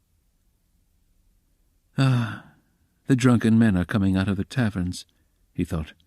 "It's past 2 o'clock. And at once he leaped up as though someone had pulled him from the sofa. What, past 2 o'clock? He sat down on the sofa, and instantly recollected everything. All at once, in one flash, he recollected everything. For the first moment he thought he was going mad. A dreadful chill came over him, but the chill was from the fever that had begun long before in his sleep. Now he was suddenly taken with violent shivering, so that his teeth chattered and all his limbs were shaking. He opened the door and began listening. Everything in the house was asleep. With amazement, he gazed at himself and everything in the room around him, wondering how he could have come in the night before without fastening the door, and have flung himself on the sofa without undressing, without even taking his hat off. It had fallen off, and was lying on the floor near his pillow. If any one had come in, what would he have thought? That I'm drunk, but... He rushed to the window. There was light enough, and he began hurriedly looking himself all over from head to foot, all his clothes. Were there no traces? But there was no doing it like that. Shivering with cold, he began taking off everything and looking over again. He turned everything over to the last threads and rags, and, mistrusting himself, went through his search 3 times. But there seemed to be nothing, no trace, except in one place, where some thick drops of congealed blood were clinging to the frayed edge of his trousers. He picked up a big clasp knife and cut off the frayed threads. There seemed to be nothing more. Suddenly, he remembered that the purse and the things he had taken out of the old woman's box were still in his pockets. He hadn't thought till then of taking them out and hiding them. He hadn't even thought of them while he was examining his clothes. What next? Instantly he rushed to take them out and fling them on the table. When he had pulled out everything, and turned the pocket inside out to be sure there was nothing left, he carried the whole heap to the corner. The paper had come off the bottom of the wall, and hung there in tatters. He began stuffing all the things into the hole under the paper. They're in, all out of sight, and the purse too, he thought gleefully, getting up and gazing blankly at the hole which bulged out more than ever. Suddenly, he shuddered all over with horror. "My God!" he whispered in despair. "What's the matter with me? Is that hidden? Is that the way to hide things?" He had not reckoned on having trinkets to hide. He had only thought of money, and so had not prepared a hiding place. But now, what am I glad of? He thought. Is that hiding things, my reasons deserting me, obviously. He sat down on the sofa in exhaustion, and was at once shaken by another unbearable fit of shivering. Mechanically he drew from a chair beside him his old student's winter coat, which was still warm, though almost in rags, covered himself up with it, and once more sank into drowsiness and delirium. He lost consciousness. Not more than 5 minutes had passed when he jumped up a second time, and at once pounced in a frenzy on his clothes again. How could I go to sleep again with nothing done? Yes, I have not taken the loop off the armhole. I forgot it. Forgot a thing like that. Such a piece of evidence. He pulled off the noose, hurriedly cut it to pieces, and threw the bits among his linen under the pillow. Pieces of torn linen couldn't rouse suspicion, whatever happened. I think not. I think not, anyway, he repeated, standing in the middle of the room. And with painful concentration, he fell to gazing about him again, at the floor and everywhere, trying to make sure he had not forgotten anything. The conviction that all his faculties, even memory, and the simplest power of reflection were failing him began to be an insufferable torture. Surely it isn't beginning already. Surely it isn't my punishment coming upon me. It is. The frayed rags he had cut off his trousers were actually lying on the floor in the middle of the room, where anyone coming in would see them. "What is the matter with me?" he cried again, like one distraught. Then a strange idea entered his head. That perhaps all his clothes were covered with blood, that perhaps there were a great many stains, but that he didn't see them, didn't notice them because his perceptions were failing, were going to pieces, his reason was clouded. Suddenly he remembered that there had been blood on the purse, too. Ah, then there must be blood on the pocket, too, for I put the wet purse in my pocket. In a flash he had turned the pocket inside out, and yes, there were traces, stains on the lining of the pocket. So my reason has not quite deserted me, so I still have some sense and memory, since I guessed it of myself, he thought triumphantly, with a deep sigh of relief. It's simply the weakness of fever, a moment's delirium. And he tore the whole lining out of the left pocket of his trousers. At that instant the sunlight fell on his left boot. On the sock which poked out from the boot, he fancied there were traces. He flung off his boots. Traces indeed! The tip of the sock was soaked with blood. He must have unwarily stepped into that pool. But what am I to do with this now? Where am I to put the sock and rags and pocket? He gathered them all up in his hands, and stood in the middle of the room. In the stove? But they would ransack the stove first of all. Burn them? But what can I burn them with? There are no matches even. No. Better go out and throw it all away somewhere. Yes, better throw it away, he repeated, sitting down on the sofa again. And at once, this minute, without lingering.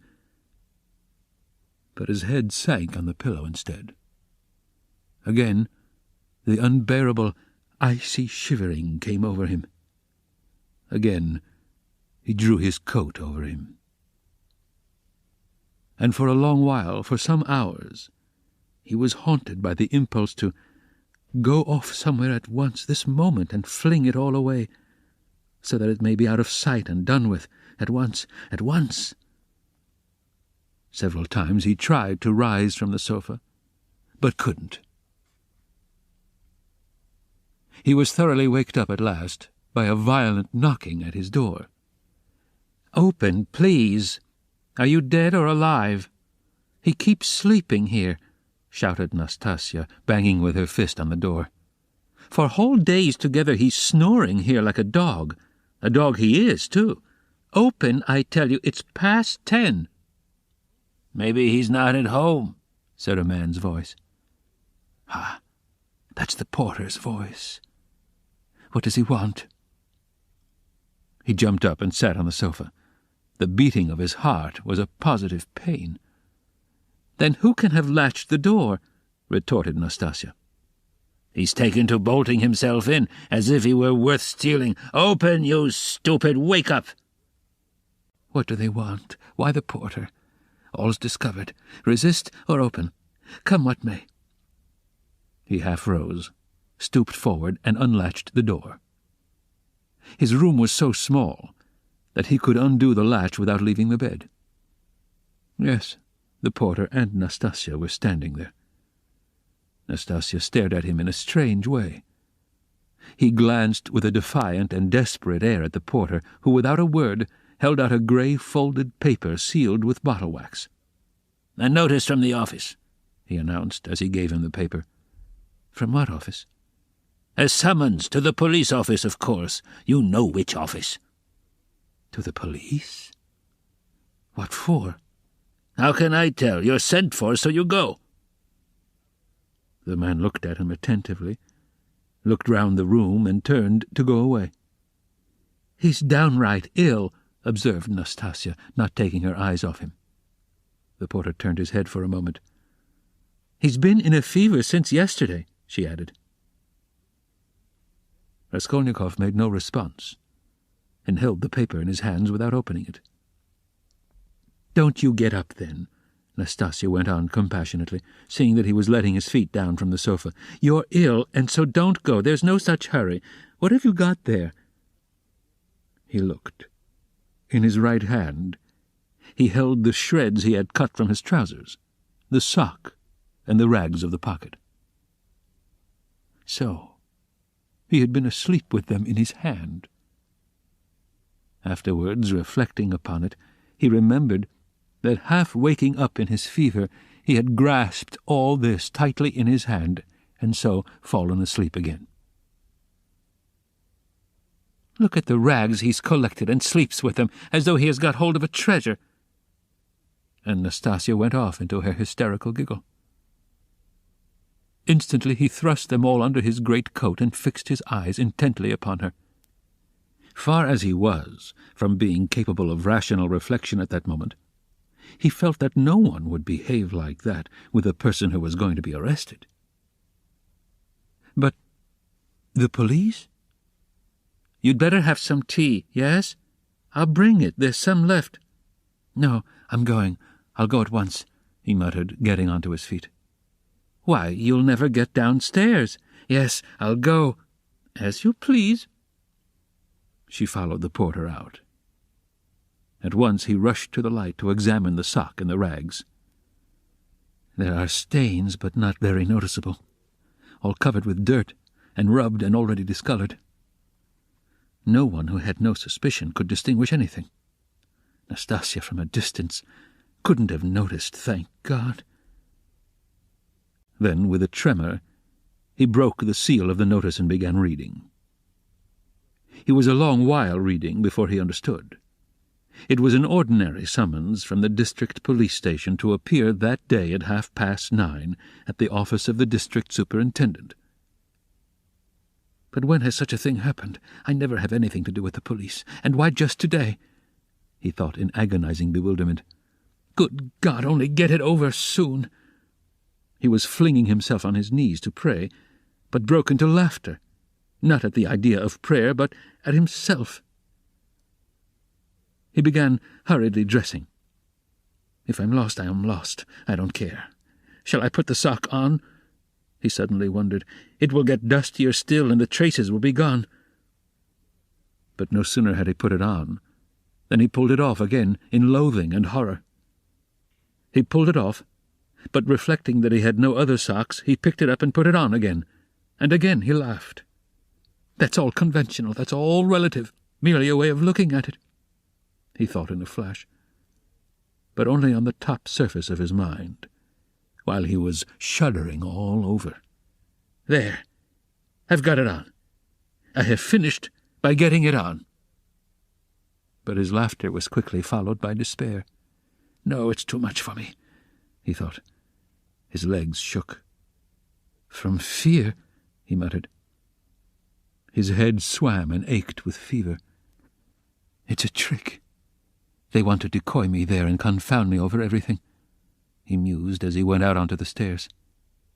"The worst of it is I'm almost light-headed. I may blurt out something stupid." On the stairs, he remembered that he was leaving all the things just as they were in the hole in the wall. "And very likely it's on purpose, to search when I'm out," he thought, and stopped short. But he was possessed by such despair, such cynicism of misery, if one may so call it, that with a wave of his hand he went on, "Only to get it over." In the street the heat was insufferable again. Not a drop of rain had fallen all those days. Again dust, bricks and mortar. Again the stench from the shops and pothouses. Again the drunken men, the Finnish peddlers and half-broken-down cabs. The sun shone straight in his eyes, so that it hurt him to look out of them, and he felt his head going round, as a man in a fever is apt to feel when he comes out into the street on a bright sunny day. When he reached the turning into the street, in an agony of trepidation he looked down it, at the house, and at once averted his eyes. "If they question me, perhaps I'll simply tell," he thought, as he drew near the police station.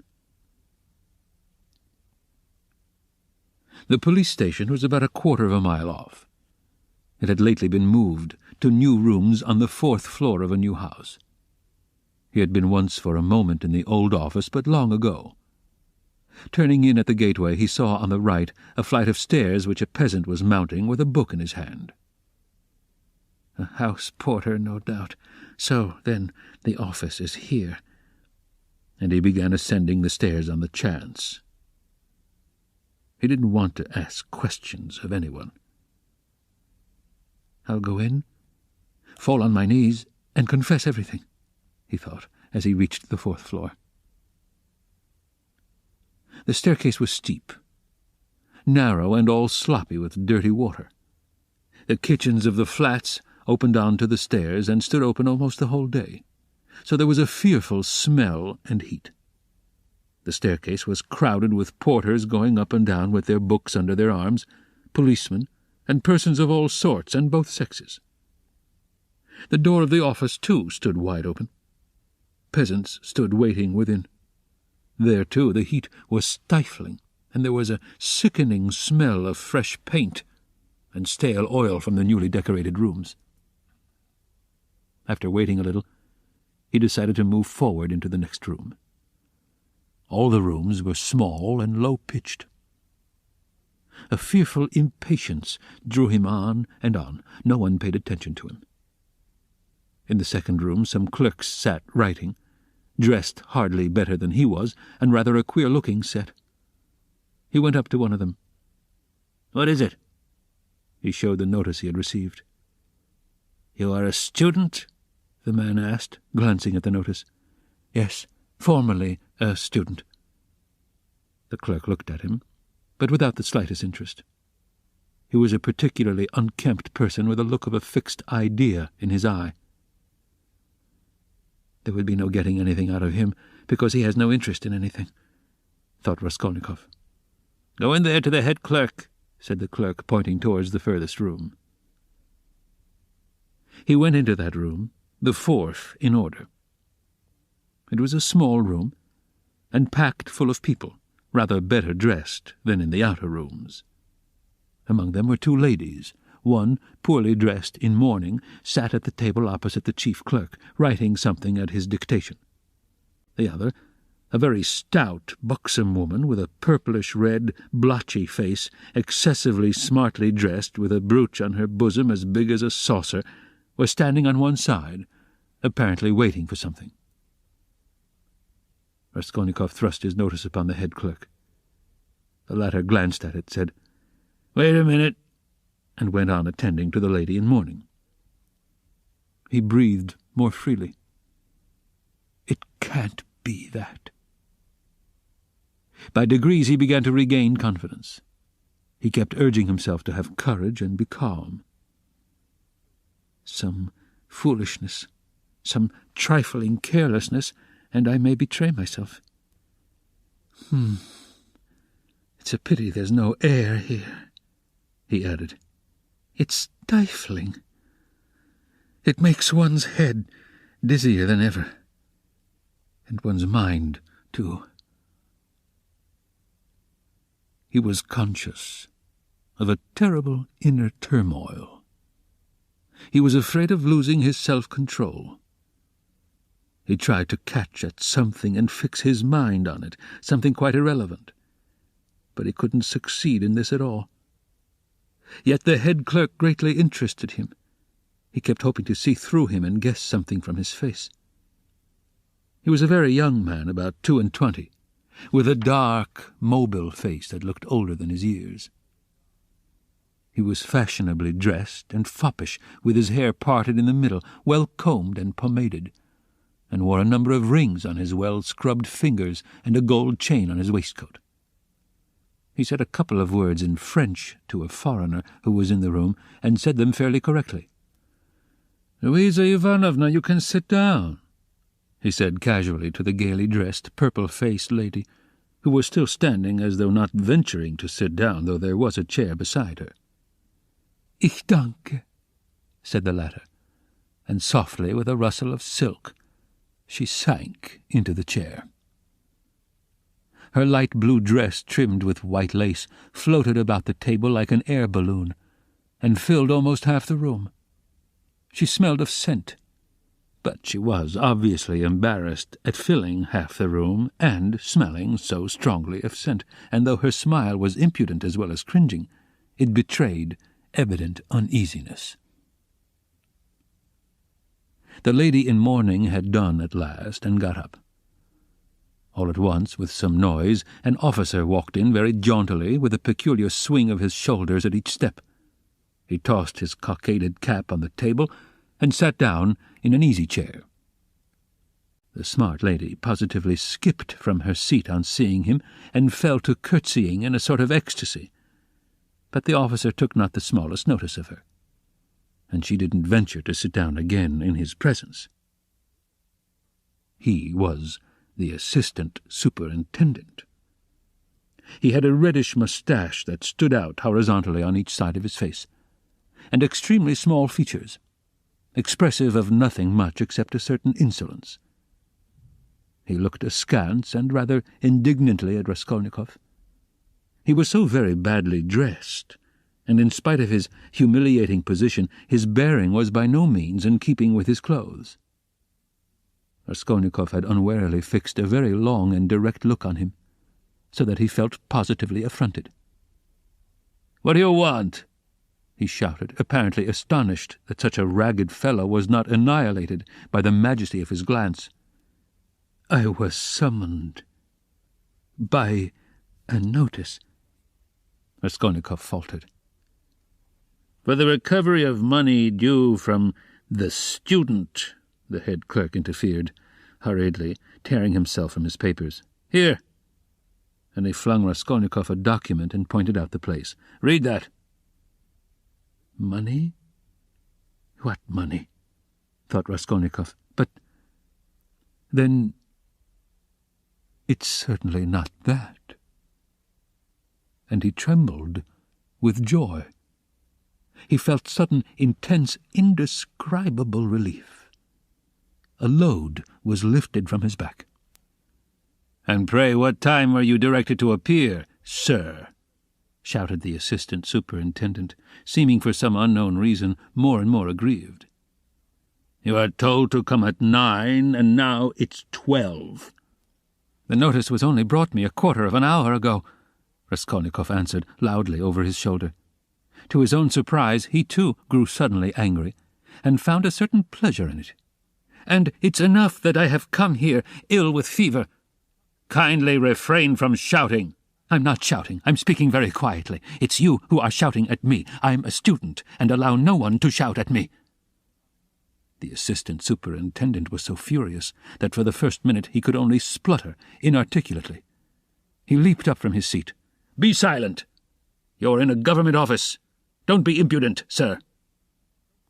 "You're in a government office, too," cried Raskolnikov, "and you're smoking a cigarette as well as shouting, so you are showing disrespect to all of us." He felt an indescribable satisfaction at having said this. The head clerk looked at him with a smile. The angry assistant superintendent was obviously disconcerted. "That's not your business," he shouted at last with unnatural loudness. "Kindly make the declaration demanded of you. Show him, Alexander Grigorievich. There is a complaint against you. You don't pay your debts. You're a fine bird." But Raskolnikov was not listening now. He had eagerly clutched at the paper in haste to find an explanation. He read it once and a second time and still didn't understand. "What is this?" he asked the head clerk. "It is for the recovery of money on an IOU, a writ. You must either pay it with all expenses, costs, and so on, or give a written declaration when you can pay it, and at the same time an undertaking not to leave the capital without payment and not to sell or conceal your property. The creditor is at liberty to sell your property and proceed against you according to the law." "But I am not in debt to anyone." "It's not our business. Here an IOU for 115 rubles, legally attested and due for payment, has been brought us for recovery, given by you to the widow of the assessor Zarnitsyn 9 months ago, and paid over by the widow Zarnitsyn to one Mr. Tchebarov. We therefore summon you hereupon." "But she is my landlady." "And what if she is your landlady?" The head clerk looked at him with a condescending smile of compassion, and at the same time with a certain triumph, as at a novice under fire for the first time, as though he would say, "Well, how do you feel now?" But what did he care now for an IOU, for a writ of recovery? Was that worth worrying about now? Was it worth attention even? He stood, he read, he listened, he answered, he even asked questions himself, but all mechanically. The triumphant sense of security, of deliverance from overwhelming danger, that was what filled his whole soul that moment, without thought for the future, without analysis, without suppositions or surmises, without doubts and without questioning. It was an instant of full, direct, purely instinctive joy. But at that very moment something like a thunderstorm took place in the office. The assistant superintendent, still shaken by Raskolnikov's disrespect, still fuming and obviously anxious to keep up his wounded dignity, pounced on the unfortunate smart lady who had been gazing at him ever since he came in with an exceedingly silly smile. "You shameful hussy!" he shouted suddenly at the top of his voice. The lady in mourning had left the office. "What was going on at your house last night, eh? A disgrace again. You're a scandal to the whole street. Fighting and drinking again. Do you want the House of Correction? Why, I have warned you 10 times over that I would not let you off the 11th. And here you are again. Again, you... The paper fell out of Raskolnikov's hands, and he looked wildly at the smart lady who was so unceremoniously treated. But he soon saw what it meant, and at once began to find positive amusement in the scandal. He listened with pleasure, so that he longed to laugh and laugh. All his nerves were on edge. "Ilya Petrovitch," the head clerk was beginning anxiously, but stopped short, for he knew from experience that the enraged assistant could not be stopped except by force. As for the smart lady, at first she positively trembled before the storm. But strange to say, the more numerous and violent the terms of abuse became, the more amiable she looked, and the more seductive the smiles she lavished on the terrible assistant. She moved uneasily and curtsied incessantly, waiting impatiently for a chance of putting in her word, and at last she found it. "There was no sort of noise or fighting in my house, Mr. Captain," she pattered all at once, like peas dropping, speaking Russian confidently, though with a strong German accent. "And no sort of scandal. And His Honour came drunk, and it's the whole truth I am telling, Mr. Captain, and I am not to blame. Mine is an honourable house, Mr. Captain, and honourable behaviour, Mr. Captain, and I always dislike any scandal myself. But he came quite tipsy, and asked for 3 bottles again, and then he lifted up one leg and began playing the pianoforte with one foot. And that is not at all right in an honourable house, and he ganz broke the piano. And it was very bad manners indeed, and I said so, and he took up a bottle and began hitting everyone with it. And then I called the porter, and Karl came, and he took Karl and hit him in the eye. And he hit Henriette in the eye too, and gave me 5 slaps on the cheek. And it was so ungentlemanly in an honourable house, Mr. Captain, and I screamed, and he opened the window over the canal and stood in the window, squealing like a little pig. It was a disgrace. The idea of squealing like a little pig at the window into the street, fie upon him. And Karl pulled him away from the window by his coat, and it is true, Mr. Captain, he tore sein Rock, and then he shouted that man muss pay him 15 rubles damages. And I did pay him, Mr. Captain, 5 rubles for sein Rock. And he is an ungentlemanly visitor, and caused all the scandal. I will show you up, he said, for I can write to all the papers about you. This ends Disc 4. Crime and Punishment, Disc 6. He woke up hearing someone come in. He opened his eyes and saw Razumikhin standing in the doorway, uncertain whether to come in or not. Raskolnikov sat up quickly on the sofa and gazed at him as though trying to recall something. "Ah, you are not asleep. Here I am. Nastasia, bring in the parcel." Razumikhin shouted down the stairs. "You shall have the account directly." "What time is it?" asked Raskolnikov, looking around uneasily. "Yes, you had a fine sleep, brother. It's almost evening. It'll be 6 o'clock directly. You have slept more than 6 hours." "Good heavens! Have I?" "And why not? It'll do you good. What's the hurry? A tryst, is it? We've all the time in the world. I've been waiting for the last 3 hours for you. I've been up twice and found you asleep. I've called on Zosimov twice. Not at home, fancy that. But no matter, he'll turn up. And I've been out on my own business, too. You know, I've been moving today, moving with my uncle. I have an uncle living with me now. But that's no matter. To business. Give me the parcel, Nastasia. We will open it directly. And how do you feel now, brother?" "I am quite well. I am not ill." "Razumikhin, have you been here long?" "I tell you, I've been waiting for the last 3 hours. "No, before." "How do you mean?" "How long have you been coming here?" "Why, I told you all about it this morning, don't you remember?" Raskolnikov pondered. The morning seemed like a dream to him.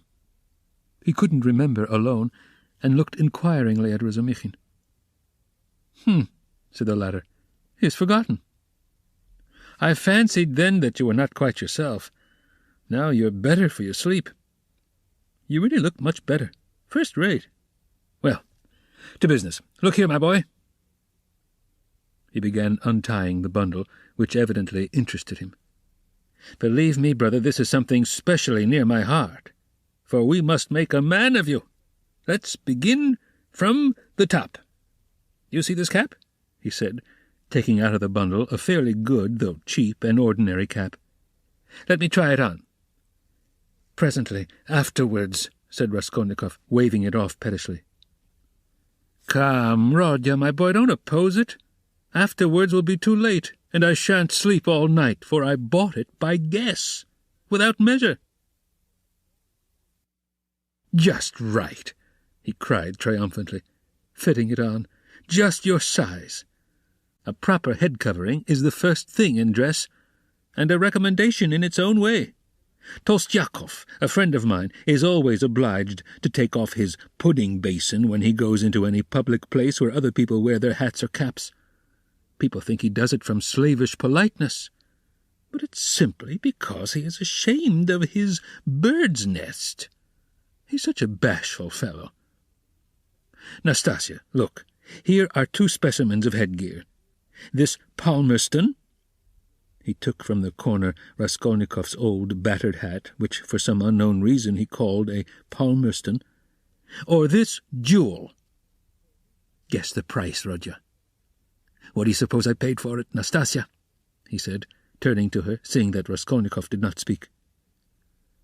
20 kopecks, no more, I dare say, answered Nastasia. 20 kopecks? Silly!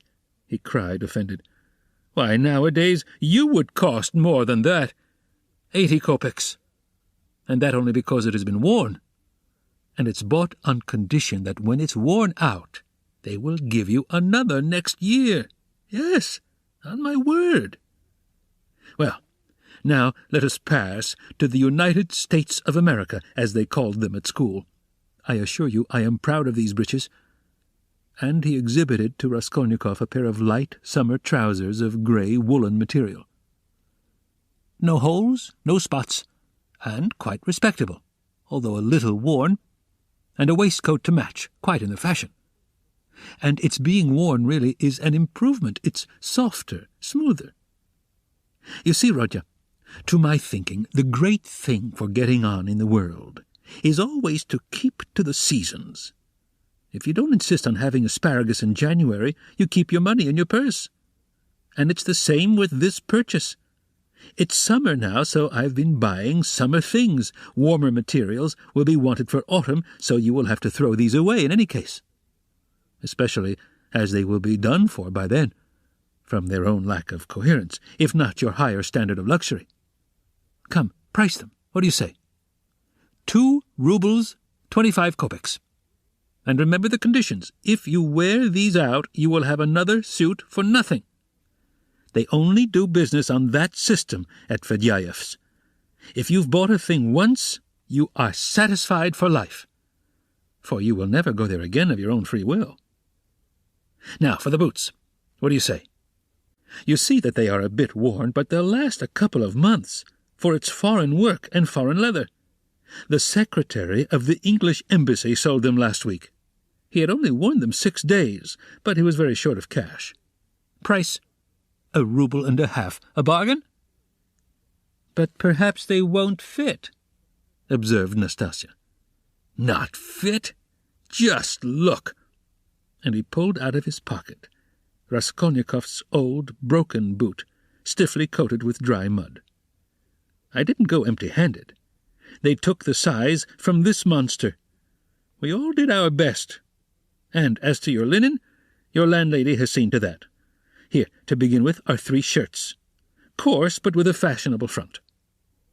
Well, now then, 80 kopecks the cap, 2 rubles, 25 kopecks the suit, together 3 rubles, 5 kopecks. 1.5 rubles for the boots, for you see they are very good, and that makes 4 rubles, 55 kopecks. 5 rubles for the underclothes. They were bought in the lot, which makes exactly 9 rubles, 55 kopecks.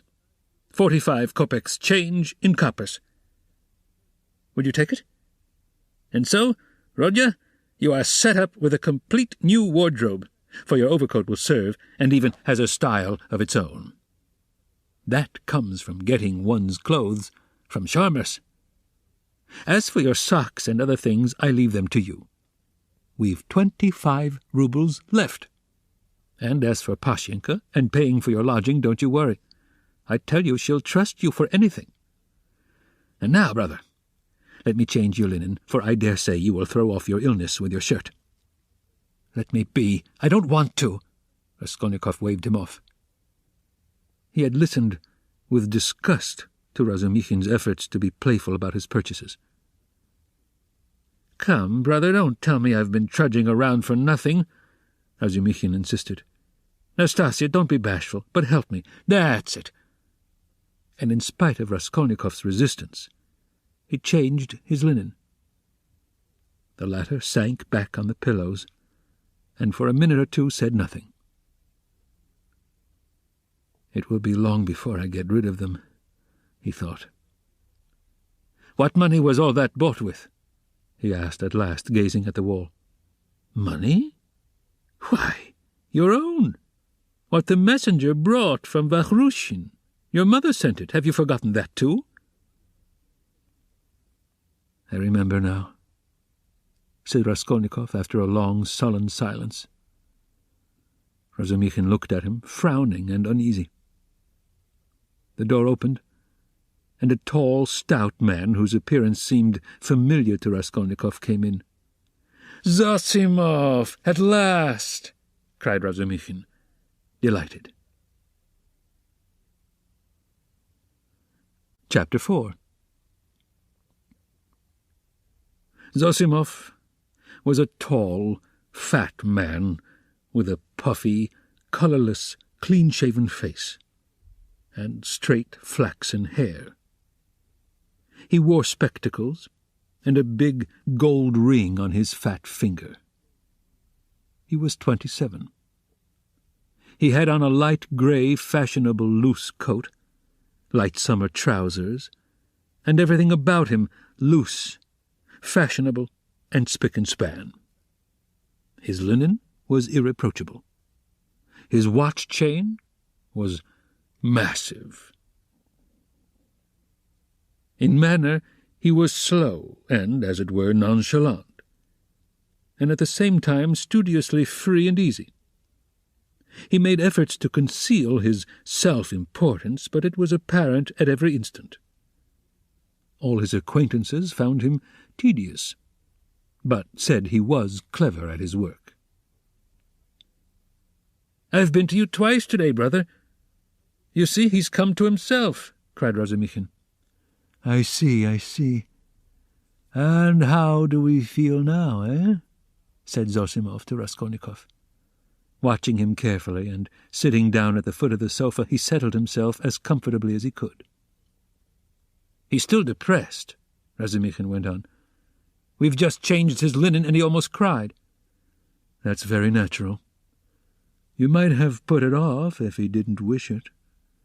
His pulse is first-rate. Is your head still aching, eh?" "I am well. I am perfectly well," Raskolnikov declared positively and irritably. He raised himself on the sofa and looked at them with glittering eyes, but sank back onto the pillow at once and turned to the wall. Zosimov watched him intently. "Very good. As it should be," he said lazily. "Has he eaten anything?" They told him, and asked what he might have. "He may have anything. Soup, tea. Mushrooms and cucumbers, of course, you must not give him. He'd better not have meat either, but no need to tell you that." Razumikhin and he looked at each other. "No more medicine or anything? I'll look at him again tomorrow. Perhaps today, even. But never mind." "Tomorrow evening I shall take him for a walk," said Razumikhin. "We are going to the Yusupov garden, and then to the Palais du Cristal. I would not disturb him tomorrow at all. But I don't know. A little, maybe. But we'll see. Ach, what a nuisance. I've got a housewarming party tonight. It's only a step from here. Couldn't he come? He could lie on the sofa. You are coming," Razumikhin said to Zosimov. "Don't forget you promised."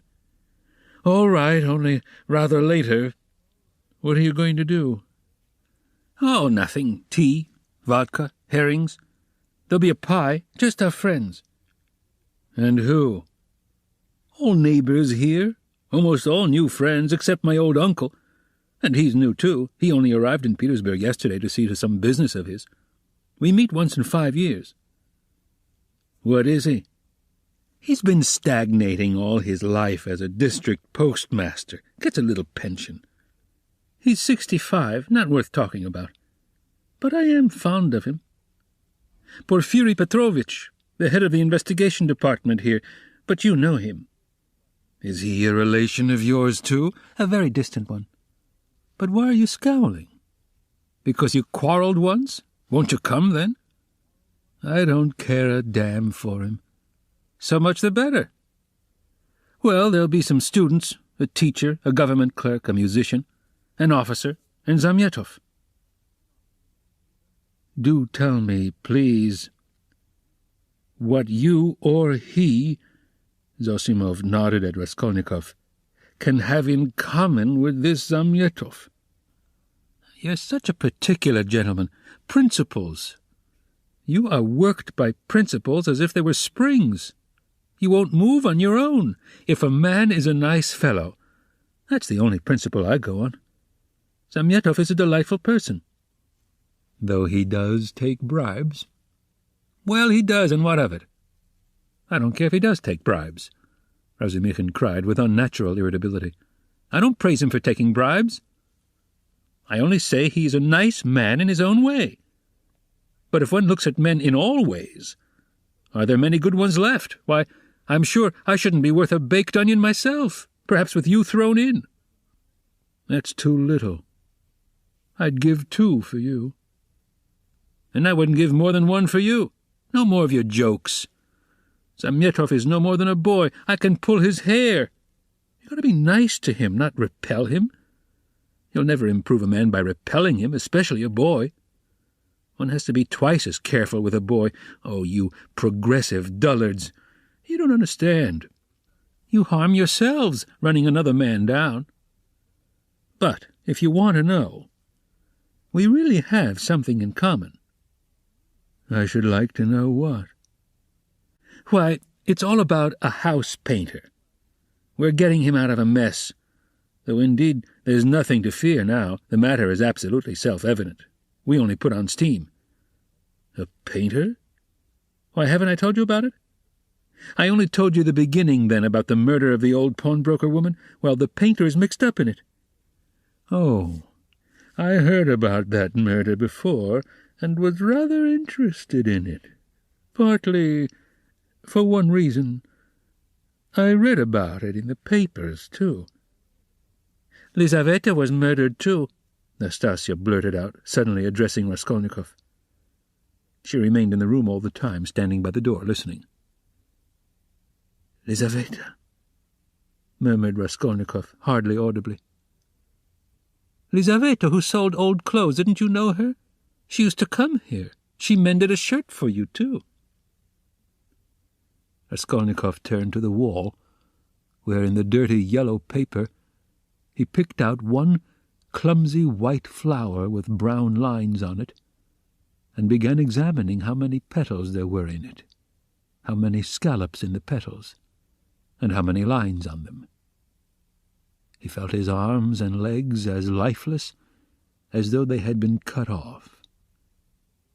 He didn't attempt to move, but stared obstinately at the flower. But what about the painter? Zosimov interrupted Nastasia's chatter with marked displeasure. She sighed and was silent. Why, he was accused of the murder, Razumikhin went on hotly. Was there evidence against him, then? Evidence, indeed, evidence that was no evidence, and that's what we have to prove. It was just like they jumped on those fellows Koch and Pestryakov at first. Phew, how stupidly it's all done. It makes one sick, though it's not one's business. Pestryakov may be coming tonight. By the way, Rodya, you've heard about the business already. It happened before you were ill, the day before you fainted at the police office while they were talking about it. Zosimov looked curiously at Raskolnikov. He didn't stir. Razumikhin, I wonder at you. What a busybody you are, Zosimov observed. Maybe I am, but we'll get him off anyway, shouted Razumikhin, bringing his fist down on the table. What's the most offensive is not their lying. One can always forgive lying. Lying is a delightful thing, for it leads to truth. What is offensive is that they lie and worship their own lying. I respect Porfiry, but what threw them off track at first? The door was locked, and when they came back with the porter, it was open. So it followed that Koch and Pestryakov were the murderers. That was their logic. But don't excite yourself. They simply detained them. They couldn't help that. And by the way, I've met that man, Koch. He used to buy unredeemed pledges from the old woman, eh? Yes, he is a swindler. He buys up bad debts, too. He makes a profession of it. But enough of him. Do you know what makes me angry? It's their sickening, rotten, petrified routine. And this case might be the means of introducing a new method. One can show from the psychological data alone how to get on the track of the real man. We have facts, they say. But facts are not everything. At least half the business lies in how you interpret them. Can you interpret them, then? Anyway, one can't hold one's tongue when one has a feeling, a tangible feeling that one might be a help, if only... Do you know the details of the case? I am waiting to hear about the painter. Oh, yes, well, here's the story. Early on the third day after the murder, when they were still fussing about Koch and Pestryakov, though they accounted for every step they took, and it was as plain as a pikestaff, an unexpected fact turned up. A peasant called Dushkin, who keeps a dram shop facing the house, brought to the police office a jeweler's case containing some gold earrings, and told a long rigmarole. The day before yesterday, just after 8 o'clock, mark the day and the hour, a journeyman house painter, Nikolai, who had been in to see me already that day, brought me this box of gold earrings and stones, and asked me to give him 2 rubles for them. When I asked him where he got them, he said that he picked them up in the street. I didn't ask him anything more. I am telling you Dushkin's story. I gave him a note, a ruble, that is, for I thought if he did not pawn it with me, he would with another. It would all come to the same thing. He'd spend it on drink, so the thing had better be with me. The further you hide it, the quicker you will find it, and if anything turns up, if I hear any rumors, I'll take it to the police. Of course, that's all taradiddle. He lies like a horse, for I know this Dushkin. He is a pawnbroker and a receiver of stolen goods. And he did not cheat Nikolai out of a 30-ruble trinket in order to give it to the police. He was simply afraid. But no matter. To return to Dushkin's story. I have known this peasant, Nikolai Dyementyev, from a child. He comes from the same province and district of Zaraisk. We are both Ryazan men. And though Nikolai is not a drunkard, he drinks. And I knew he had a job in that house, painting work with Dmitri, who comes from the same village too. As soon as he got the ruble, he changed it, had a couple of glasses, took his change, and went out. But I did not see Dmitri with him then. And the next day I heard that someone had murdered Alyona Ivanovna and her sister Lizaveta Ivanovna with an axe. I knew them, and I felt suspicious about the earrings at once, for I knew the murdered woman lent money on pledges. I went to the house and began to make careful inquiries without saying a word to anyone. First of all I asked, "Is Nikolai here?" Dmitri told me that Nikolai had gone off on a spree. He had come home at daybreak drunk, stayed in the house about 10 minutes, and went out again. Dmitri didn't see him again, and is finishing the job alone. And their job is on the same staircase as the murder, on the 2nd floor. When I heard all that, I didn't say a word to anyone. That's Dushkin's tale. But I found out what I could about the murder, and went home feeling as suspicious as ever. And at 8 o'clock this morning, that was the 3rd day, you understand, I saw Nikolai coming in, not sober, though not so very drunk. He could understand what was said to him. He sat down on the bench and didn't speak. There was only one stranger in the bar and a man I knew asleep on a bench and our 2 boys. Have you seen Dmitri? Said I. No, I haven't, said he. And you've not been here either? Not since the day before yesterday, said he. And where did you sleep last night? In Pieski, with the Kolomensky men. And where did you get those earrings? I asked. I found them in the street. And the way he said it was a bit queer. He didn't look at me. Did you hear what happened that very evening, at that very hour, on that same staircase? Said I. No, said he. I had not heard. And all the while he was listening, his eyes were starting out of his head, and he turned as white as chalk. I told him all about it, and he took his hat and began getting up. I wanted to keep him. Wait a bit, Nikolai, said I. Won't you have a drink? And I signed to the boy to hold the door, and I came out from behind the bar, but he darted out and down the street to the corner at a run. I have not seen him since. Then my doubts were at an end. It was his doing, as clear as could be. I should think so, said Zosimov. Wait, hear the end. Of course, they sought high and low for Nikolai. They detained Dushkin and searched his house. Dmitri, too, was arrested. The Kolomensky men also were turned inside out. And the day before yesterday, they arrested Nikolai in a tavern at the end of the town.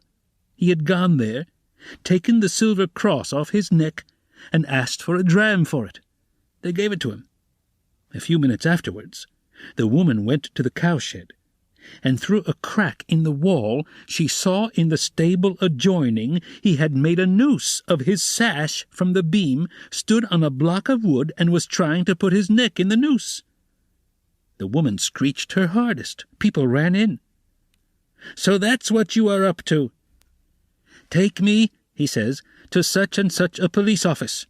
I'll confess everything. Well, they took him to that police station. That is, here, with a suitable escort. So they asked him this and that, how old he is, 22, and so on. At the question, when you were working with Dmitri, didn't you see anyone on the staircase at such and such a time? Answer, to be sure, folks may have gone up and down, but I didn't notice them. And didn't you hear anything, any noise, and so on? We heard nothing special. And did you hear, Nikolai, that on the same day widow so-and-so and her sister were murdered and robbed? I never knew a thing about it. The first I heard of it was from Afanasy Pavlovitch the day before yesterday. And where did you find the earrings? I found them on the pavement. Why didn't you go to work with Dmitri the other day? Because I was drinking. And where were you drinking? Oh, in such and such a place. Why did you run away from Dushkin's? Because I was awfully frightened. What were you frightened of? That I should be accused. How could you be frightened if you felt free from guilt? Now, Zosimov, you may not believe me. That question was put literally in those words. I know it for a fact. It was repeated to me exactly. What do you say to that? Well, anyway, there's the evidence. I am not talking of the evidence now. I am talking about that question, of their own idea of themselves. Well, so they squeezed and squeezed him, and he confessed. I did not find it in the street, but in the flat where I was painting with Dmitri. And how was that? Why, Dmitri and I were painting there all day, and we were just getting ready to go, and Dmitri took a brush and painted my face, and he ran off, and I after him. I ran after him, shouting my hardest, and at the bottom of the stairs I ran right against the porter and some gentlemen. And how many gentlemen were there I don't remember. And the porter swore at me, and the other porter swore too, and the porter's wife came out and swore at us too. And a gentleman came into the entry with a lady, and he swore at us too, for Dmitri and I lay right across the way. I got hold of Dmitri's hair and knocked him down and began beating him. And Dmitri, too, caught me by the hair and began beating me. But we did it all not for temper, but in a friendly way, for sport. And then Dmitri escaped and ran into the street, and I ran after him. but I didn't catch him, and went back to the flat alone. I had to clear up my things. I began putting them together, expecting Dmitri to come, and there in the passage, in the corner by the door, I stepped on the box. I saw it lying there wrapped up in paper. I took off the paper, saw some little hooks, undid them, and in the box were the earrings. Behind the door? Lying behind the door, behind the door? Raskolnikov cried suddenly, staring with a blank look of terror at Razumikhin. And he slowly sat up on the sofa, leaning on his hand. Yes, why? What's the matter? What's wrong? Razumikhin, too, got up from his seat. Nothing, Raskolnikov answered faintly, turning to the wall. All were silent for a while. He must have waked from a dream, Razumikhin said at last, looking inquiringly at Zosimov. The latter slightly shook his head. Well, go on, said Zosimov. What next? What next? As soon as he saw the earrings, forgetting Dmitri and everything, he took up his cap and ran to Dushkin, and, as we know, got a ruble from him. He told a lie saying he found them in the street, and went off drinking.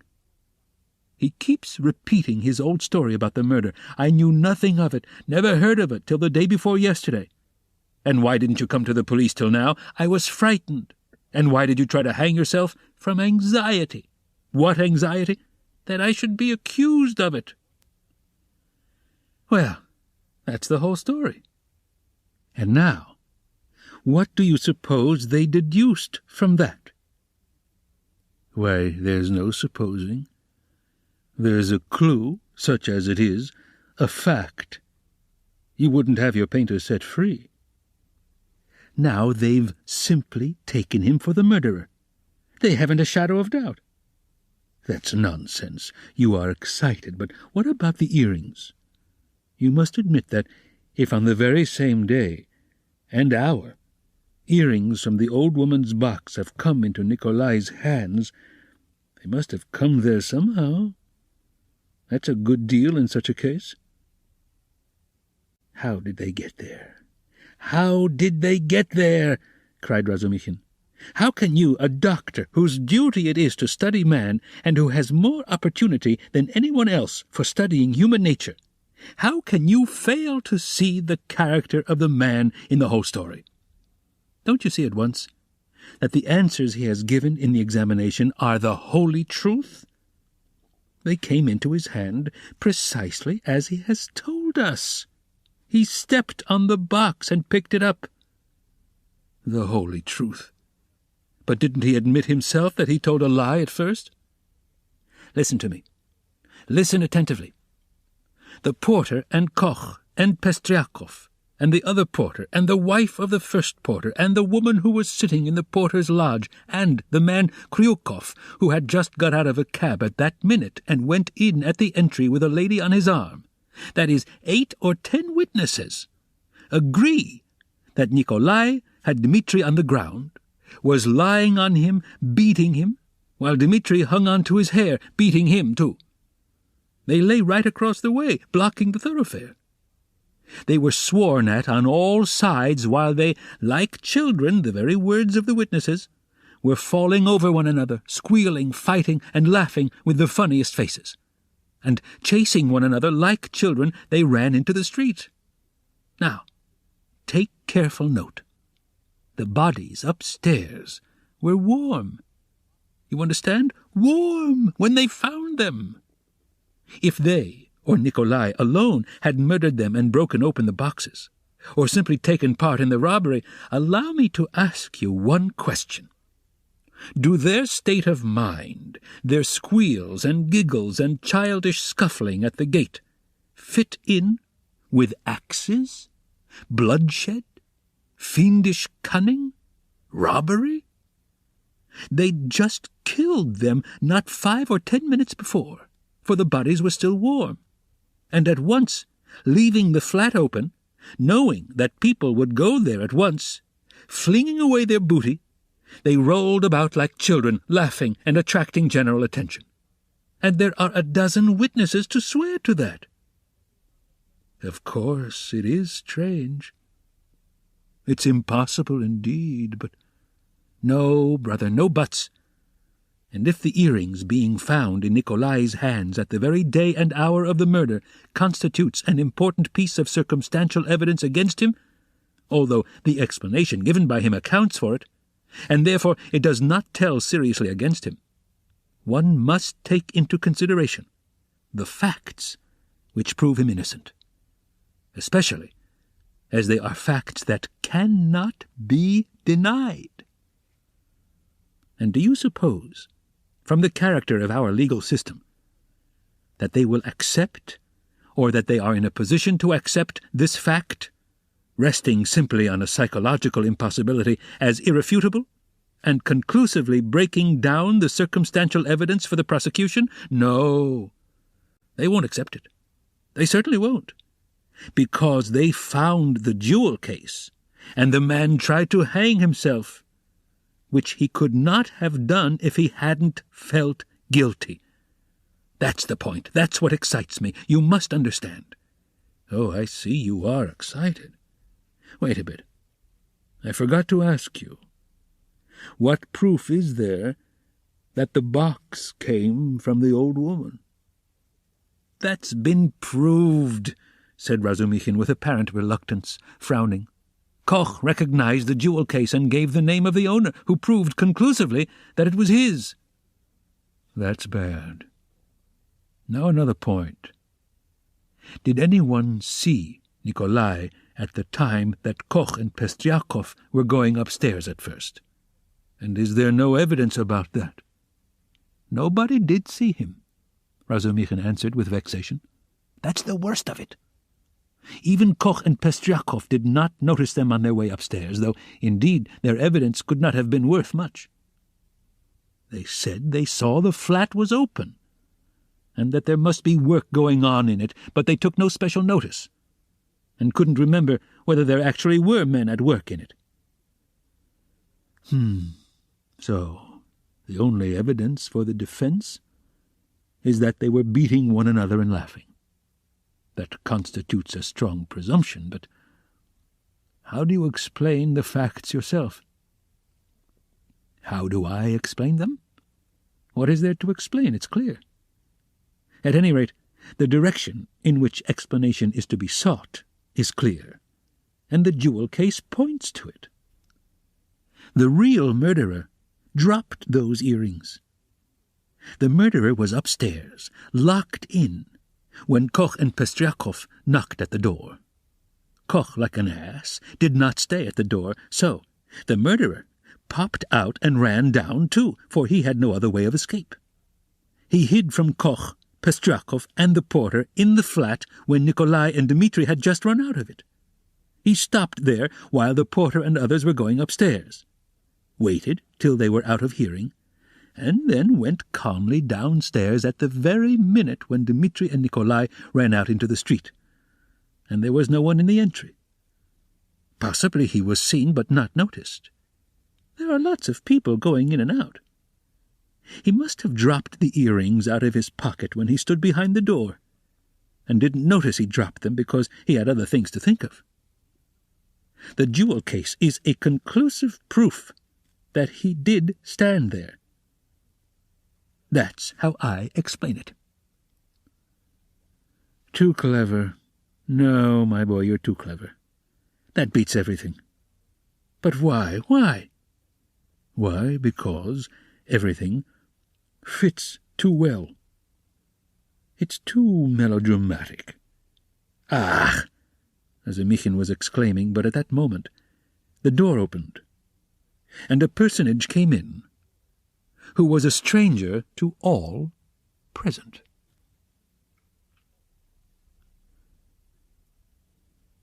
Chapter 5. This was a gentleman, no longer young, of a stiff and portly appearance, and a cautious and sour countenance.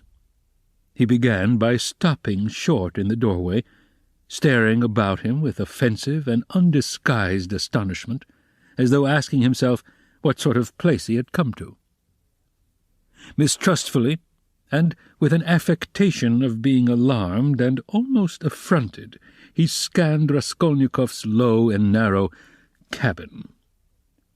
With the same amazement he stared at Raskolnikov, who lay undressed, dishevelled, unwashed, on his miserable dirty sofa, looking fixedly at him. Then, with the same deliberation, he scrutinized the uncouth, unkempt figure and unshaven face of Razumichin, who looked him boldly and inquiringly in the face without rising from his seat. A constrained silence lasted for a couple of minutes, and then, as might be expected, some scene-shifting took place. Reflecting, probably from certain fairly unmistakable signs, that he would get nothing in this cabin by attempting to overawe them, the gentleman softened somewhat, and civilly, though with some severity, emphasizing every syllable of his question, addressed Zosimov. "Rodion Romanovich Raskolnikov, a student, or formerly a student?" Zosimov made a slight movement and would have answered, had not Razumichin anticipated him. "Here he is, lying on the sofa. What do you want?" This familiar "what do you want" seemed to cut the ground from the feet of the pompous gentleman. He was turning to Razumichin, but checked himself in time and turned to Zosimov again. "This is Raskolnikov," mumbled Zosimov, nodding towards him. Then he gave a prolonged yawn, opening his mouth as wide as possible. Then he lazily put his hand into his waistcoat pocket, pulled out a huge gold watch in a round hunter's case, opened it, looked at it, and, as slowly and lazily, proceeded to put it back. Raskolnikov himself lay without speaking on his back, gazing persistently, though without understanding, at the stranger. Now that his face was turned away from the strange flower on the paper, it was extremely pale, and wore a look of anguish, as though he had just undergone an agonizing operation or just been taken from the rack. But the newcomer gradually began to arouse his attention, then his wonder, then suspicion, and even alarm. When Zosimov said, "This is Raskolnikov," he jumped up quickly, sat on the sofa, and, with an almost defiant but weak and breaking voice, articulated, "Yes, I am Raskolnikov. What do you want?" The visitor scrutinized him and pronounced impressively, "Pyotr Petrovich Luzhin. I believe I have reason to hope that my name is not wholly unknown to you." But Raskolnikov, who had expected something quite different, gazed blankly and dreamily at him, making no reply, as though he heard the name of Pyotr Petrovitch for the first time. "Is it possible that you can, up to the present, have received no information?" asked Pyotr Petrovitch, somewhat disconcerted. In reply, Raskolnikov sank languidly back on the pillow, put his hands behind his head, and gazed at the ceiling. A look of dismay came into Luzhin's face. Zosimov and Razumichin stared at him more inquisitively than ever, and at last he showed unmistakable signs of embarrassment. "I had presumed and calculated," he faltered, "that a letter posted more than 10 days, if not a fortnight ago—" "Why are you standing in the doorway?" Razumichin interrupted suddenly. "If you've something to say, sit down. Nastasia and you are so crowded. Nastasia, make room. Here's a chair. Thread your way in." He moved his chair back from the table, made a little space between the table and his knees, and waited in a rather cramped position for the visitor to thread his way in. The minute was so chosen that it was impossible to refuse, and the visitor squeezed his way through, hurrying and stumbling. Reaching the chair, he sat down, looking suspiciously at Razumichin. "No need to be nervous," the latter blurted out. "Rodya has been ill for the last 5 days and delirious for 3. But now he is recovering, and has got an appetite. This is his doctor, who has just had a look at him. I am a comrade of Rodya's, like him, formerly a student, and now I am nursing him. So don't you take any notice of us, but go on with your business." "Thank you. But shall I not disturb the invalid by my presence and conversation?" Pyotr Petrovitch asked of Zosimov. "No," mumbled Zosimov. "You may amuse him." He yawned again. "He has been conscious a long time, since the morning," went on Razumikhin, whose familiarity seemed so much like unaffected good nature that Pyotr Petrovitch began to be more cheerful, partly, perhaps, because this shabby and impudent person had introduced himself as a student. "Your mamma," began Luzhin. Razumikhin cleared his throat loudly. Luzhin looked at him inquiringly. "That's all right, go on." Luzhin shrugged his shoulders. "Your mamma had commenced a letter to you while I was sojourning in her neighbourhood. On my arrival here, I purposely allowed a few days to elapse before coming to see you, in order that I might be fully assured that you were in full possession of the tidings. But now, to my astonishment—" I know, Raskolnikov cried suddenly with impatient vexation. "So, you are the fiancé?" "I know, and that's enough." There was no doubt about Pyotr Petrovitch's being offended this time, but he said nothing. He made a violent effort to understand what it all meant. There was a moment's silence. Meanwhile, Raskolnikov, who had turned a little towards him when he answered, began suddenly staring at him again with marked curiosity, as though he had not had a good look at him yet, or as though something new had struck him. He rose from his pillow on purpose to stare at him. There certainly was something peculiar in Pyotr Petrovitch's whole appearance, something which seemed to justify the title of fiancé, so unceremoniously applied to him. In the first place, it was evident, far too much so indeed, that Pyotr Petrovitch had made eager use of his few days in the capital to get himself up and outfitted in expectation of his betrothed. A perfectly innocent and permissible proceeding indeed. Even his own, perhaps too complacent, consciousness of the agreeable improvement in his appearance might have been forgiven in such circumstances, seeing that Pyotr Petrovitch had taken up the role of fiancé. All his clothes were fresh from the tailor's, and were all right, except for being too new and too distinctly appropriate. Even the stylish new round hat had the same significance.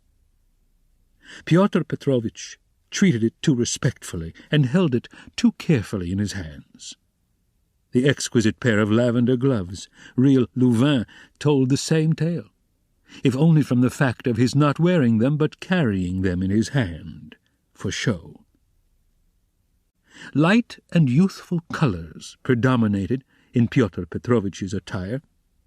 He wore a charming summer jacket of a fawn shade, light thin trousers, a waistcoat of the same new and fine linen, a cravat of the lightest cambric with pink stripes on it, and the best of it was, this all suited Pyotr Petrovitch. His very fresh and even handsome face looked younger than his 45 years at all times. His dark mutton-chop whiskers made an agreeable setting on both sides, growing thickly about his shining, clean-shaven chin. Even his hair, touched here and there with grey, though it had been combed and curled at a hairdresser's, did not give him a stupid appearance, as curled hair usually does, by inevitably suggesting a German on his wedding day. If there really was something unpleasing and repulsive in his rather good-looking and imposing countenance, it was due to quite other causes. After scanning Mr. Luzhin unceremoniously, Raskolnikov smiled malignantly, sank back on the pillow, and stared at the ceiling as before. But Mr. Luzhin hardened his heart and seemed to determine to take no notice of their oddities. "I feel the greatest regret at finding you in this situation," he began, again breaking the silence with an effort. "If I had been aware of your illness, I should have come earlier. But you know what business is. I have, too, a very important legal affair in the Senate, not to mention other preoccupations which you may well conjecture. I am expecting your mamma and sister any minute." Raskolnikov made a movement and seemed about to speak. His face showed some excitement. Pyotr Petrovitch paused, waited, but as nothing followed, he went on. "Any minute. I have found a lodging for them on their arrival." "Where?" asked Raskolnikov weakly. "Very near here, in Bakalayev's house." "That's in Voskresensky," put in Razumikhin. "There are 2 stories of rooms let by a merchant called Yushin. I've been there." "Yes, rooms." "A disgusting place. Filthy. Stinking, and, what's more, of doubtful character. Things have happened there. And there are all sorts of queer people living there, and I went there about a scandalous business. It's cheap, though. I could not, of course, find out so much about it, for I am a stranger in Petersburg myself," Pyotr Petrovitch replied huffily.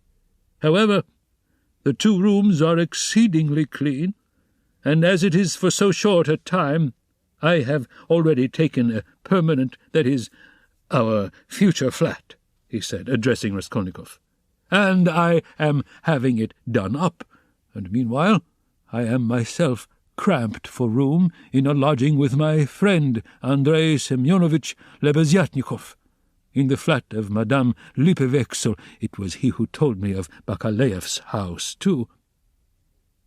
"Lebeziatnikov?" said Raskolnikov slowly, as if recalling something. "Yes, Andrei Semyonovitch Lebeziatnikov, a clerk in the ministry. Do you know him?" "Yes." "No," Raskolnikov answered.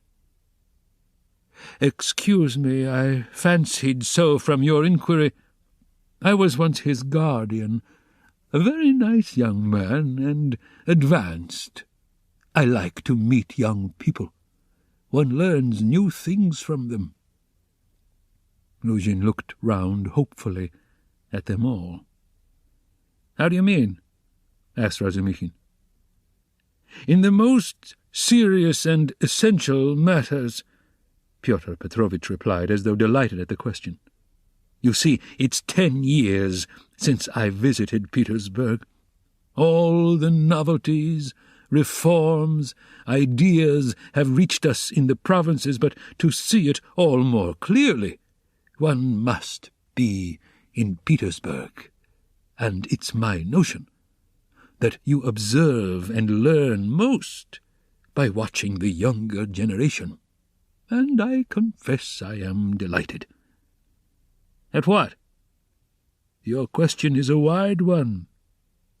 I may be mistaken, but I fancy I find clearer views, more, so to say, criticism, more practicality." "That's true," Zosimov let drop. "Nonsense. There's no practicality." Razumikhin flew at him. "Practicality is a difficult thing to find. It doesn't drop down from heaven, and for the last 200 years we've been divorced from all practical life. Ideas, if you like, are fermenting," he said to Pyotr Petrovitch, "and desire for good exists, though it's in a childish form. And honesty you may find, although there are crowds of brigands. Anyway, there's no practicality. Practicality goes well shod." "I don't agree with you," Pyotr Petrovitch replied, with evident enjoyment. "Of course, people do get carried away and make mistakes. but one must have indulgence. Those mistakes are merely evidence of enthusiasm for the cause, and of abnormal external environment. If little has been done, the time has been but short. Of means I will not speak. It's my personal view, if you care to know, that something has been accomplished already. New, valuable ideas, new, valuable works are circulating in the place of our old, dreamy and romantic authors. Literature is taking a maturer form.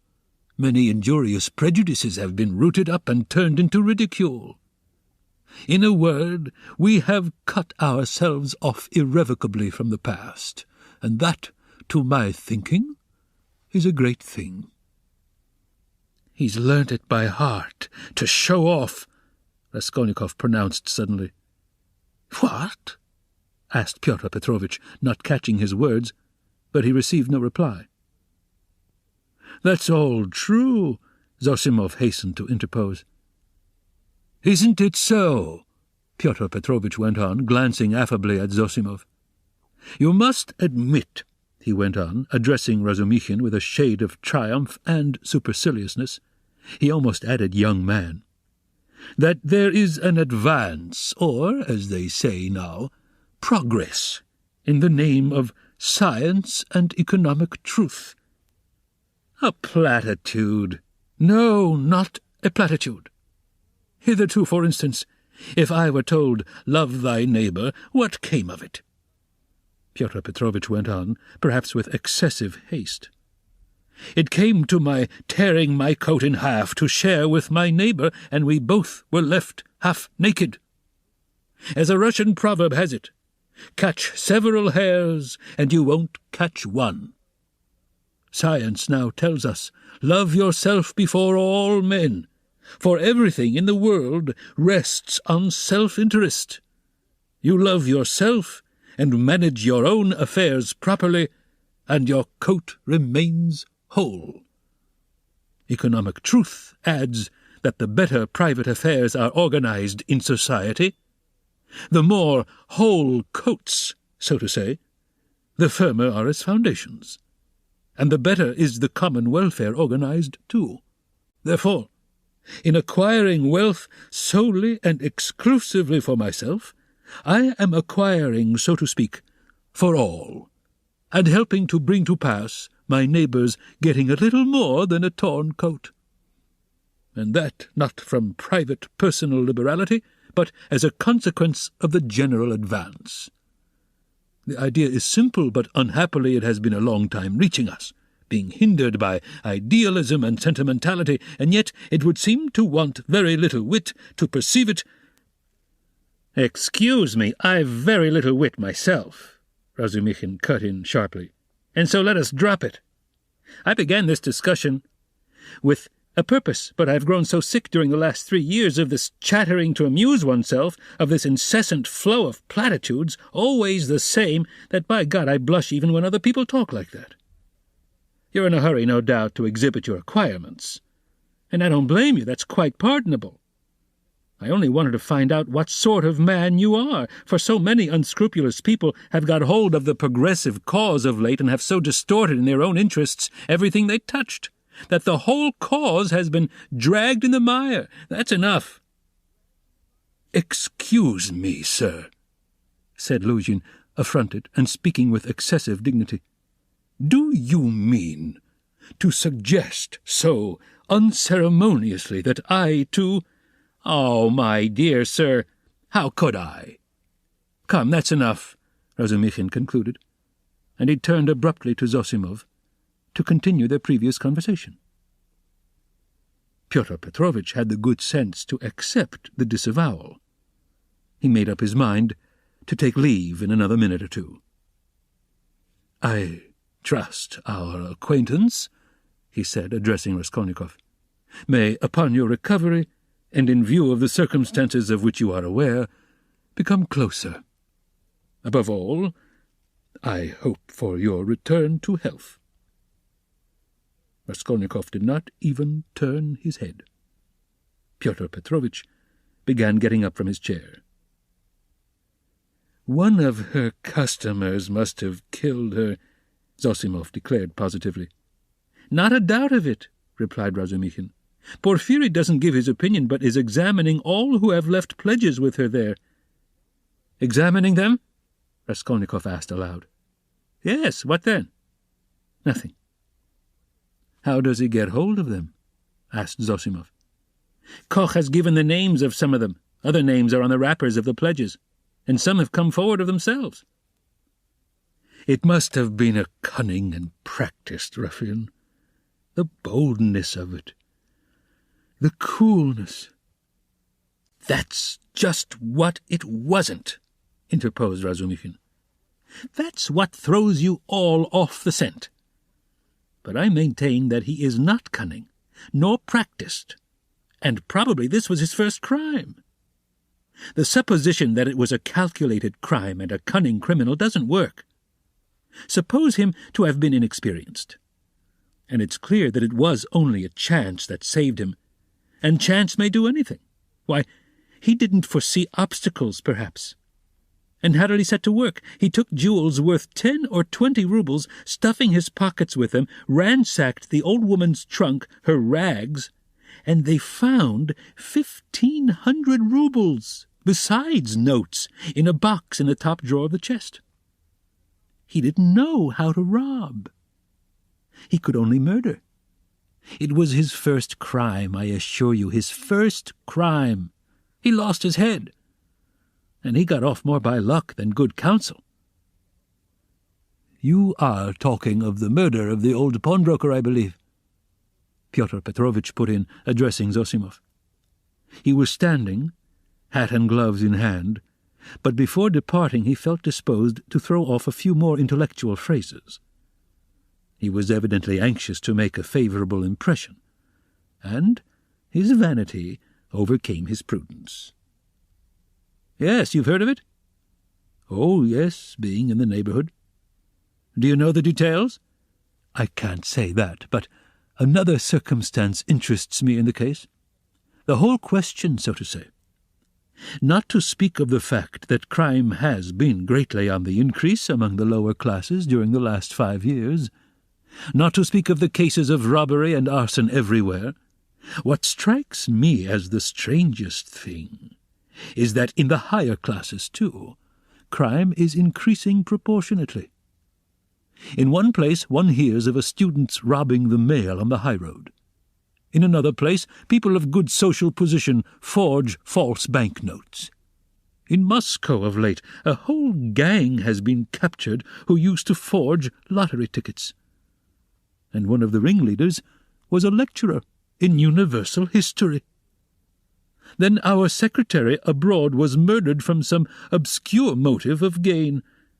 And if this old woman, the pawnbroker, has been murdered by some one of a higher class in society, for peasants don't pawn gold trinkets, how are we to explain this demoralization of the civilized part of our society?"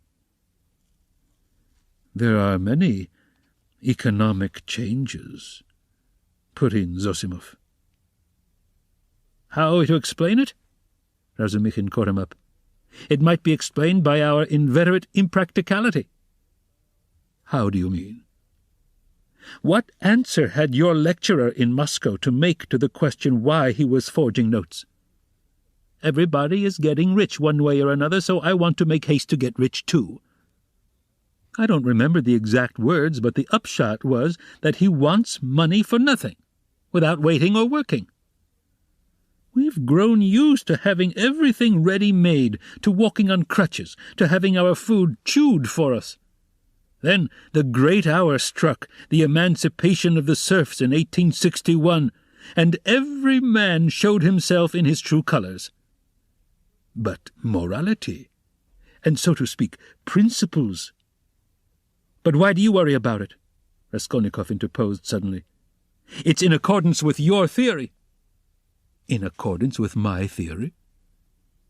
"Why, carry out logically the theory you were advocating just now, and it follows that people may be killed." "Upon my word," cried Luzhin. "No, that's not so," put in Zosimov. Raskolnikov lay with a white face and twitching upper lip, breathing painfully. "There's a measure in all things," Luzhin went on superciliously. "Economic ideas are not an incitement to murder, and one has but to suppose—" "And is it true?"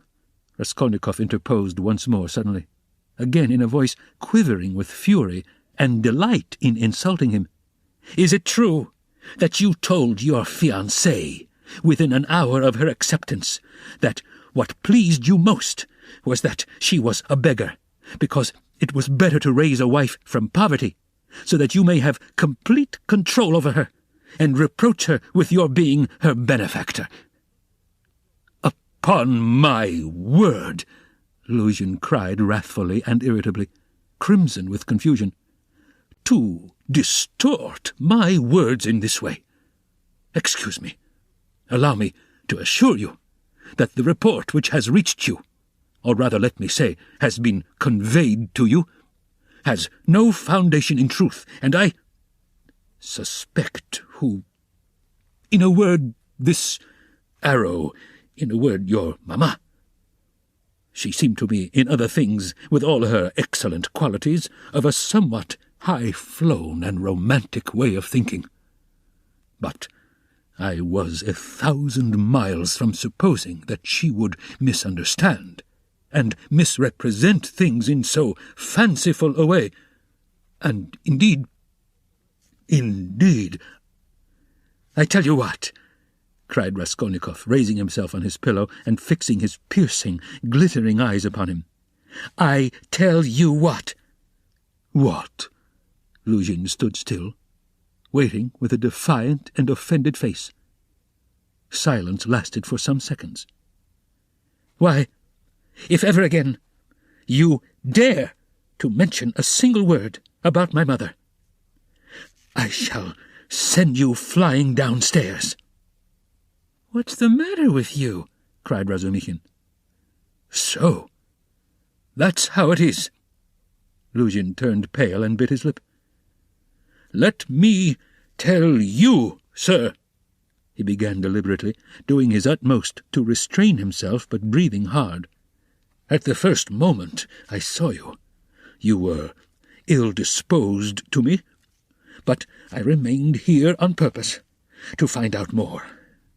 I could forgive a great deal in a sick man, and a connection. But you, never after this." "I am not ill," cried Raskolnikov. "So much the worse. Go to hell."